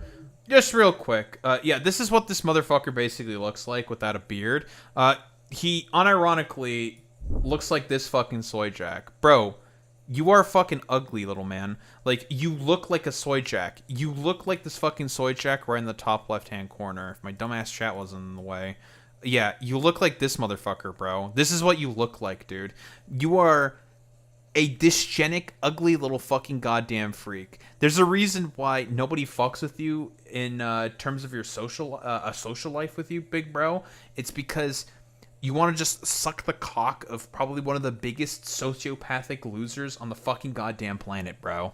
Do you think because it's not going to be a looker when you have sex with them? It's not. They're not going to be attractive. We know this. We know you can't pull. True. If you were to have sex with like an ugly, dysgenic, fat Indian woman, could you get hard? Hypothetically. Do you ask all your avoiding? You're avoiding. Are you embarrassed? Am I It's embarrassed okay, about big my guy. dick? It's okay. Wraps my arms around you from behind, grabs up on your little man tits. Hey, listen. I understand that sex, it's an embarrassing thing. And I understand at 42, when you also look the way you do, it's really kind of gross. Bro. How many times have you had sex? Answer. More than you. Pussy? Pussy? Yes, I fuck pussy. More than me. So how many? Bro, Wick, just give it out a fucking number, bro. How many times have you had sex? Like, why are you being a little bitch? Just answer the question. Can you answer the question? How many times have you had sex, little bro? How many times have you had sex? More than you. Let me know. Tell me. Well, I actually have sex more than you. I do have sex, and I have it more than you. Give me a number. Dude, I'm telling you right now, I've had sex more than... Bro, that's like the fucking most Reddit answer on the fucking planet, dude. Just answer the question. It's just, you give out a number. Like, you can even lie if you want to. You can just lie. Fuck it. At the very least, it would be something. Like, you're just making yourself look worse and worse. Come on. An avoidant pussy. Stop being an avoidant pussy, bitch. How about you tell me? How about you answer the fucking question, pussy? Come on. Oh, Queeman.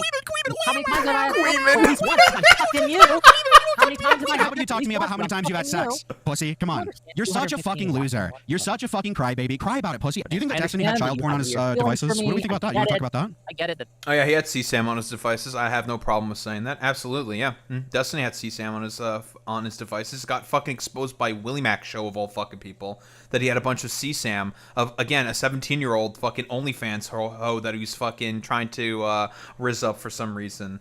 And by the way, not the first time that Destiny has had some weird interactions with with a bunch of girls who were definitely under the age of consent. Fat pussy, fat ugly fucking pussy. Do you want to talk about Destiny? We can talk about Destiny. Let's talk about Destiny. No, man, I'm 42. I don't know how old you are, but I don't know. I'm just curious. Why are you so insecure about it? I'll tell you how many times I've had sex if you tell me how many times you've had sex. We can do a little trade. I don't give a shit how many times you've had sex. Really? If you're a self-victimizing loser pussy like you who has to suck up the larger content creators because nothing about your life is fucking interesting. You're not entertaining. You're not charismatic. You come off like a creepy fucking pedophile. Dysgenic fucking pussy. Go back to your stream. I'm gonna bring a girl on. Guys, if you give this girl money, I'm gonna take my shirt off in front of her. If you give this girl $50, I'm gonna take my shirt off. I'm doing it to help her. I'm not doing it for me. This isn't for me at all. I'm doing this for her. I'm helping her out by taking off my shirt and exposing myself live to 100 plus viewers, 100 plus psychosexually obsessed viewers. Cry about it. Cry about it, pussy. Cry about it, pussy. I was being extorted by Rito because he asked if I would get my website back. I was just like, I didn't know what to do. This is crazy, man. Pussy, fucking pussy, pussy. Oh, this is fucking awesome. I listened to about half of this clip. Oh my god, it just gets better and better and better.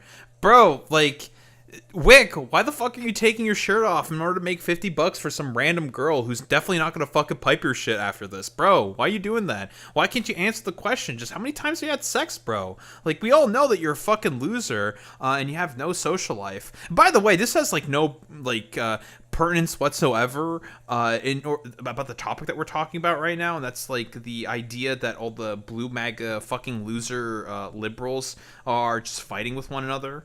You know, I wouldn't say that about Pisco necessarily. I don't think he's like a blue MAGA weirdo. At the very least, he understands how to play politics. But I mean, Wick doesn't give a fuck about any of that shit. He's just a dysgenic loser who has to like suck out the smegma from Destiny's cock. Pussy. You're 42, motherfucker. You're 42, motherfucker. Act like it. What's the lowest age of girl you'd have sex with? And look, it's been great. I've enjoyed fucking you, but I won't be calling back. Yeah, I'm sure you won't. Oh, yeah, I'm sure you were fucking morale there, bro. Yeah, totally. You fucking loser. Fucking loser. I won't be calling back. What a fucking loser, dude. Oh my god. Bro, literally got fucking beat to death with sticks, and the beatings did not stop. This is how you have to treat fucking losers like Wick, who are just willing to just do everything possible in order to be a fucking leech for probably what is one of the largest, most psychopathic fucking streamers on the planet, and that being Destiny, who is going broke because of the fucking revenge porn lawsuits that he's going right now, that are going on right now. He said that on stream, that he's going broke because of them. Is probably had CSAM on his fucking goddamn computer, has sexually assaulted people on his stream, has talked about, like, wanting to fuck 15-year-olds or some shit because he's just like, oh man, I went to one of these MLGs and I almost fucked a 15-year-old, but they looked hot as fuck, dude. These are all things that Destiny has basically talked about and said on stream or in various fucking chats, and because he's a miserable little fucking freak who decided to just go absolutely fucking ballistic insane for what exactly? Meh, because he decided to become a spite-filled little freak. But it's okay. We have, like, dysgenic soyjack fucking losers, the literal embodiment of a fucking soyjack, ready to come out here and fucking defend his stupid-looking head ass. Hilarious, dude. But now, we are going to our favored, bald-headed, stupid asshole in Hutch, where he's criticizing DSA candidates more, or rather he wants his co-hosts to criticize DSA candidates even more. For what purpose exactly? Because they just want to lose? Yeah, because they just want to lose. We live in a hyperpolarized era right now where the margins really do matter. Like these are going to be they've been really close margins in the House for like the last few cycles. And if you agree that they might cost us seats, then you agree that they could cost us like the majority in the House. Well, wait, but also Hutch, what's the prescription? Hey, Hutch, unfortunately for you, in a lot of these, I'm going to say it again, very, very, very blue districts where these DSA candidates are generally speaking running, and are also running in purple districts and are winning as well. You know, look at Abdul Al-Sayed. Within Michigan, purple state, he won, but whatever. It's becoming more and more clear that there is a desire, a fervor within the Democratic constituency to have some alternative, because guess what? It's being made more clear than ever that the current Democratic Party is not equipped in order to push back against fascism. They are not in a position to actually give a fuck at all about wanting to do something about improving the material conditions that their constituents basically want to have happen, right?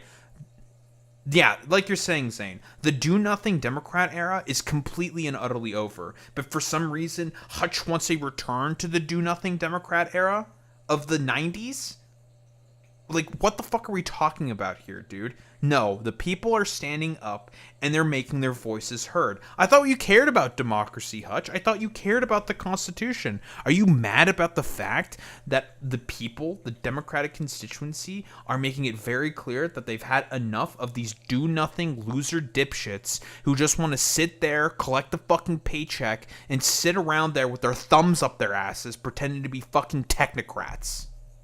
Right? Voters voted for these people. They like these people better than the moderate in whatever district they're running in. So is it like tell them not to do that. Like, that's what they're doing in the primaries. We're like, hey, these are why Don't these people aren't as endorse good, why they're them not in general. electable. Or should we not endorse them in general? It's like, what do you do? You can try to shift party opinion away from these worst ideas and say these aren't good and hope that they vote right. But we kind of brushed over the fact like voters are picking them. They like them. They're like, oh, these guys are fighters. So what do we do? Well, I want to answer Hutch's question since he posted. Which, by the way, guess what? Every fucking Democratic constituent has been constantly saying there's a reason why the approval rating of the National Party is lower than that of the Republicans, Hutch.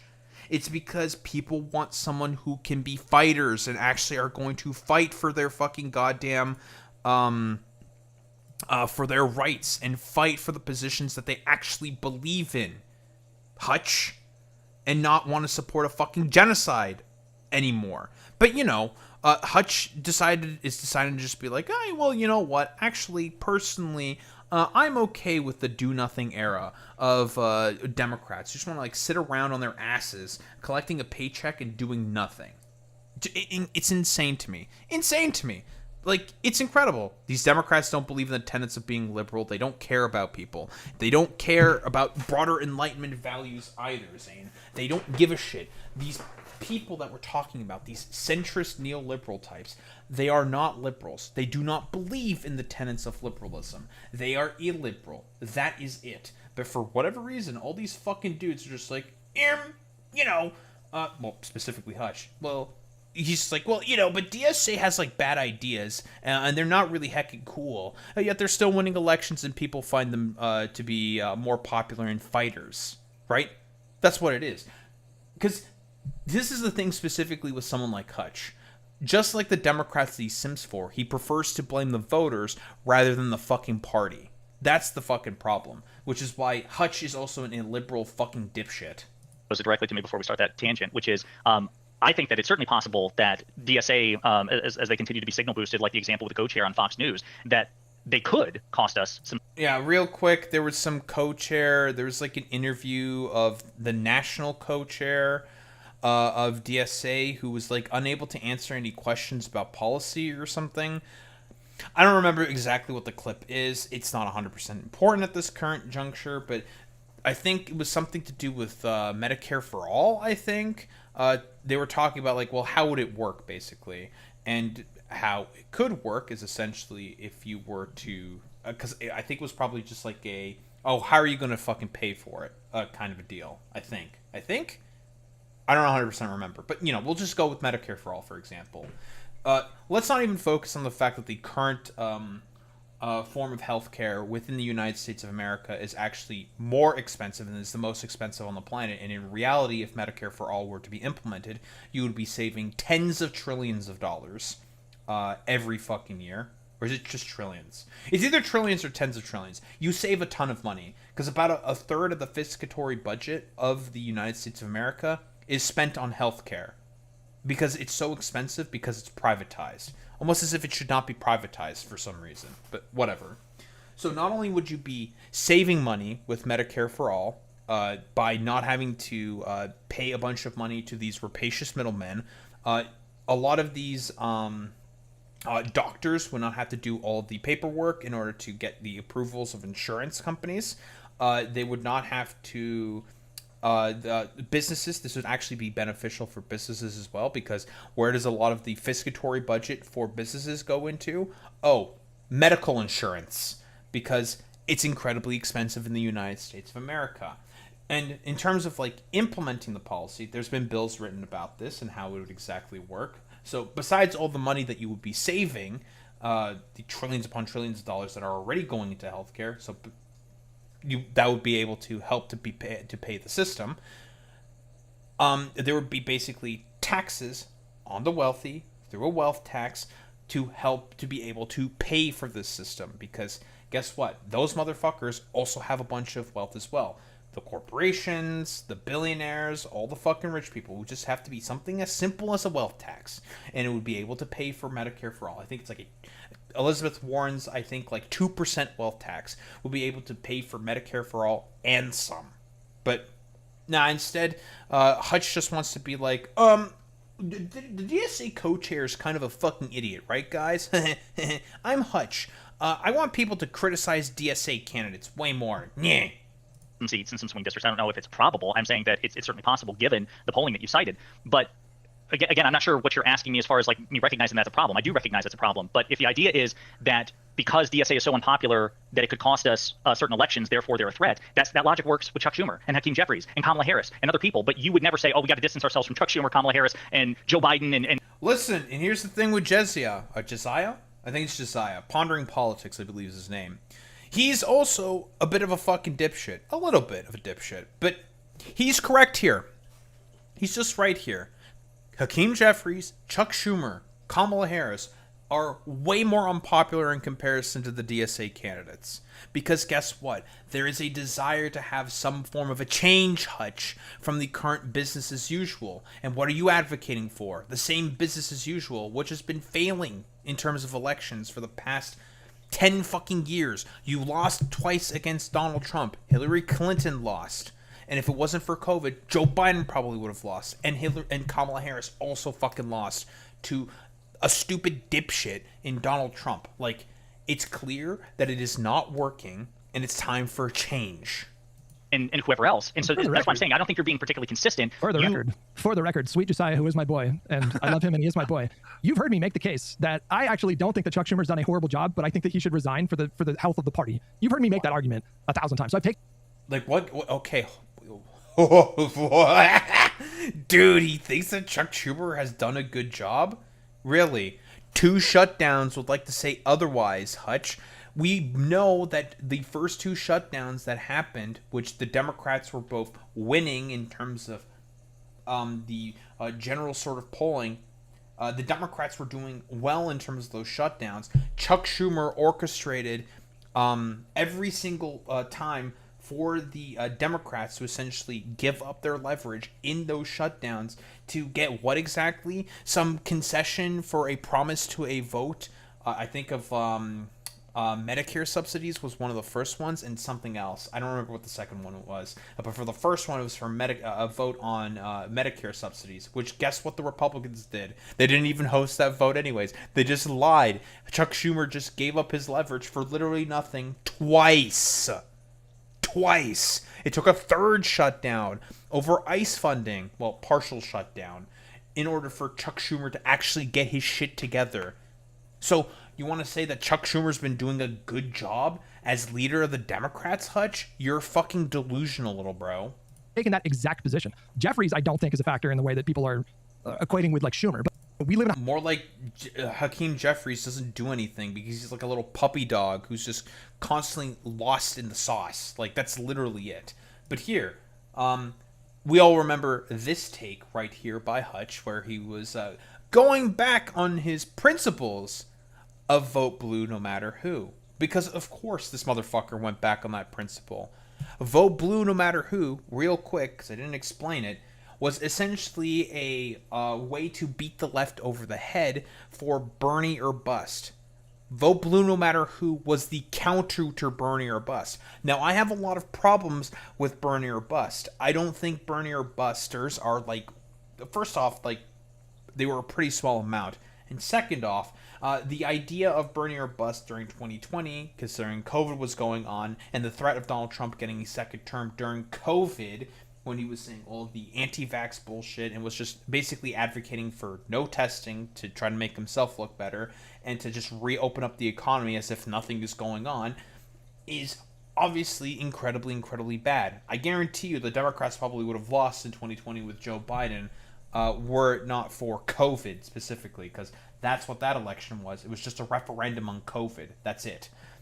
And were it not for that, the Democrats would have absolutely lost in 2020. And vote blue no matter who was essentially used as a crutch to smack progressives over the head, you know, metaphorically speaking, for saying, fuck this bullshit. The Democrats basically did some stupid fuck shit again for a second time in 2020 after the fuck shit they pulled in 2016 during the DNC, which we know they did. West Virginia still remembers.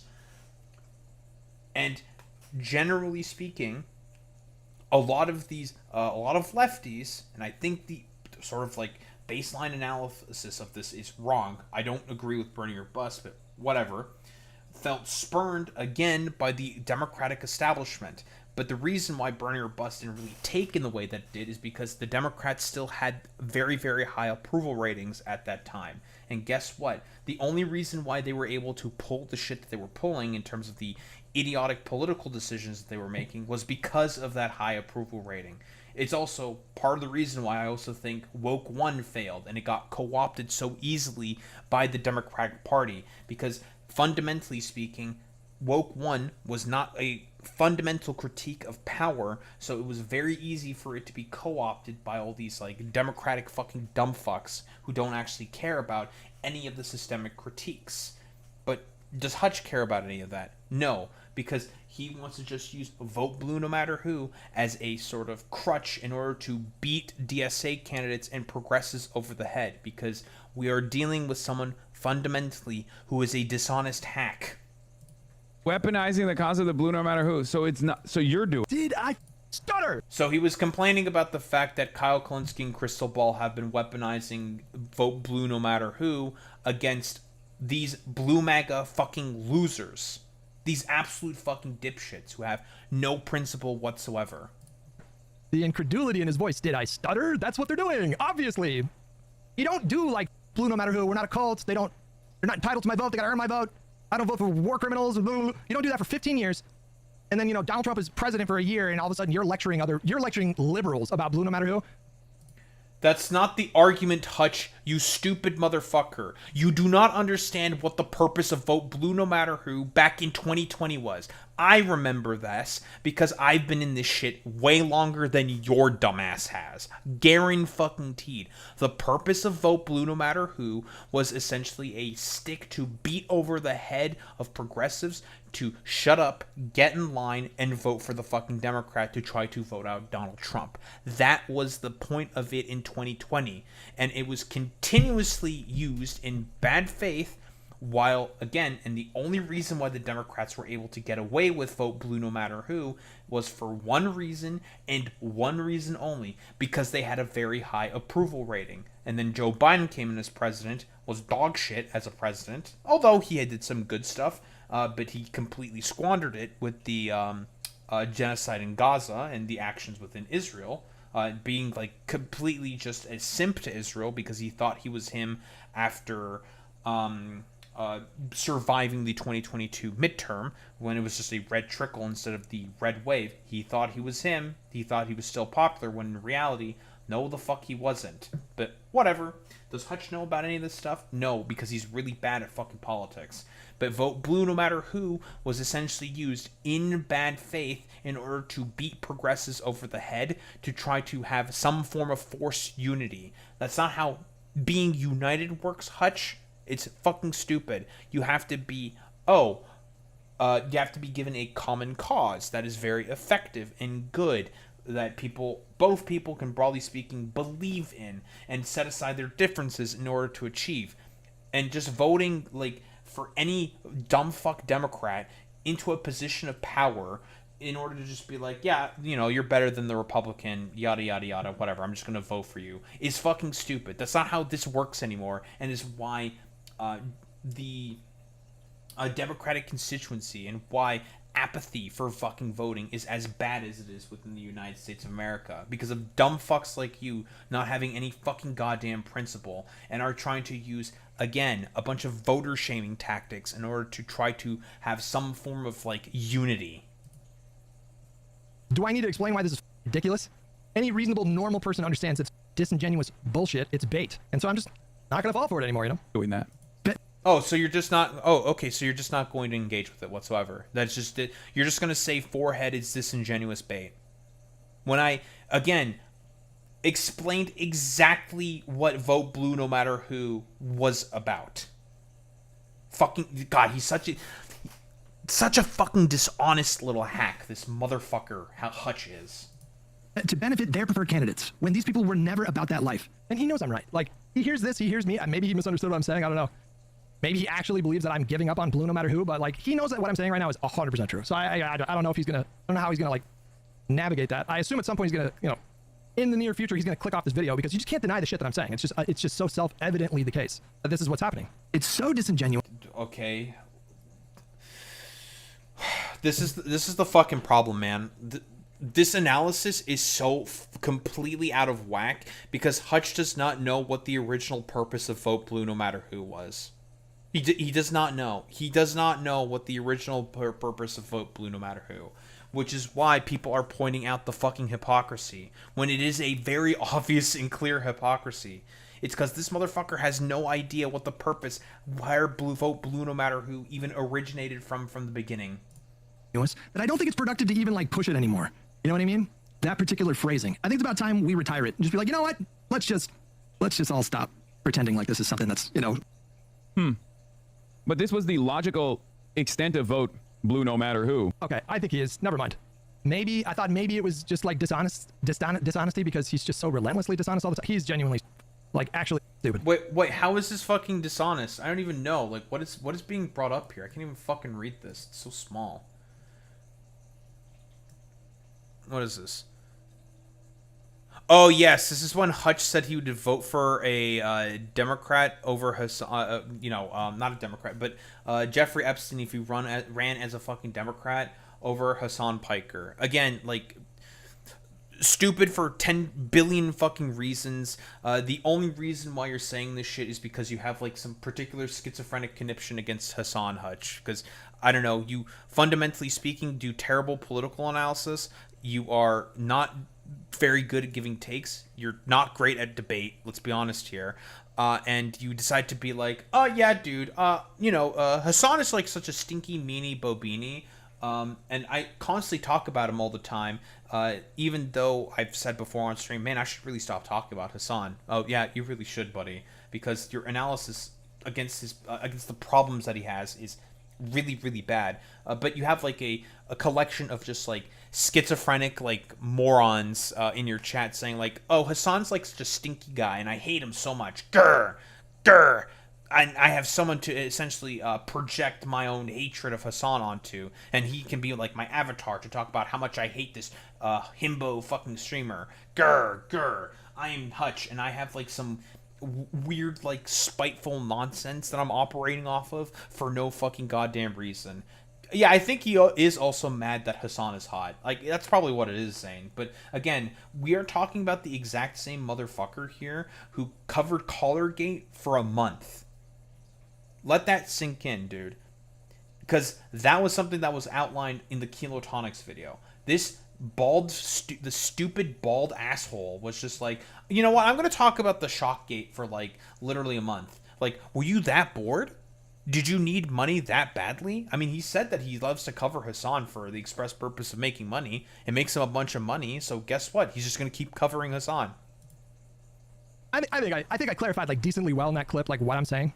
So I guess he's still consistent on that. It shows you think Hassan is worse than Jeffrey Epstein. That's what Who brought Jeffrey That's what he Epstein shows into you. Dude, you don't... Wait, reanimated Epstein versus Vance? How is it not reasonable to ask for reanimated Epstein's policy platform? I mean, I don't know. I have to think about that. Vance would be pretty bad, right? Like, Vance calls himself a post-liberal. You know what I mean? Like, of course I would like, well, I mean, Jesus Christ, I don't love those options. Wait, but hold on. Hutch, fucking Jeffrey Epstein is also a post-liberal, you dumb motherfucker. Does he not know anything about anything that's come out of the Epstein files in terms of the ideological worldview that Jeffrey Epstein has? It's definitely not liberal. It's definitely not liberal. It's all about deference to fucking corporations. That's what it is. He'd have like some form of a fucking corporatocracy. That's what he wants. That's not a liberal society, Hutch. That is also post-liberal, where he basically just wants like a bunch of mad kings literally everywhere. He's like a pseudo-monarchist, for fuck's sake. Like, where do you think Alex Karp got some of his fucking ideas? Oh, he got it from, like, some of those fucking Epstein emails. Like, that's where he got it from. Options, you know? That's a fair question, isn't it? Isn't that relevant to the analysis? Like, even his audience is like, Hutch, Epstein, children, you moron. Like, that's what one of his chatters. Wait, is that oh, wait, I know who this fucking moron is on the bottom. This is that Jose dipshit who is like a vote blue no matter who fucking loser. God, like, no, blue MAGA fucking loser, rather. He's just like a complete fucking bot. I blame Twitch. That was probably one of you Twitch fuckos. Who said it? Which one? Saying at that point, like, I don't know anything about Jeffrey. Like, he doesn't understand that I find it just doesn't compute with him because obviously he doesn't share the perspective, but like I find no, Hutch. Jeffrey Epstein raped kids, man. Like, he raped kids. You shouldn't vote for someone who raped kids, Hutch. I think it's pretty simple, actually. Like, doy? Okay, bro. Nice meme. By the way, this is the motherfucker who went super hard against Plattner in terms of all the allegations against him, but then decided to, like, donate to him as well, because he's incredibly inconsistent in terms of his fucking goddamn beliefs, but whatever. He went super hard against Graham Plattner for all the allegations that initially came out against him, which were not effectively fucking collaborated that particularly well, but whatever, stupid. And then finally, some kind of a actual well-founded allegation came out against Graham Plattner, and then he just immediately fucking dropped him like a rock. I mean, it's just incredible to me. Which was what the fucking leftists were doing as well. They were just saying, like, I mean, these are initial smears that are just not, like, particularly effective in terms of a lot of the allegations coming out against Plattner. And this motherfucker was going hard on the paint against Plattner during those initial terrible, like, Me Too allegations from a, again, Republican operative being one of them, and the same, I think, therapist lady, I forget her name, I'm really bad with names, who came out with initial allegations that were not particularly substantiated all that well, so it became an overall nothing burger, and then came out with more substantive sort of claims against Graham Plattner, and they actually stuck. And guess what the left did? They had principles and were just like, yeah, this guy's a sexual assaulter, he's a rapist, so we're just gonna fucking drop him, persona non grata, moving on. But you, Hutch, decided to fucking do your vote blue no matter who shtick when he won the fucking primary, I guess, adhering to that principle somewhat, but you were also the exact same dude who went hard for the paint for Janet fucking Mills, and we're just doing the whole sort of, like, shtick of, man, we shouldn't vote for Graham Plattner because he's a fucking rapist, he's totally a rapist, blah, blah, blah, blah, blah. It's just like, bro, you don't believe in anything. Like, you believe in absolutely nothing. Not Jose the J, Alex. A differing Jose. He's like a Twitter freak, basically. Someone called Femcraft said Epstein greater than Hassan, by the way, in Hutch's chat. These people have no fucking beliefs. Like, literally, in his fucking chat right now, I see a dude who said Epstein has good policy. No, the fuck he doesn't. He believed that corporations should basically be the ones who run the world, and came up with, like, basically, like, some pseudo techno-feudal, like, monarchistic system. Like, he was a fucking freak, dude. Absolute freak. And even someone is pointing out, saying, like, Epstein was not a liberal, and I don't just mean he was a conservative, he was illiberal. That's correct. AV Cat, you're correct there. He was illiberal. Who told them the choices? I don't know. It was some hypothetical they were having on their dumb fuck podcast. And the prospect enabling a Republican administration or Republican control of either or both chambers of Congress, so we'll just say bad, that I would be willing to entertain like all kinds of crazy compromises to make sure that I don't contribute to helping a Republican win. I mean, I think that they are that bad. I think they're it's just fucking stupid, dude. I think personally, if someone's a pedophile, that's probably a bridge too far. I'm gonna be real here, Hutch. That's definitely way too far. Like, what the fuck are we doing here, dude? This is just nonsense, bro. You're a fucking freak. And here, final fucking meme, I guess, for Hutch specifically. Hutch supported the losing campaign strategy of Harris. He insisted that left-wing anti-capitalist, anti-imperialist politics was poison. Two massive upsets, Mamdani and Al-Said, proved he couldn't have been more wrong. Instead of self-reflection, he chooses to double down. So basically, when Abdul Al-Said won his fucking goddamn primary, what did Hutch do?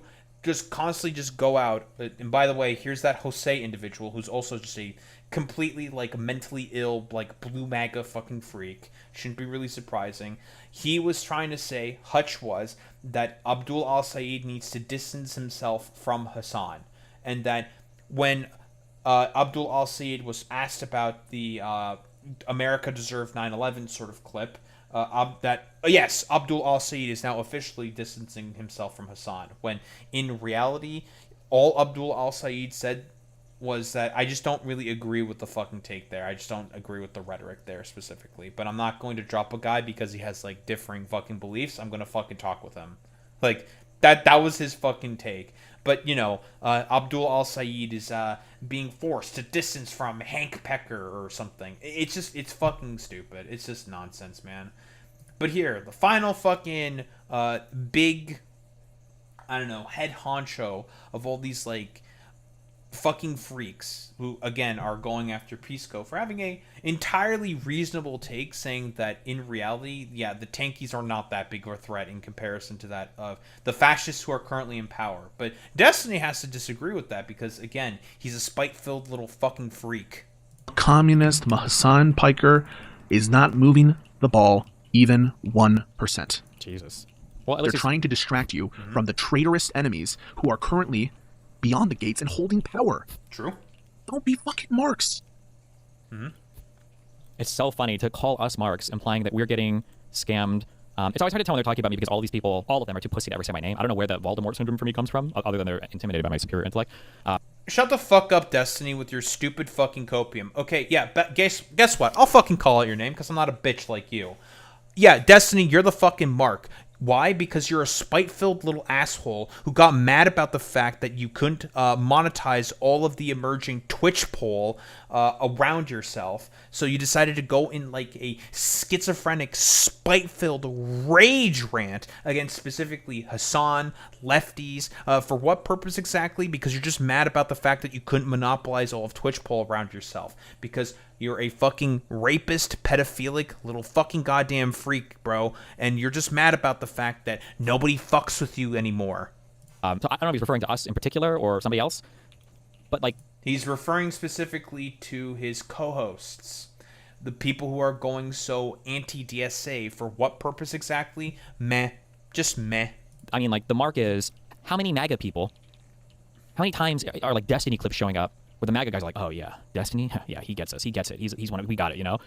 Like, That's not the fucking point, you dumbass. You constantly punching left is effectively doing their job for them, indirectly. It's not implicit or explicit, it's implicit. That's the fucking criticism. What Pisco is essentially saying here, and not only Pisco, but also Ezra fucking Klein and also Tim Miller, what they're essentially saying here is like, why the fuck are we hyper specifically fixating on Hassan, who is a barely recognized name in the general sort of like American zeitgeist, and is not really like talked about amongst your average Americans? Like, it doesn't make any fucking sense. Like, why are we specifically fixating on him when there are way more important issues to talk about? But everyone's trying to like gin up this whole sort of like fear-mongering narrative about some dumbass Turkish himbo streamer, which you're contributing to, Destiny, because again, you're a spite-filled little freak. Are we really a mark for MAGA? Meanwhile, Hassan watching Pisco clip after Pisco clip after Pisco. Guys, this is a lib. Who gets it, guys? He only watched one fucking Pisco clip. Like, that. This is the only clip that he watched. Like, why? Because this is another thing with Destiny. He also loves to constantly lie as well. Like, why would you lie about this? We know what he fucking did. It's incredible. And guess what? In terms of like the further like spite-filled maelstrom that this motherfucker, generally speaking, is engaging with, generally speaking, because again, that's the only reason why Destiny's doing any of this, by the way, is because he's a spite-filled little fucking loser. Same with like a lot of the other assholes who, generally speaking, like orbit around him. But remember when Hassan said America deserved 9/11?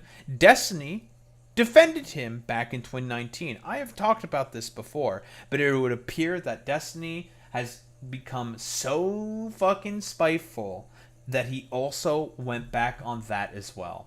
We shouldn't be surprised about that whatsoever.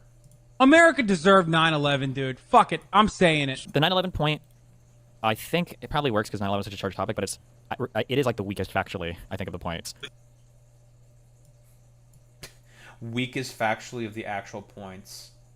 And this is him again. Published content claiming American civilians deserve 9/11. Just repeating the exact same fucking goddamn talking point. Just not the fucking case, but whatever. He's talking about America, the state of America. Again, can we say that Hassan made the point imprecisely? Yeah, absolutely. But guess what? The overall sort of take is correct. I think of the points. It's one thing saying America, that the people who gave the weapons, this, that, but something to say the individuals that had nothing to do with it dying deserved it.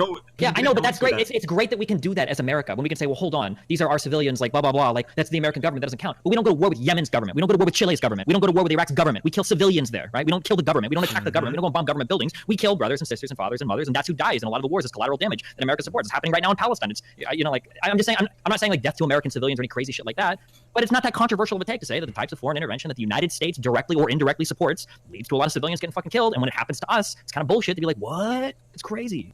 America. Man, I wonder what happened to that Steve, you know? Nebraska Steve, you have been missed because you were actually making, like, sensible fucking positions and arguments. But, you know, it's okay. We have to be, like, I don't know, like a dumb fuck pedophilic sociopathic narcissist who's gone so far down the spite rabbit hole that you've decided to become, like, a psychopathic fucking pedophile instead, Destiny. Like, stupid. Just incredibly fucking stupid. Like, why would you do this? It's fucking credible. And again, like, this was the clip during Trainwrecks on his fucking podcast, right? Because that was right around the time when America Hassan had the take of America deserved 9/11 to talk about specifically imperial fucking blowback, right?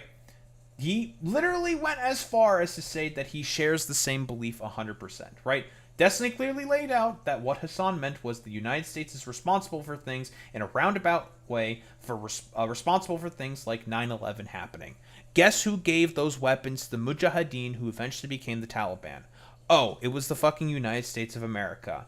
Guess who, through a ton of imperialistic actions throughout the Middle East with various fucking coups in order to get access and control over the spigot of oil? It was America. America did all of that stuff. The British as well, but it was mostly America. Who did Desert Storm? America. Who did all the interventions within Iran by deposing Mohammad Mossadegh? It was America. It was all America. Guess who is giving more and more aid and funding to Israel so they can continue with their nonsensical actions within the Middle East? America, America, America. A lot of Middle Eastern peoples have very good reasons to not like America. Lots of good reasons to not like America. I could have also potentially mentioned the Syrian civil war, but that's a bit more complicated. Fuck it. We'll even mention the blockade on Yemen. Guess who helped contribute to that as well? America. America has had so many fucking interventions that it is directly responsible for that may have potentially shaped a lot of opinions of people within the Middle East, and they may be thinking about particular things like saying, yeah, death to America, fuck those guys, we hate them, blah, blah, blah, blah, blah.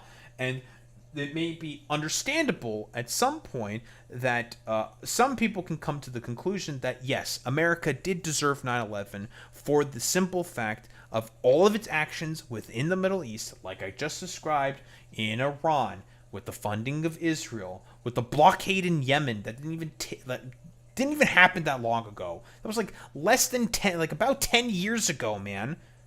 It makes perfect fucking sense that something like a 9/11 and perhaps even another thing like 9/11 might potentially happen at some point in the future because of all of the actions that the state is taking within the Middle East. But Destiny deciding to go back on that is because of the stupid, spite-filled, like, nonsense that he's basically going down towards for the past 7 fucking years. Shouldn't be really surprising to anyone whatsoever. But what else is there to really say? Pisco is absolutely correct, and he actually cares about trying to do something in order to effectively fight back against fascism. He wants to actually have the Democratic Party be a better party that is more effective politically speaking. Same with fucking Ezra Klein, the Podjons, and fucking Tim Miller of all people. Ezra Klein and Tim Miller also disagree with all the stupid shit coming out of these dumb fucking assholes. Whereas with Wick, the first sort of case that we took a look at, for him, it's just that he is a complete fucking dysgenic moron who basically has no riz, no bitches, has no interesting content, is just a big fucking goddamn loser who has to suck out the fucking smegma from Destiny's fucking cock in order to maintain any fucking relevance whatsoever. To Hutch, who is just an unprincipled fucking hack who barely understands how politics works, because he too has also gone down the fucking spite maelstrom that Destiny has also been down for the latter part of about 7 years, with all of his like stupid impropriety and psychopathic behavior finally catching up to his stupid looking head ass. Don't think there's really much else to say besides that.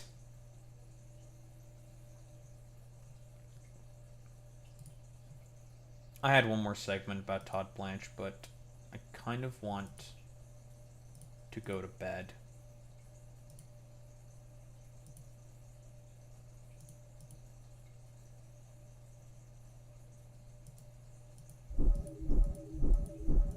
I'm a little sleepy.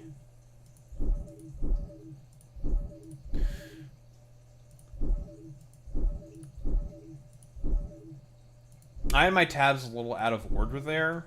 I wanted to cover Wick last, but I think it's fine that I decided to go with Destiny last. It's fine. No biggie. No biggie, no biggie, no biggie. Alright. Who are we rating out to today? I am a little sleepy, and I desire to go to bed.